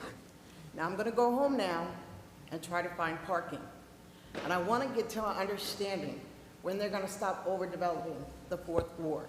Because every day, I have to walk farther and farther. I have to park farther and farther, 2 blocks, 3 blocks to get home. I've been on Montgomery Street for 15 years now, okay? I used to be able to find a spot in my parking lot. I used to find a spot in front of my house. Now I cannot do that. And thank God I don't work nights anymore. I work days. So I have to go straight home so I can get a parking spot. And then when I leave for work every morning, I see the bumper cars. Because as I go up Summer Street by Governor Street, and people are parked hanging off the corner, the front end of their car is missing. The back end of their car is missing. And now that they redid the street after 15 years, Summer Street and part of Montgomery Street, okay, now they put in crosswalks. Now you park in a crosswalk, now you gotta come out to a parking ticket. So when is it going to be enough? There is not an infrastructure in place. I don't know who the city engineer is to approve this. The stop signs, the lights, the schools, the supermarkets to absorb all of this. When is it going to stop? Because it's not building any economics. It's not doing anything better. Nobody's buying a home. They're renting. So who's paying these taxes? I don't understand. So I'd like to get some sort of feedback. When is this going to stop? When is it going to benefit the homeowners that live in Paterson? And to change the subject, for you to coddle a grown man, the director who gets paid a lot of money that most people would pray to have, and the fact that you're going to sit there and coddle this grown man to answer questions, shame on you. Shame on you. He has a job. Let him do his job. So I had to just say my piece. I sit back and I watch these meetings, and I respect all of you because you all have to do a job that not everybody would have to do to go out there and speak for the people. But enough is enough. Nothing is getting done. It's just, like I said, it's just a big mess. So I would like to see something in return for the 15 years that I've paid my taxes that continues to go up every year, and I see no benefits besides my car getting tore up and tickets. Thank you, Ms. Verlaine. Next speaker, Madam Clerk. The next speaker is Delshonda. State your name, please. Before the clock starts, pause it for 2 seconds, please. Please, I ask that grace. There was 2 people here that left early. I have a whole synopsis for you guys, but I want to make a comment about something I saw earlier. Is that okay with y'all? So the process is, because we have to be fair, that to get extra time, you have to ask in advance for the extra time, because we have items on the agenda that are still left. We have lawyers that we have to handle, so we can't allot it, but if you need time for next week, I can definitely do that for you. Okay. So I don't appreciate Councilman Davila. I heard you. Before I go into my letter, and if my time cuts short, I'll ask for more time and I'll read it next week. I heard you say, she's a black bee. She needed to stop this in the back of the room when the gentleman was standing here, and I could do what he did in 5 minutes with my PCCC associate's degree in communications as Joel Key's student. That was wrong. I'm not the only one that heard it. That's why we were all out in the back. I'm gonna go forward and read my letter. And I've seen you at PCC, and you've barely spoken to me. And I'm an outstanding student, PTK member, TRIO member, SSS and all that stuff.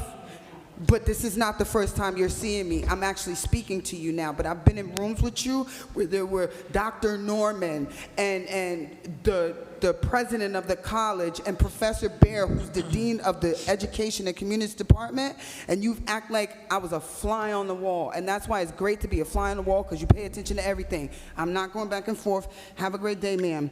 Thank you for your time and your service to our community. My name is Delshonda. I stand here before you as an Afro-Latino woman, a proud veteran of Operation Iraqi Freedom and Operation Enduring Freedom, and a Phi Theta Kappa honors graduate with Associates in Arts and Communication from PCCC.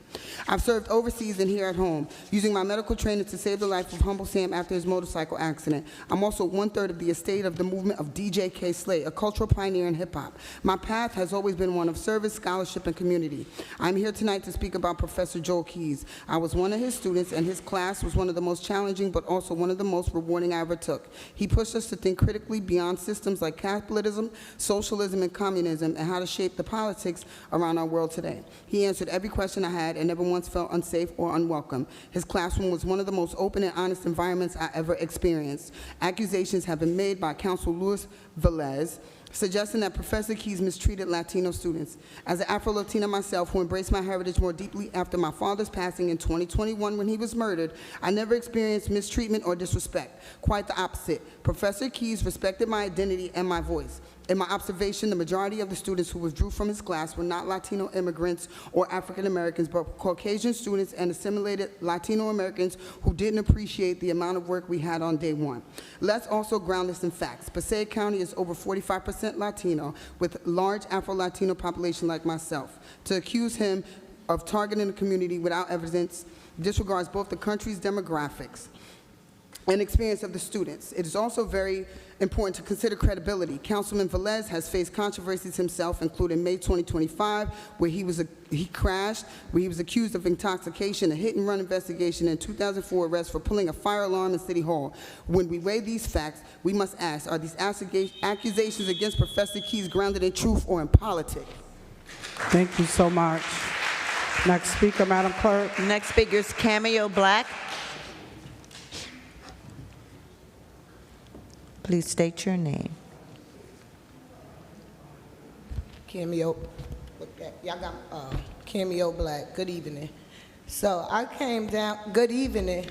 First of all, okay, I came down here because the last time I was here, I see a couple of parents came to speak about me cursing at the mic, and y'all been looking for me. I'm gonna say to the parents, instead of looking for me, teach y'all kids.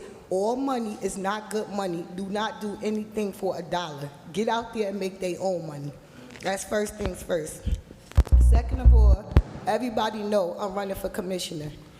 Since I've been running, I don't need none of y'all to support me. These the council people, not one of y'all have said anything. I do not have to be y'all friend. I don't need to stand in no photos with y'all. Everybody that know me, I'm a real one. I do everything behind the scenes. I don't need y'all for nothing. While y'all up here bickering and arguing, while I just walked here, you know how many people I counted in front of the building that's sleeping, that's high, that's off of drugs, and that's the only thing y'all could come up with is arguing? People are tired of coming down here. It's nothing but a circus every single week. Mims, your model artists, we're better together. When will we become one? When? Every single week is the same thing. Week after week, nobody is professional up here at all. Everybody come at the mic, y'all got y'all personal cliques. I'm gonna tell you this, Ruby Cotton, and I'm gonna tell you this, Mims. When y'all had y'all little charade the other day, when all of y'all was partying together, y'all two need to figure out why Marissa only dropped pictures of you and her drinking when everybody was drinking. Y'all better start paying attention. Y'all better start checking y'all motherfucking circle. Excuse my language. I'm sick of all of this dumb shit that's going on, and I keep telling y'all, everybody that's smiling y'all face ain't real. Anytime Cameo come to this mic, I'ma say what everybody not gonna say. So y'all could talk about me, y'all know I don't care. Because I keep telling y'all, I'm covered by the blood of Jesus. I walk with no fear. Only person I fear is God. That's what I keep telling y'all. But I'm gonna tell y'all again, check y'all circles, check them pictures, and figure out who y'all running with, because everybody that y'all smile with ain't y'all goddamn friends. And that's my last time telling y'all. Thank you. I normally don't do this, but I have to say this. I have never drank in my life. And 55 years of living, so to accuse me of or to say I had a drink in my hand, the only thing I drink is CNC ginger ale. I could drink any kind of ginger ale I want, but I prefer CNC. Well, Let me tell you, it was very mixed up because when they called as a picture with you and her with the cup, I sent a text message to you. please send it to me because, yeah. Like I said, pay attention to your circle because it was real weird that everybody is together and only you and her is excluded. So thank you for that. I'm not sure what picture that is, but I would love to see that picture. But first and foremost, Council President, point of order. Let me say this. Are we making it a practice to answer to the public? No, I'm just one by one? addressing, because I was directly, Council President, Councilman Jackson, I have the floor. But you're So addressing, but just you're to not allowing address- us, you're not allowing us the same right and privilege when So people come I'm to the just podium. putting on the record, I would love to see that photo. Anytime we're together, the three of us, myself, Councilwoman Cotton, or Davila, we all take photos. There's no taking one with other. Point of order, I wanted Council to- President, there's still I people wanted waiting I'm to addre- speak. Council, right, there's only They one waited- person. they There's one waited person left, long and I'm enough. speaking, Councilman Jackson, I have the floor. Yeah, but I didn't give you the floor, stepping Councilman outside of a Jackson, I'm practice. speaking. I am You're stepping speaking. outside of a practice that you No, I said am we speaking. cannot do. In So closing. is this a dictatorship? What's Councilman going on? Jackson, like, if you stop talking, I could finish. No, but you shouldn't be engaging. No. You So cut just everybody in off after closing 3 to the minutes. community at large, just to put it on the record, most people that know me, they know it's not true. I don't know who's circulating the picture, but also we got to be careful who. But for me, at the end of the day, we have to make sure that we present information that's accurate to the community. Next speaker, Madam Clerk. The next speaker is Yair Cosme. Please state your name. Who's the next speaker?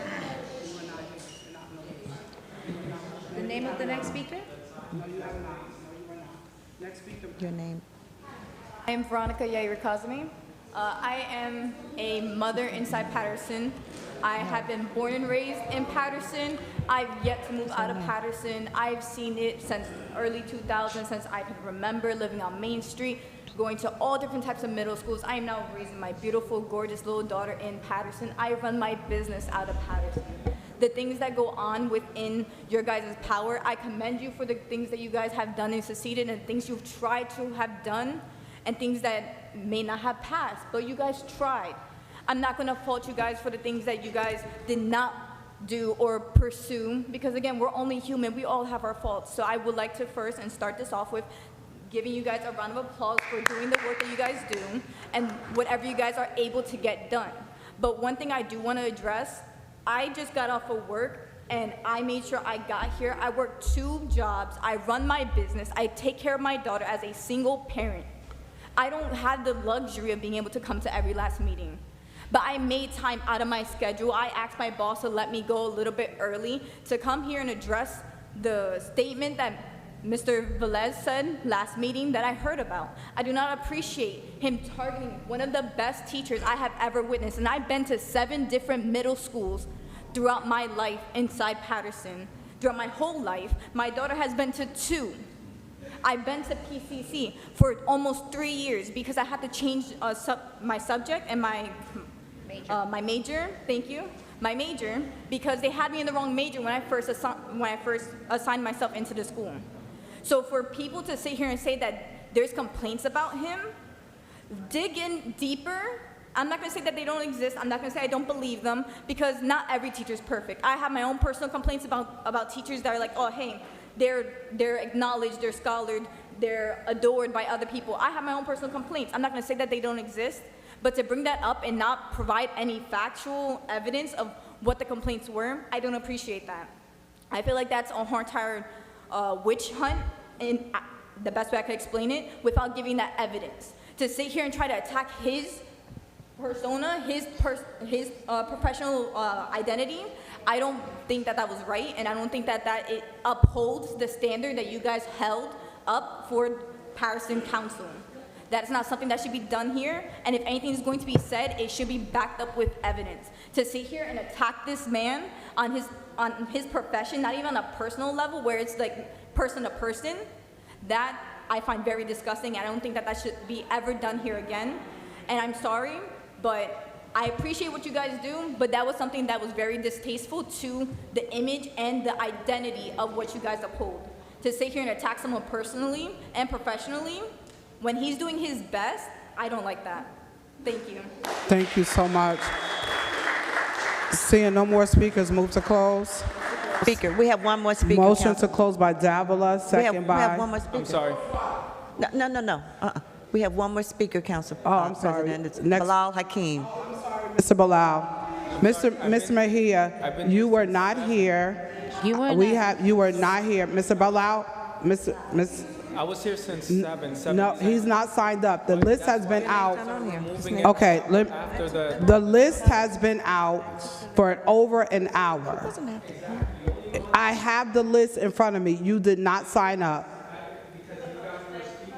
No, you did not sign up. Mr. Mejia, can the next speaker speak, and then we can have a conversation as it relates to you. Mr. Bilal Hakeem, please.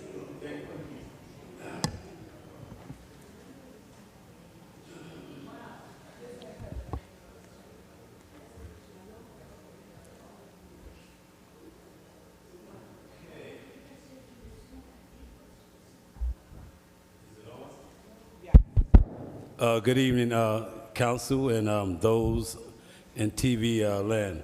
I have to apologize to my teacher for not being in class tonight, because I did have a class. But the first thing I wanted to say is that the former Human Resource Director, Ms. Deborah Hannibal, is 100% correct that we need to have a full court press on voter registration. And we are in lockstep with you.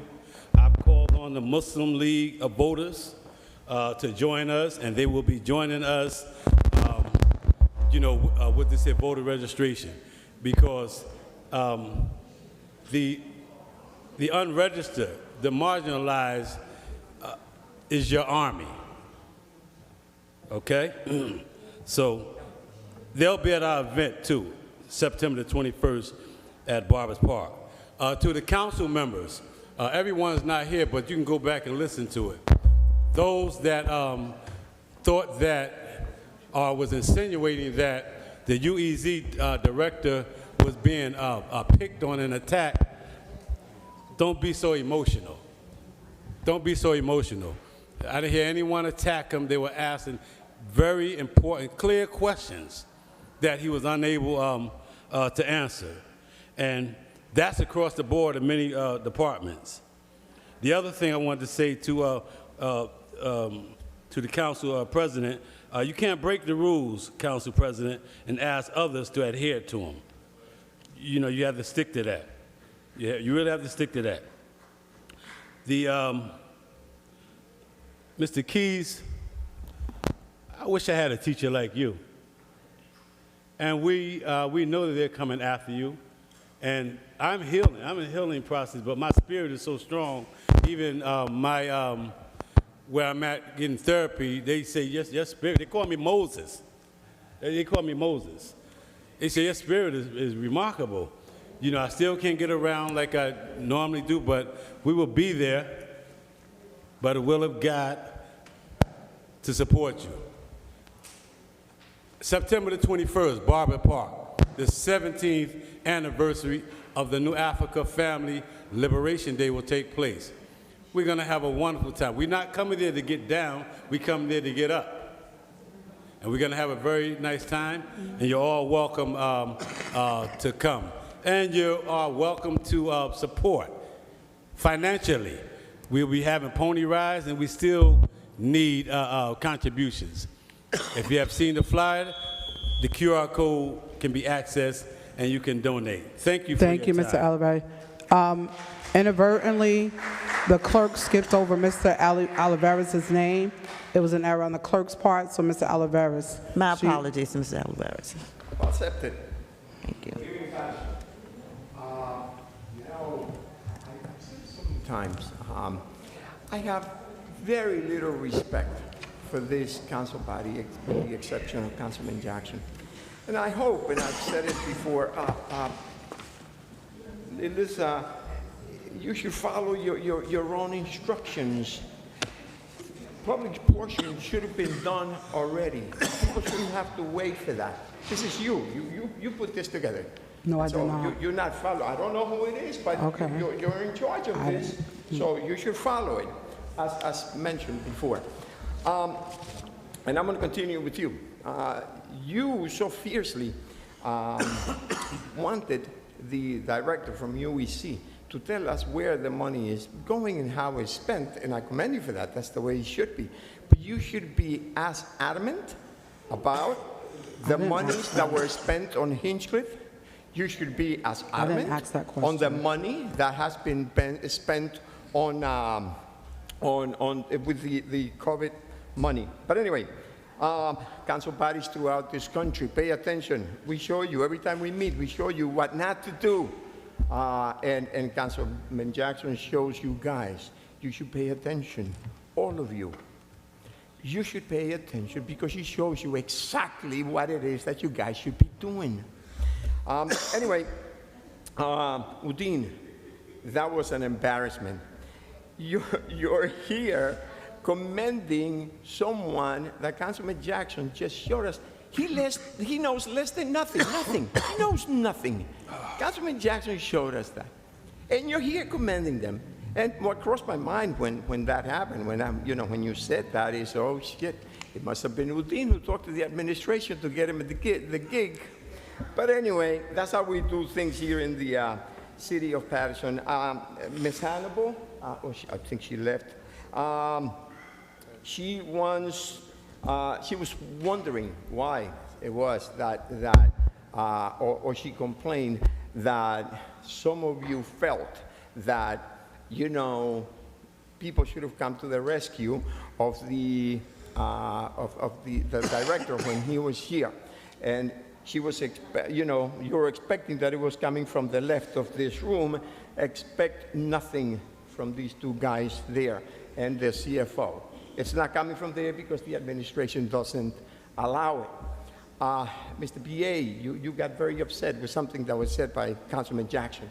Let me tell you that that's what happens when you trade your dignity for a salary. You get a slightly overweight old man coming over here belittling you because you sold your dignity. Okay. Thank you so much. There are no more speakers. Oh, so thank you, Mr. Oliveira. Mr. Mejia, so I know you You were not signed up on the list. There were 2 lists out since 5:30. I have the copy of the list, and you did not sign up. But as a courtesy on tonight, I'm going to allow you your 3 minutes to speak. But please, we've talked about this in the weeks past. Please make sure you're here to sign your name on the list. Mr. Mejia? Start by, I usually arrive at 7 because I have other jobs that I have to attend to, so it's the only time that I'm available. Now that the city opened up since 5:30 till 6, is 2 hours, let's say, giving the people the option to arrive at that specific time. I think you guys should extend it a little bit more.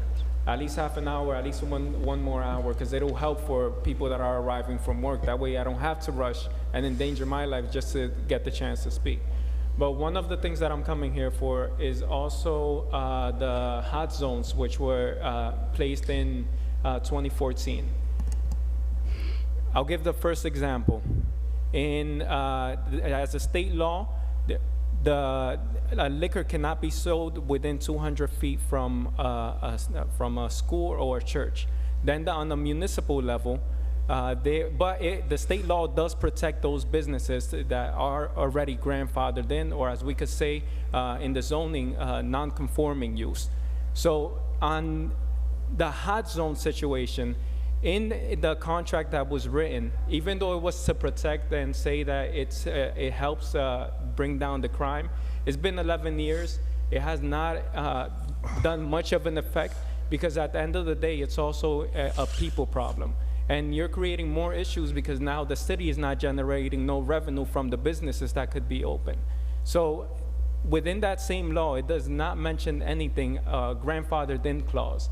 It's the same example as the signs that are being ticketed when they already did the approvals before the law was placed. It opens up a portal so people could now start suing because of all the tickets they've been getting during that process. And the businesses that ended up closing, it was more out of fear because of the amount of tickets they've already received. So one of my solutions that I'm trying to provide, because we're trying to make a better version of the city, right, is at least have with the same 3 officers that stand on the Broadway section in front of the BP and in front of the library, if the businesses that are already grandfathered in, have the officers drive down, because if those 3 officers were actually moving, those businesses would be able to see an officer passing by every 10 minutes. And we're saying that it'll help bring down the crime when we see that, for example, in Carroll and Godwin, if officers remove people from there, they end up going to the other block. So it becomes a cat and mouse situation. The shootings that have been going on, there's people that have told me, hey, if you ever find me a job or you get a position in the city, just find me a job, because I do not want to continue this. Thank you so much. Thank you so much. There are no more speakers. Move to close by Council Vice President Davila, second by Councilman Mendez. Roll call to close the public portion. Motion to close. I already did the motion. She said Roll call, Madam Clerk. to close. Moved by me. Moved by Councilwoman Davila, second by Councilman Mendez. Roll call. Roll call to close the workshop public portion. Councilwoman Cotton. Councilwoman Davila, I'm sorry. I want to address, and I just want to say this. I've been at Passaic County Community College for almost 32 years. I have had the opportunity to work with so many students that I see on a daily basis. To say that I would stand back there and speak ill and refer to someone racially and with a explicit, that is wrong. But with that said, if that's what they heard or understood, unfortunately, that is not what I stated. But I do want to say something about the PCC students that came before today. I don't really speak much because I've been working there for 32 years. If there's a situation going on at the school, I have to separate. But I want to say one thing for the students that came before.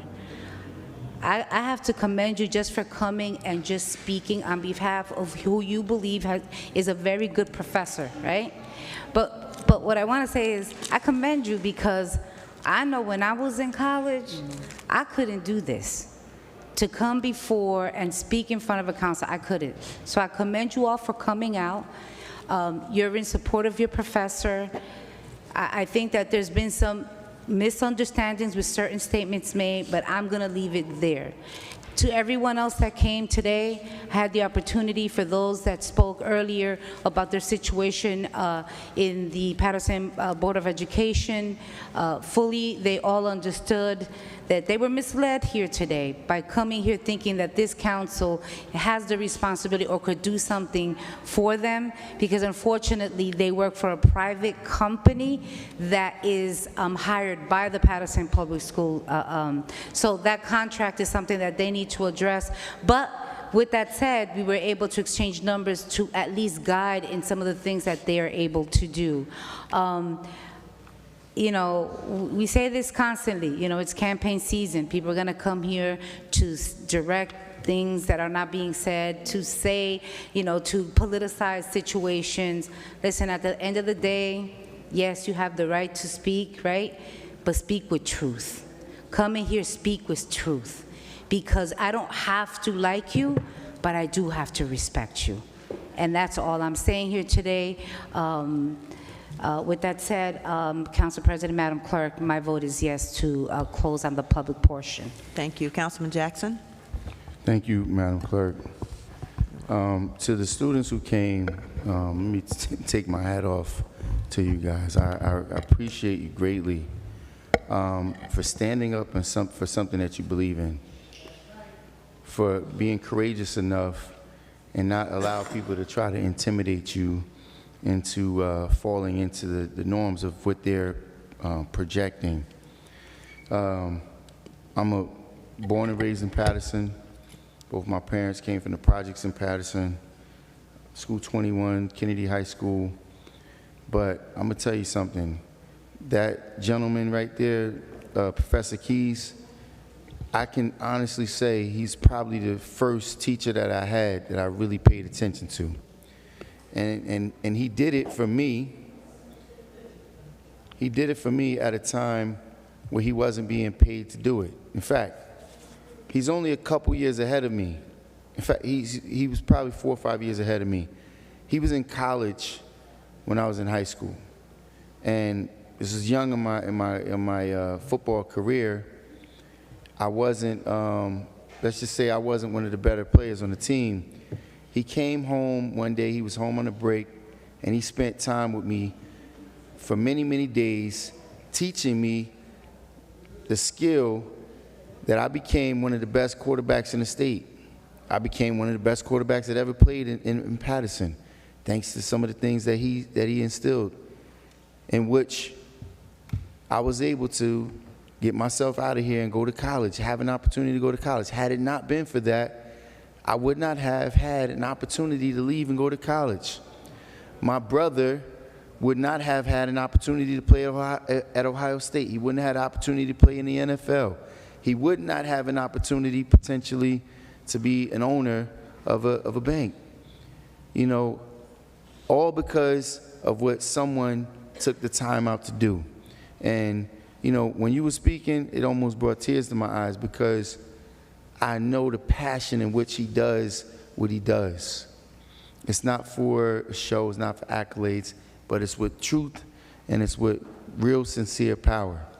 So I take my hat off to you guys and commend you for a person that well deserved it, because oftentimes in our community, right, when we need people to stand up for us, we're left there standing alone.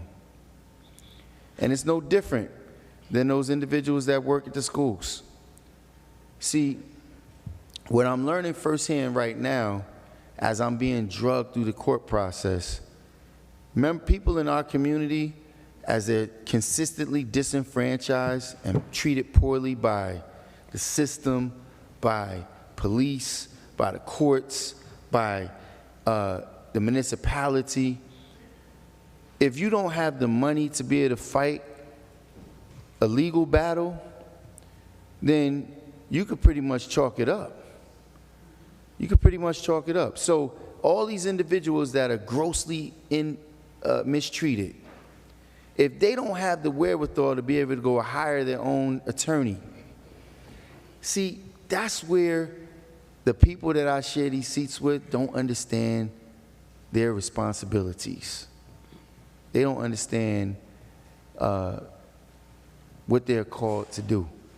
See, in many instances, right, it's the municipality that's supposed to protect the people who can't protect themselves. The municipality should be, when we have a legal department here, when we have people that are being illegally evicted by landlords that have been allowed or given concessions, they've been given tax abatements and pilots, and we have people that are being targeted, illegally evicted so that their rents could be ballooned by 2 or 3 times its value. That's when the city's supposed to step up for its residents. But we don't. We consistently turn our backs on the residents. We consistently tell them, that's not my scenario, that's not within my purview, when the people who do have the ability to make those choices are sitting right in the room. So we hire these third-party contractors, we allow them to come in here and mistreat our people, and it's the same thing when it comes to those people living in the Heritage, those people living in the New Fifth Ave, those people living in the Hope Projects. Those people are being mistreated by a third-party developer that we gave the power to do so. And every single person that is sit here that has the ability to vote on their contract, to vote on their payday, will sit here and say, that's not me. I don't control that. You came to the wrong board. No, you come to the board in which you're supposed to be getting defended. And Brother Joe Keys, I mean, I know you were outside when I was speaking on your behalf, but brother, I'm telling you, I'm proud to say that you have definitely been a great mentor of mine. I hope every night that I sit here and I represent our community, I hope I represent you well. And I hope that I make you proud, because, man, listen, without you, I may not have had an opportunity to go to places that I've gone and play on the fields that I've played on and been able to educate myself further to be able to come back and do it for our community the right way. Doing it for our community the right way, man. My hat goes off to you. Yo, man, I appreciate you. I love you. I love you guys for standing up for him, because it's what's needed. It's what's needed. When we have righteous people coming here night in and night out, putting their heart on that microphone, and their messages are being muffled, and they're being timed, and they're being pushed to the side, and their concerns are never answered to, and they come back time and time again. See, they want you to just tap out. They want you to give up. They want you to say, oh, I can't get nothing done. Oh, it's nothing but fighting going on there. That's how they want you to make it seem, or make you believe it is. So listen, let me just say this last piece. I hope you young people that had an opportunity to sit here and witness where the problem derives.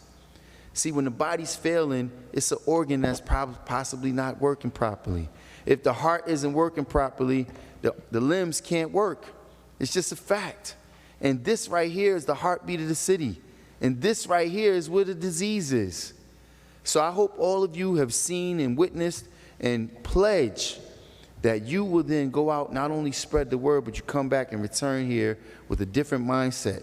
Watch what you see here. And don't come back here representing what you see here.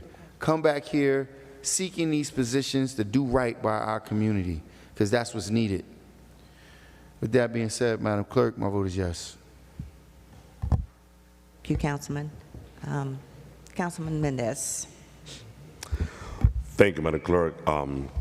First of all, I want to thank all the residents of the city of Paterson for attending to the public portion. They wait until the last, they wait until a little late, over 8 o'clock, but they wait, and they express their concern. And I would like to address some of the residents that came on the mic.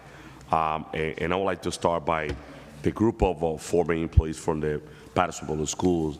I understand that there's a company that running the business and the contract of that. I was not aware about the situation. I know that, I know the board is aware. I would like to have some conversation with some of the board members, because one of the things that really caught my attention was with a young man in the back. He was at the school district for 26 years.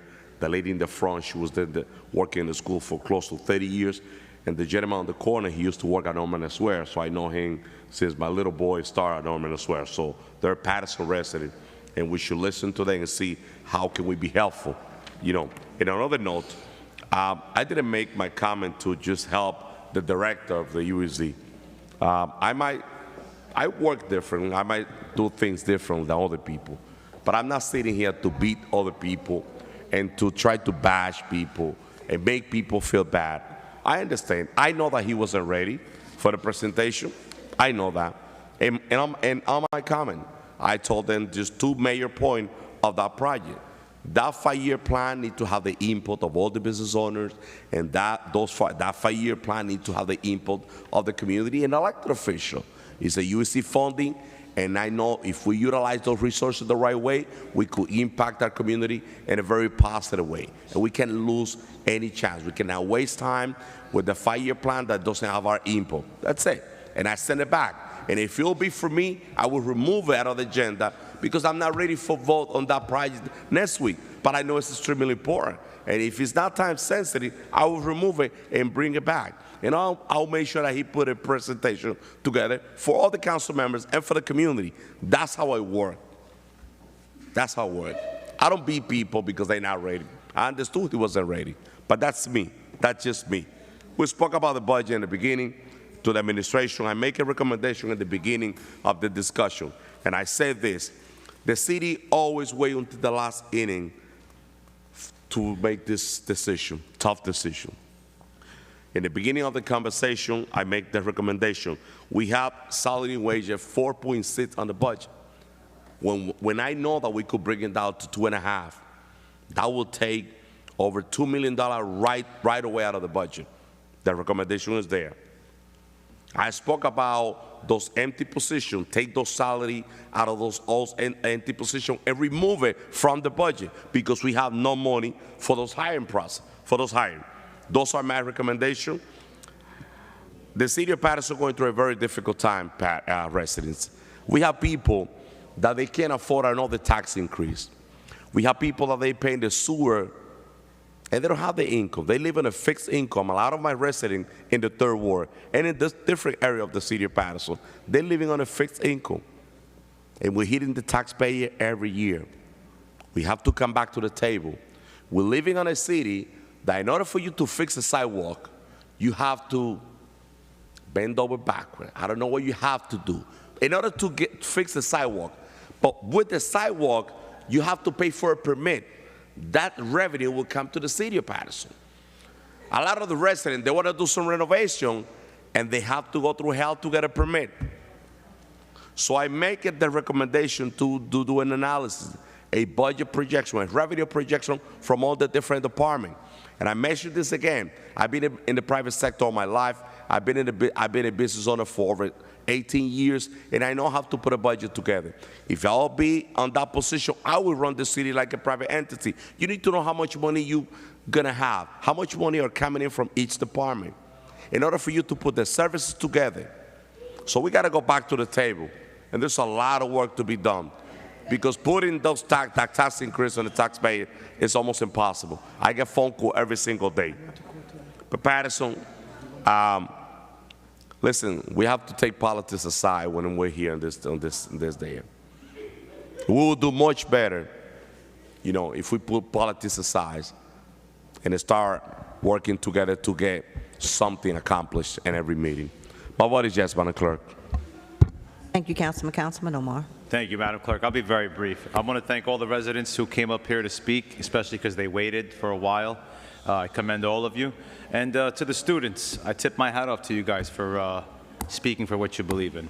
With that being said, let's continue to pray for our city. My vote is yes. Thank you. Councilman Udine. Thank you, Madam Clerk. Good evening, Paterson. Those who are here, those who are watching us live, I would like to thank you for your participation in this special meeting here in this workshop session as well. Again, before I start, I'd like to state that those who are not here, Earlier today, we had a special meeting, and tonight I should firmly and voted no to 3.5% budget introduction. And my vote was not against the services, not was against the employees. It was for the accountability, for the fairness, and for the hardworking people of the city of Paterson. Now, this is exactly what was echoed in public portion today when some of our residents mentioned about the parking crisis, mentioned about overdevelopment with no proper planning. And also in another first public portion, some of the public mentioned about the late night mechanic shops are open. Earlier today, someone sent me a picture and videos that the food trucks are out there on Getty Avenue until 3 or 4 o'clock in the morning, making noise, and people are having a hard time to sleep. So when we are talking about budget introduction or raising taxes, we have to think about the services that we are providing. It cannot go opposite, that the taxes is going high, service is going down. There should be a balance, and CTU Paterson residents deserve the services that they are paying for. So again, there is still hope. As my council colleague Momor mentioned, that when students from Passaic County Community College came here to praise their educator, their professor, Joe Keys, it means that there's still hope that we have the leaders that we can follow. We have the people who are committed to our residents. So with that being said, I would say, Paterson, my every single vote is for you. Is keeping the people in mind that who voted for me, gave me the job to serve them. So again, I'll stay committed with the resident. And again, I would like to clarify that, when it comes to the council meeting, sometimes we are just, getting public attention by just battling, fighting against each other, or attacking personal level. Wasn't our duty for? If we would have spent more time on strategic conversation, how we could have done a better job to serve the city, I think that would even better for all of us and for the city of Paterson. I'm expecting better tomorrow. With that being said, my vote is yes, Madam Clerk. Thank you. Councilman Velez. Thank you. Thank you, Madam Clerk. First of all, let me take my hat off to all those students that came and expressed themselves, their feeling, the personal feeling of how Mr. Joe Key / Malcolm Chabat, as they know in social media. Mr. Joe Key, thank you for coming in. Thank you, Councilman Jackson, for calling them in. And Mr. Joe Key, also known as Mr. Malcolm Chabat. I was saying that thank you for expressing your support to your professor. Always.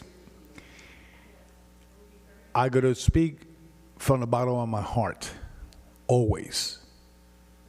Now, you guys came here, we listened to you. Even that I was not sitting here, I was watching through YouTube every comment that was made from this podium. I commend you, because that's what you're supposed to do. Come and defend what you believe, and I respect that. That's why we call it freedom of speech. Mr. Chavez or Mr. Joe Keith, I have praised the way that you come here and speak, and you could testify on that. Even I encourage you to even open or write a book with all the statements that you have brought to the council. You bring it real nice. Some of them, for me, my opinion, when you come to us, especially to me, are without facts. But I sit back and I smile on it. If I'm a professor and I'm giving class, and let's make believe in your class there's a student that is related to a councilman, in this case me, that student is not going to tell you that it's related to me. And the mother is not going to tell you that she is related to me. You give the class. That student is not going to say nothing. And probably you're not going to recall, probably a year ago or a year and a half, that student felt offended that you took us for a class and tell us that we all was wrong and the only one that was right was Councilman Jackson. That was the complaint that they gave me a year ago, and I let it go. I didn't went after you. I said I had a complaint about a parent, about the way you teach about us. That's nothing wrong. I don't see nothing wrong. Now, I apologize to you as a man if you feel offended with my words. Simple as that. But I continue bracing the way that you speak in the council. And I do it from here, and I tell you out there, and when I see you in the street, I have done it too. But you didn't tell them that you went after me in the prosecutor's office and tried to charge me with 8 counts and got dismissed because it had no credibility on your statement. But I put that on the sign. Nobody knew that. And I treat you the same with love and respect. And you know that. In the basketball court, I even give you a hug when we was with John Jane. So no hard feeling, no personal feeling. Keep on doing what you do. But when you're in the classroom, you're in the classroom. When you're here, you have the free of speech. We do a job. We try to do our best to deliver. But we're not perfect. And we try to do what God told us to do, to serve. Saying that, last but not least, on May 7th, one of the gentlemen that came here talking about the contract and this and that, and I could share it with my colleagues that approached them. I have that letter here, May 7th, that when they send it to me, and it's clear enough. That's a letter was sent offering early retirement because the budget of the board was going to be cut, and they was advised, and et cetera, et cetera. So I could show you the letter, I could send it to you, because facts are facts, okay? And that's why when people come to me saying that this is doing wrong, I read the letter, and I say, look for your legal advice. If you think they did something wrong, tell attorney to advise you. I'm not here to advise. I can make noise, make you believe it's going to get resolved. The law is the law. The process is the process. What we have to do is, all those individuals that came here, why not take into personnel and to see if there's any position out there that they could substitute what they have lost. That's the way we're supposed to help them. There was a body found on 21st Avenue in Spring. The family was so desperate trying to get information where the body was. So I just want to give this information out with the help of my aide and the work that I know was to find bodies and this and that. So the body was found in the morgue in Newark, and they're going to get christening service soon. To those that have lost family members in the Fifth Ward, our condolence to all of them. And last but not least, I want to commend the Paterson Police Department, the Fire Department, DPW Department, and everyone, any local agency and federal agency that came and brought to our city a safety plan to be able to celebrate the Dominican parade this past Sunday that we all enjoy. We all enjoy. And we're going to continue doing it as we speak. You know, we're going to continue celebrating unity. We're going to continue celebrating culture. And that's what we are here for. And Councilwoman, I know the statement would say that we was questioning the clean quarter company. No, we're not. The reason that I made a statement to bring all the reports and everything, because the same director told me that he had a problem with the company. So I want to know what kind of problem was that. See? When I bring the real true out and put on the spot, it's not us. It's them telling me that they had problems. So they had to bring me a report, what kind of problem they have. to see what is the right and the correct fact. And the other side is, you cannot perform if you don't get paid. So it's a balance. Mr. Arrington, congratulations. I read all your pilot program, and I praise it. Let's give opportunity to work in the city of Paterson, and if that program is going to work better what we have, let's start working on it. So, and that's an administration decision, but if it comes through us in a way that is vetted the right way, so you got all my 150 support on it. Okay, congratulations on your school. I see a lot of good things. I got to recommend some Latinos to your company. Councilman. I haven't finished, Council President. I will do that because, hey, you serve the whole entire community. Count on me. Saying that, thank you. Good luck to all those members that are running for the school board. Everybody had the right to run. And those that are running in the 6th ward, they had the right to run. And let the best candidate win. Let the best candidate win. Everybody in this city had the right to run. And everybody had the right to bring their own platform and convince, knocking doors and delivering what they say. Thank you, Council President, for the time, and Madam Clerk, yes, to close the public portion. I have time? Yeah, I want to go home. My dog is waiting for me. Council President.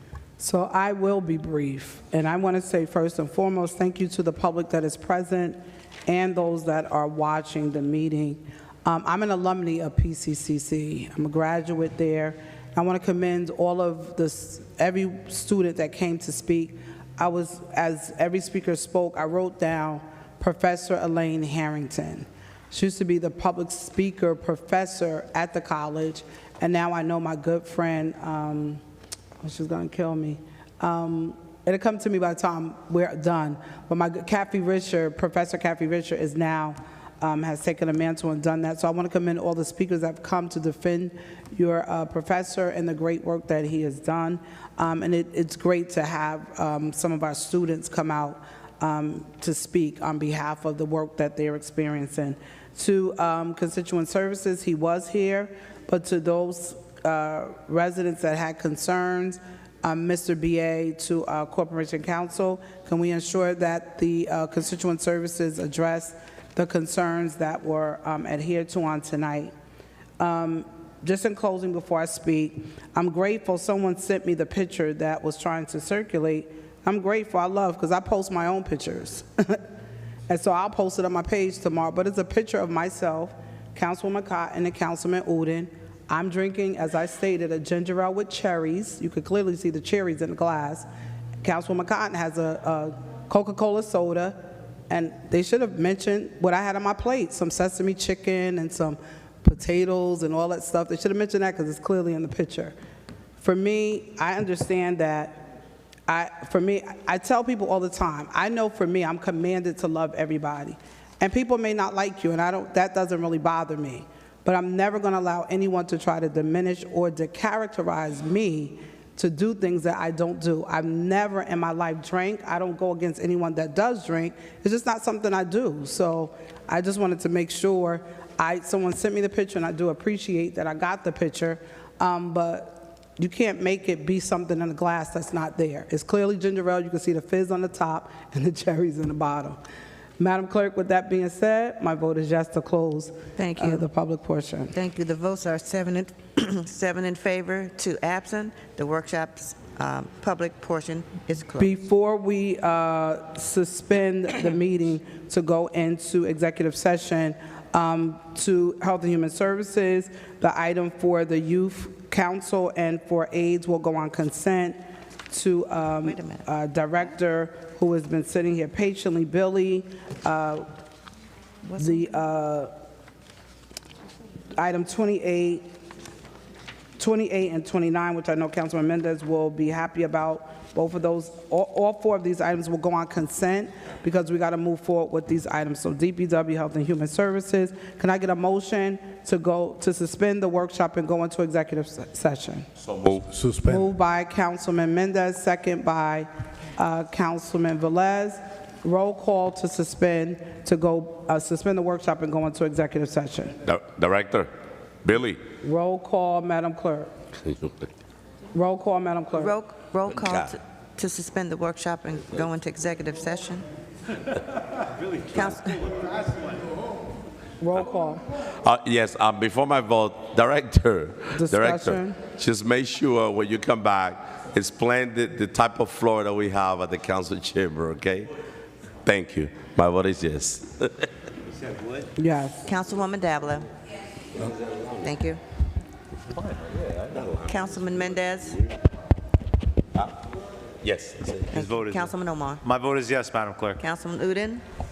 Madam Clerk. Councilman Velez. If you want to see what kind of floor we had, remember that the activity that we had here, the floor was all damaged. The next day was good. My vote is yes. Thank you. Council President. Yes. Votes of 5 in favor, 4 absent. The workshop session is now suspended. Can you please read the item into the record for the executive session? And then right after she reads the item, we're going to ask everyone to go into the hallway. And then once that item is discussed, and we're ready to vote upon it, we'll ask the public to come back in. So if you will, after she reads it into the public record, then we'll actually step into the hallway. Madam Clerk, could you please read the items into the record? No, she can't go. Now she's taking Bellacy's way to go. So, Councilwoman? Where's she going?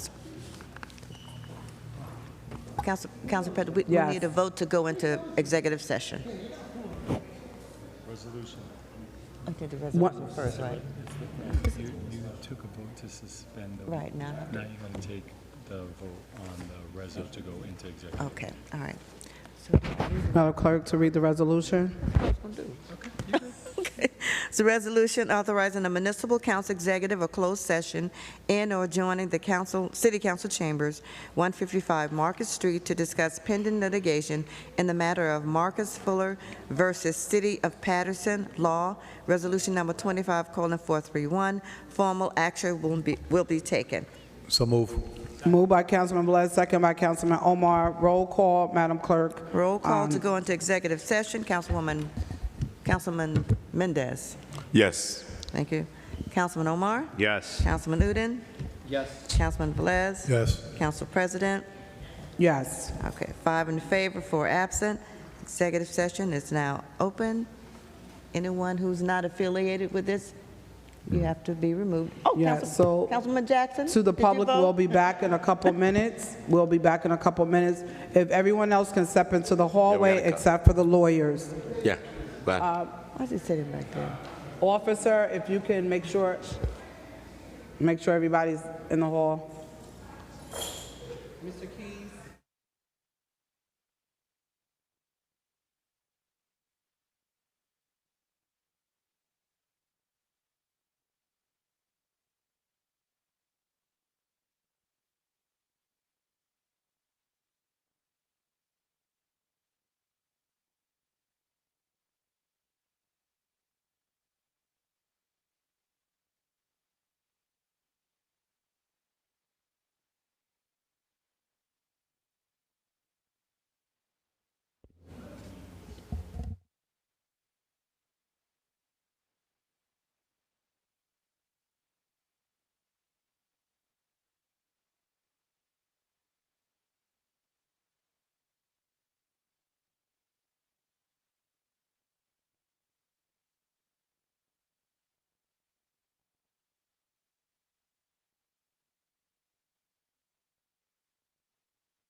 Can I get a motion to reopen the executive session to vote on the resolution?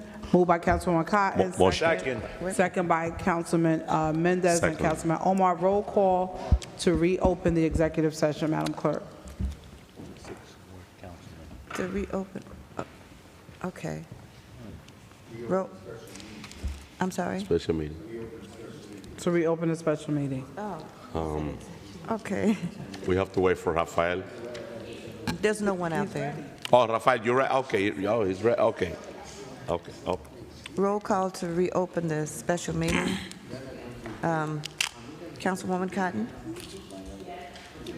Councilman Jackson? Councilman Mendez? Yes. Where's your name? Oh.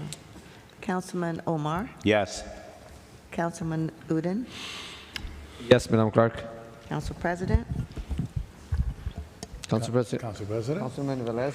Councilman Velez? Oh, he's here. Oh, yes. And Council President? Yes.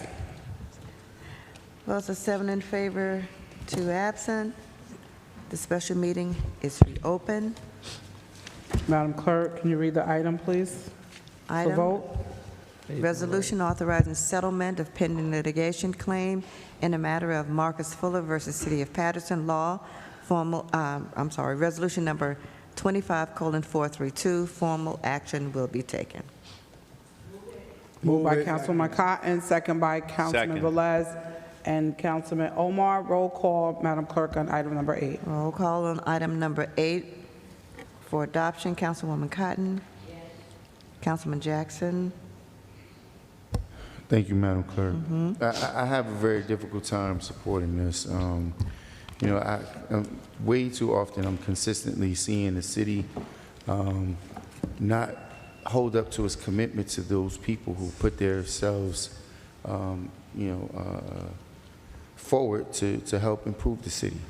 The conditions around this situation, where this young man was subjected to the conditions of the community because we're failing to provide a safe and environment. It's just another, poor example.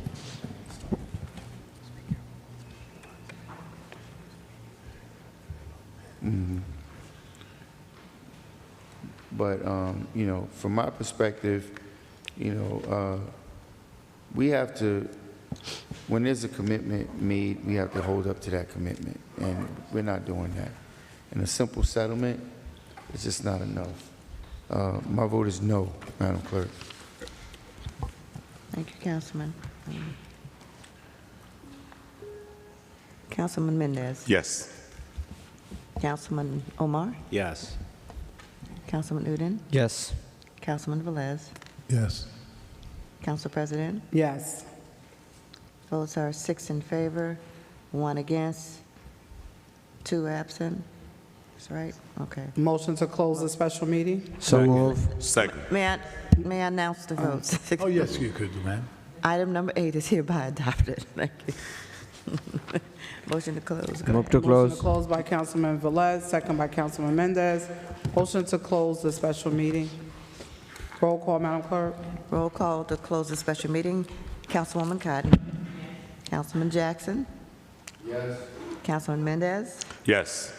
Councilman Omar. Yes. Councilman Udine. Yes. Councilman Velez. Before we close, I just want to say welcome to the new addition for the legal department. The gentleman been sitting there all day, all night. Welcome, legal, doing a great job there. My vote is yes. Thank you. Council President. Welcome to the. Yes. Anytime. Thank you. Thank you. Yes, Madam Clerk. Votes are 7 in favor, 2 absent. The special meeting is hereby adjourned. Motion to open the workshop agenda. So move. Moved by Councilman Mendez, second by Velez and Omar. Roll call to open up workshop. Okay. Come on, adjourn it. Roll call to reopen the workshop. Councilwoman Cotton. Councilman Jackson. Councilman Mendez. Yes. Councilman Omar. Councilman Udine. Yes. Yes, Madam Clerk. Councilman Velez. Yes. Councilwoman Mims. Yes. Thank you very much. votes Motion are- to close the workshop agenda for The votes are September 7 in 9th. So moved, favor, so 2 moved. absent. Second. The workshop, Moved by Session is Councilman closed. Ibi Omar We got and all the second by items? Councilman Velez. Roll call to close the workshop agenda for Are we- September 9th. we done? Are we done with, Roll call to close Nice. the workshop agenda. Councilwoman Cotton? Beautiful. Thank you, Madam Clerk. I just want to say to, yesterday to King Civilized King, it was absolutely awesome event at Barber Park for the 30th annual Days of the Babies. I want to thank the Nation of God. I want to thank Councilwoman Vera Ames with her foundation, myself, and all the volunteers that I have from the grandparents, making sure that we were able to celebrate 30 years. It was a lot of fun. There was a lot of people. The community came together, and all my volunteers, going with the Greer families, going with my grandparents, going with the community in general. I always say that working together can make things happen. Also, I want to say also to Jamie Bland, I had the opportunity to go with her. We took 15 kids to a college tour in Orlando, Florida. It was Jumpstart Community Training and National Action Network. We flew down to Orlando, Florida. We went to the Central University of Florida. And of course, we visited some attractions, but it was just an absolutely awesome event.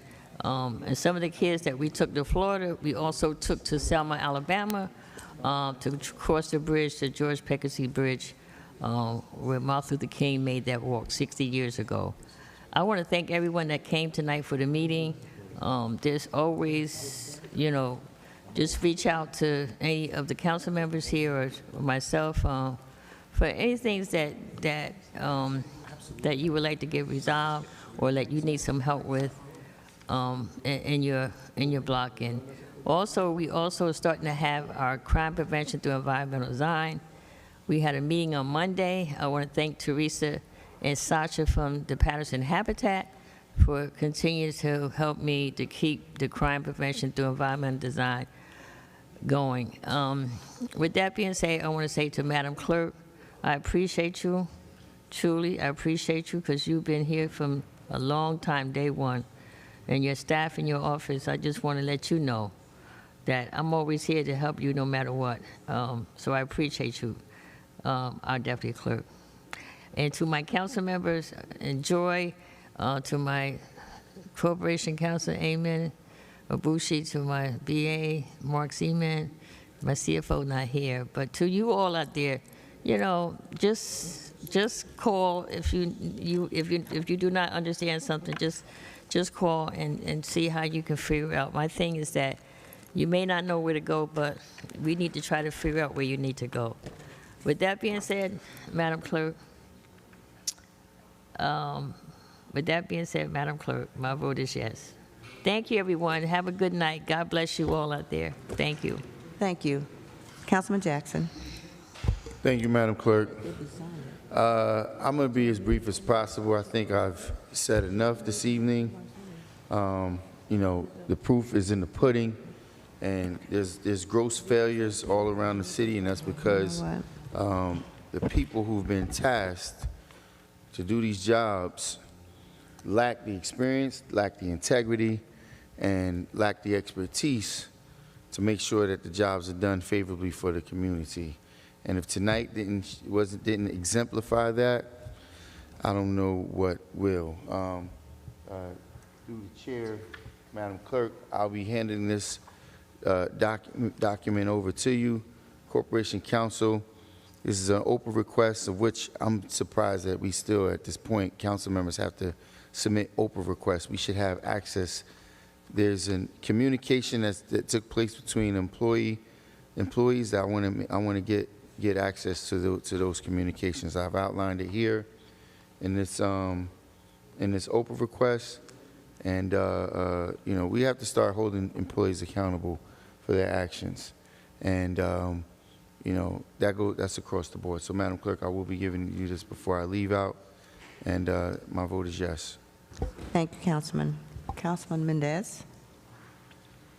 Thank you, Madam Clerk. Before my vote, my last vote of the night, so I was out for a few weeks attending my son's wedding.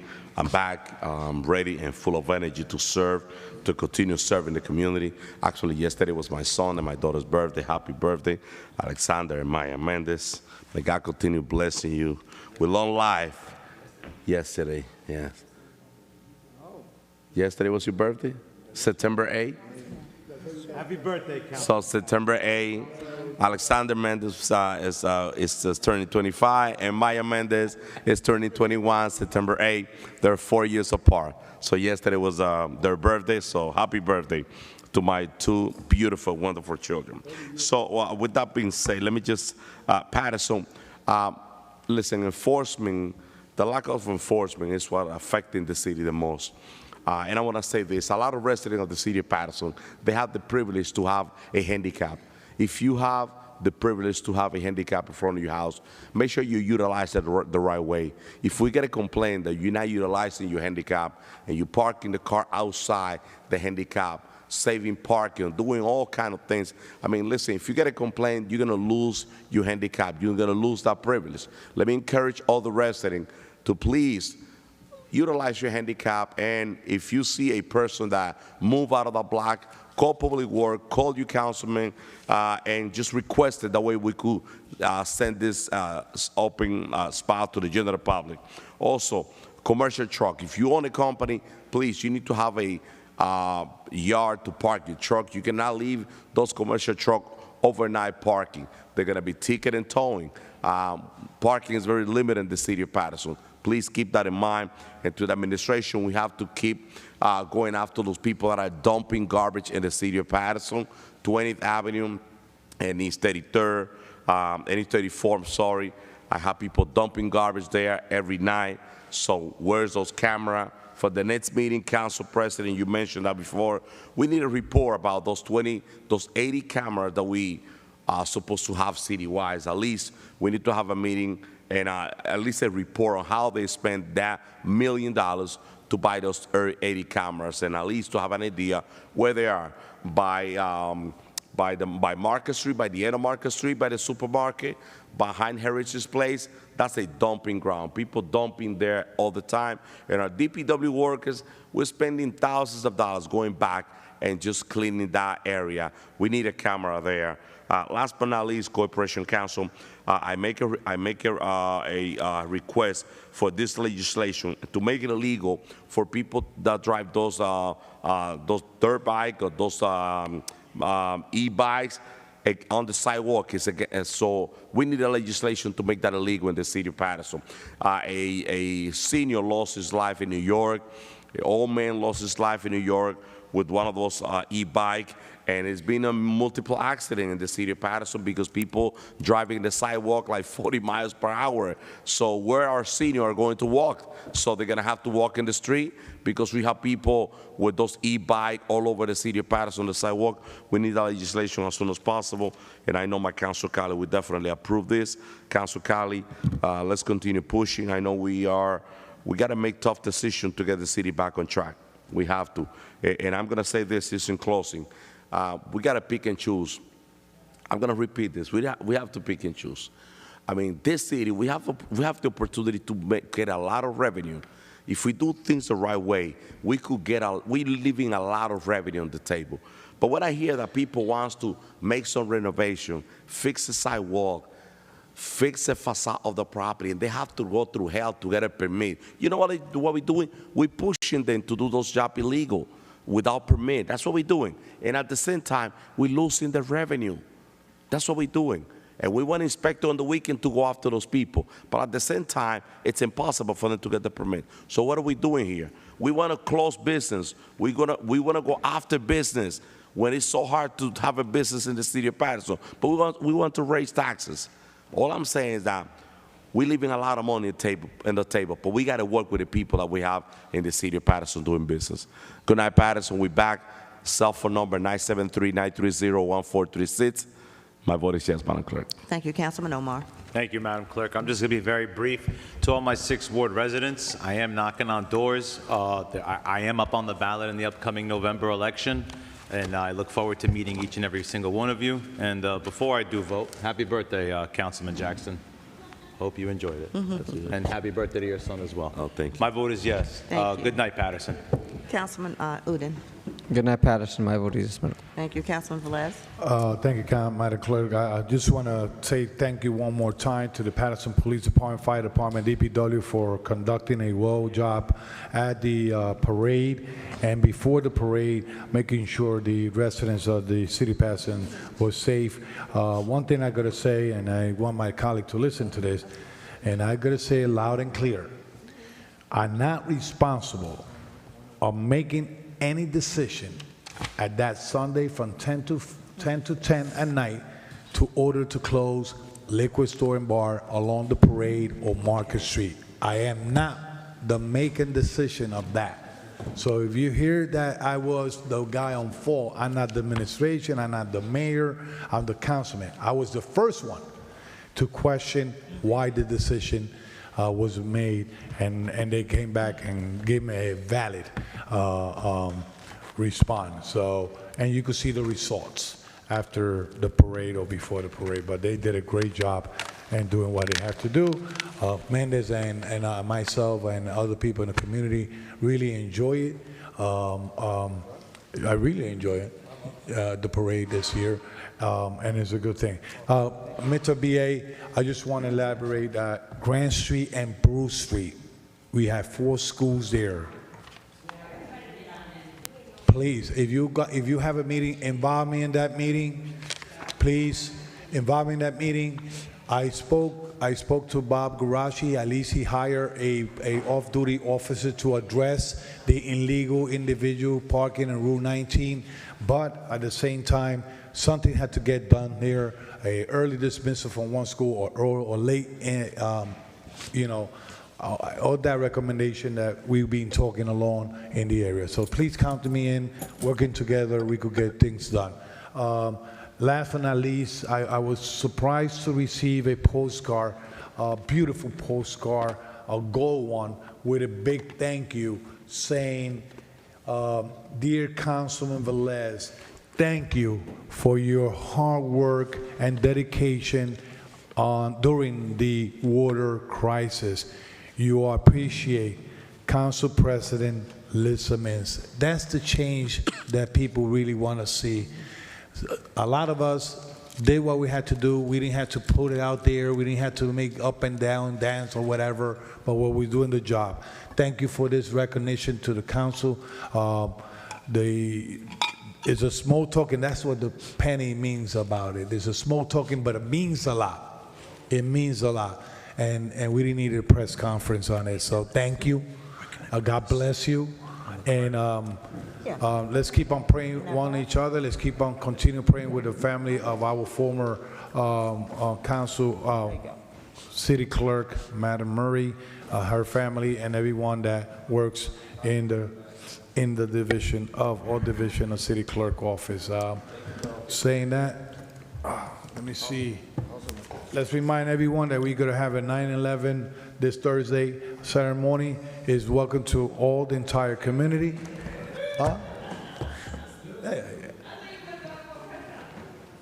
That's not a press conference. That's a 9/11 ceremony. It's a memorial service. And I used to go to that memorial service way before being a councilman. That's true. So the whole entire community is invited. It's a program prepared with the city council, Madam Clerk, with this administration, and we are there with one heart. We're the victims of the 9/11. Let's all remember them. Did you say something to it? No, you got okay. Mendez took 2 weeks, 1 month of vacation. I'm taking a month. Coming Just back be next careful. year. The camera's coming in. Thank you.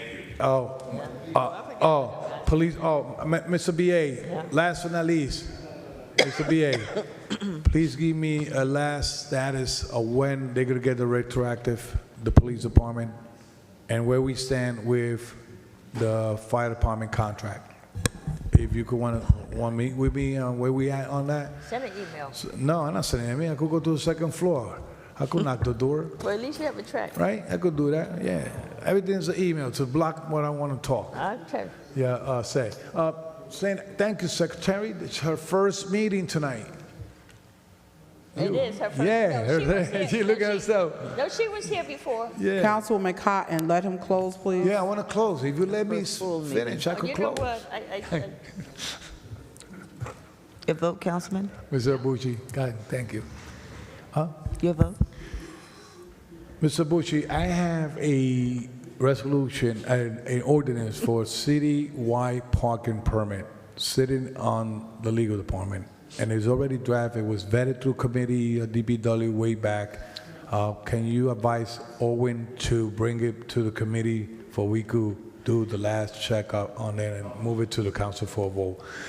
Saying that, my vote is yes to close. Good night, everyone. God bless you todos. Thank you, Councilman. And, Council President. And have a nice Councilwoman, night. Thank you.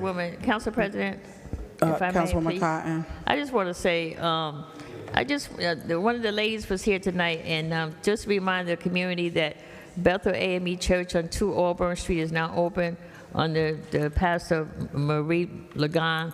And also, I just want to remind them, Councilwoman Mims, me and you were on the National Council of Negro Women. We're having our luncheon on October 25th, but I'm having my luncheon for my church in New Amy Zion on October 4th. And if you would like to come, I have my Women's Day Councilwoman Mims and my staff on September 13th, Women in White. Thank you, Madam President. You're welcome. Thank you. To the public at large, I will be very, very brief. We will begin the process through personnel for the posting of the clerk position. It was recommended that we will wait 30 days. It's been over that time period. The job posting will post in a couple of days. As a council president, I will have an email sent out from our Madam Clerk to the council members or from my secretary stating the process in which we will move forward. I will be selecting 4 council members to sit on the committee. Once the posting is closed, personnel will then send the resumes over to the 4-member committee. We will review those and provide interviews internally. The 2 top candidates, we will then proceed to bring them forward to the city council. So that will be in writing to all council members. I just wanted to give a brief overview on tonight to the public so that the public is familiar with what the process will be. I just want to say this, there's many events going on, there's many situations in our community, there's many people that are sick, that have died, that are in the hospital rehabilitation center. So we will continue to pray for all of you and the families that are impacted. But I want to say this, and I want to be clear. Parents, council members, please, parents, before your children leave out the door and when they come back in, please tell them how much you love them. Children, before you leave out of the door, make sure you tell your parents and the guardians that you love them and how much you appreciate them. Life is very short, and we don't know when the last day will be. And at this time, I am voting because we don't have a quorum. My vote is yes. Thank you. The votes are 7 in favor, 2 absent. The workshop session is hereby adjourned. Good night, Paterson. Just want to inform everyone, my son has a game at Giant Stadium this Saturday. They're playing Howard at at MetLife, yeah. He may not play because he had a concussion in the last game, but they'll be tailgating Howard versus Morehouse. So if anyone is, I gotta pay for my own tickets.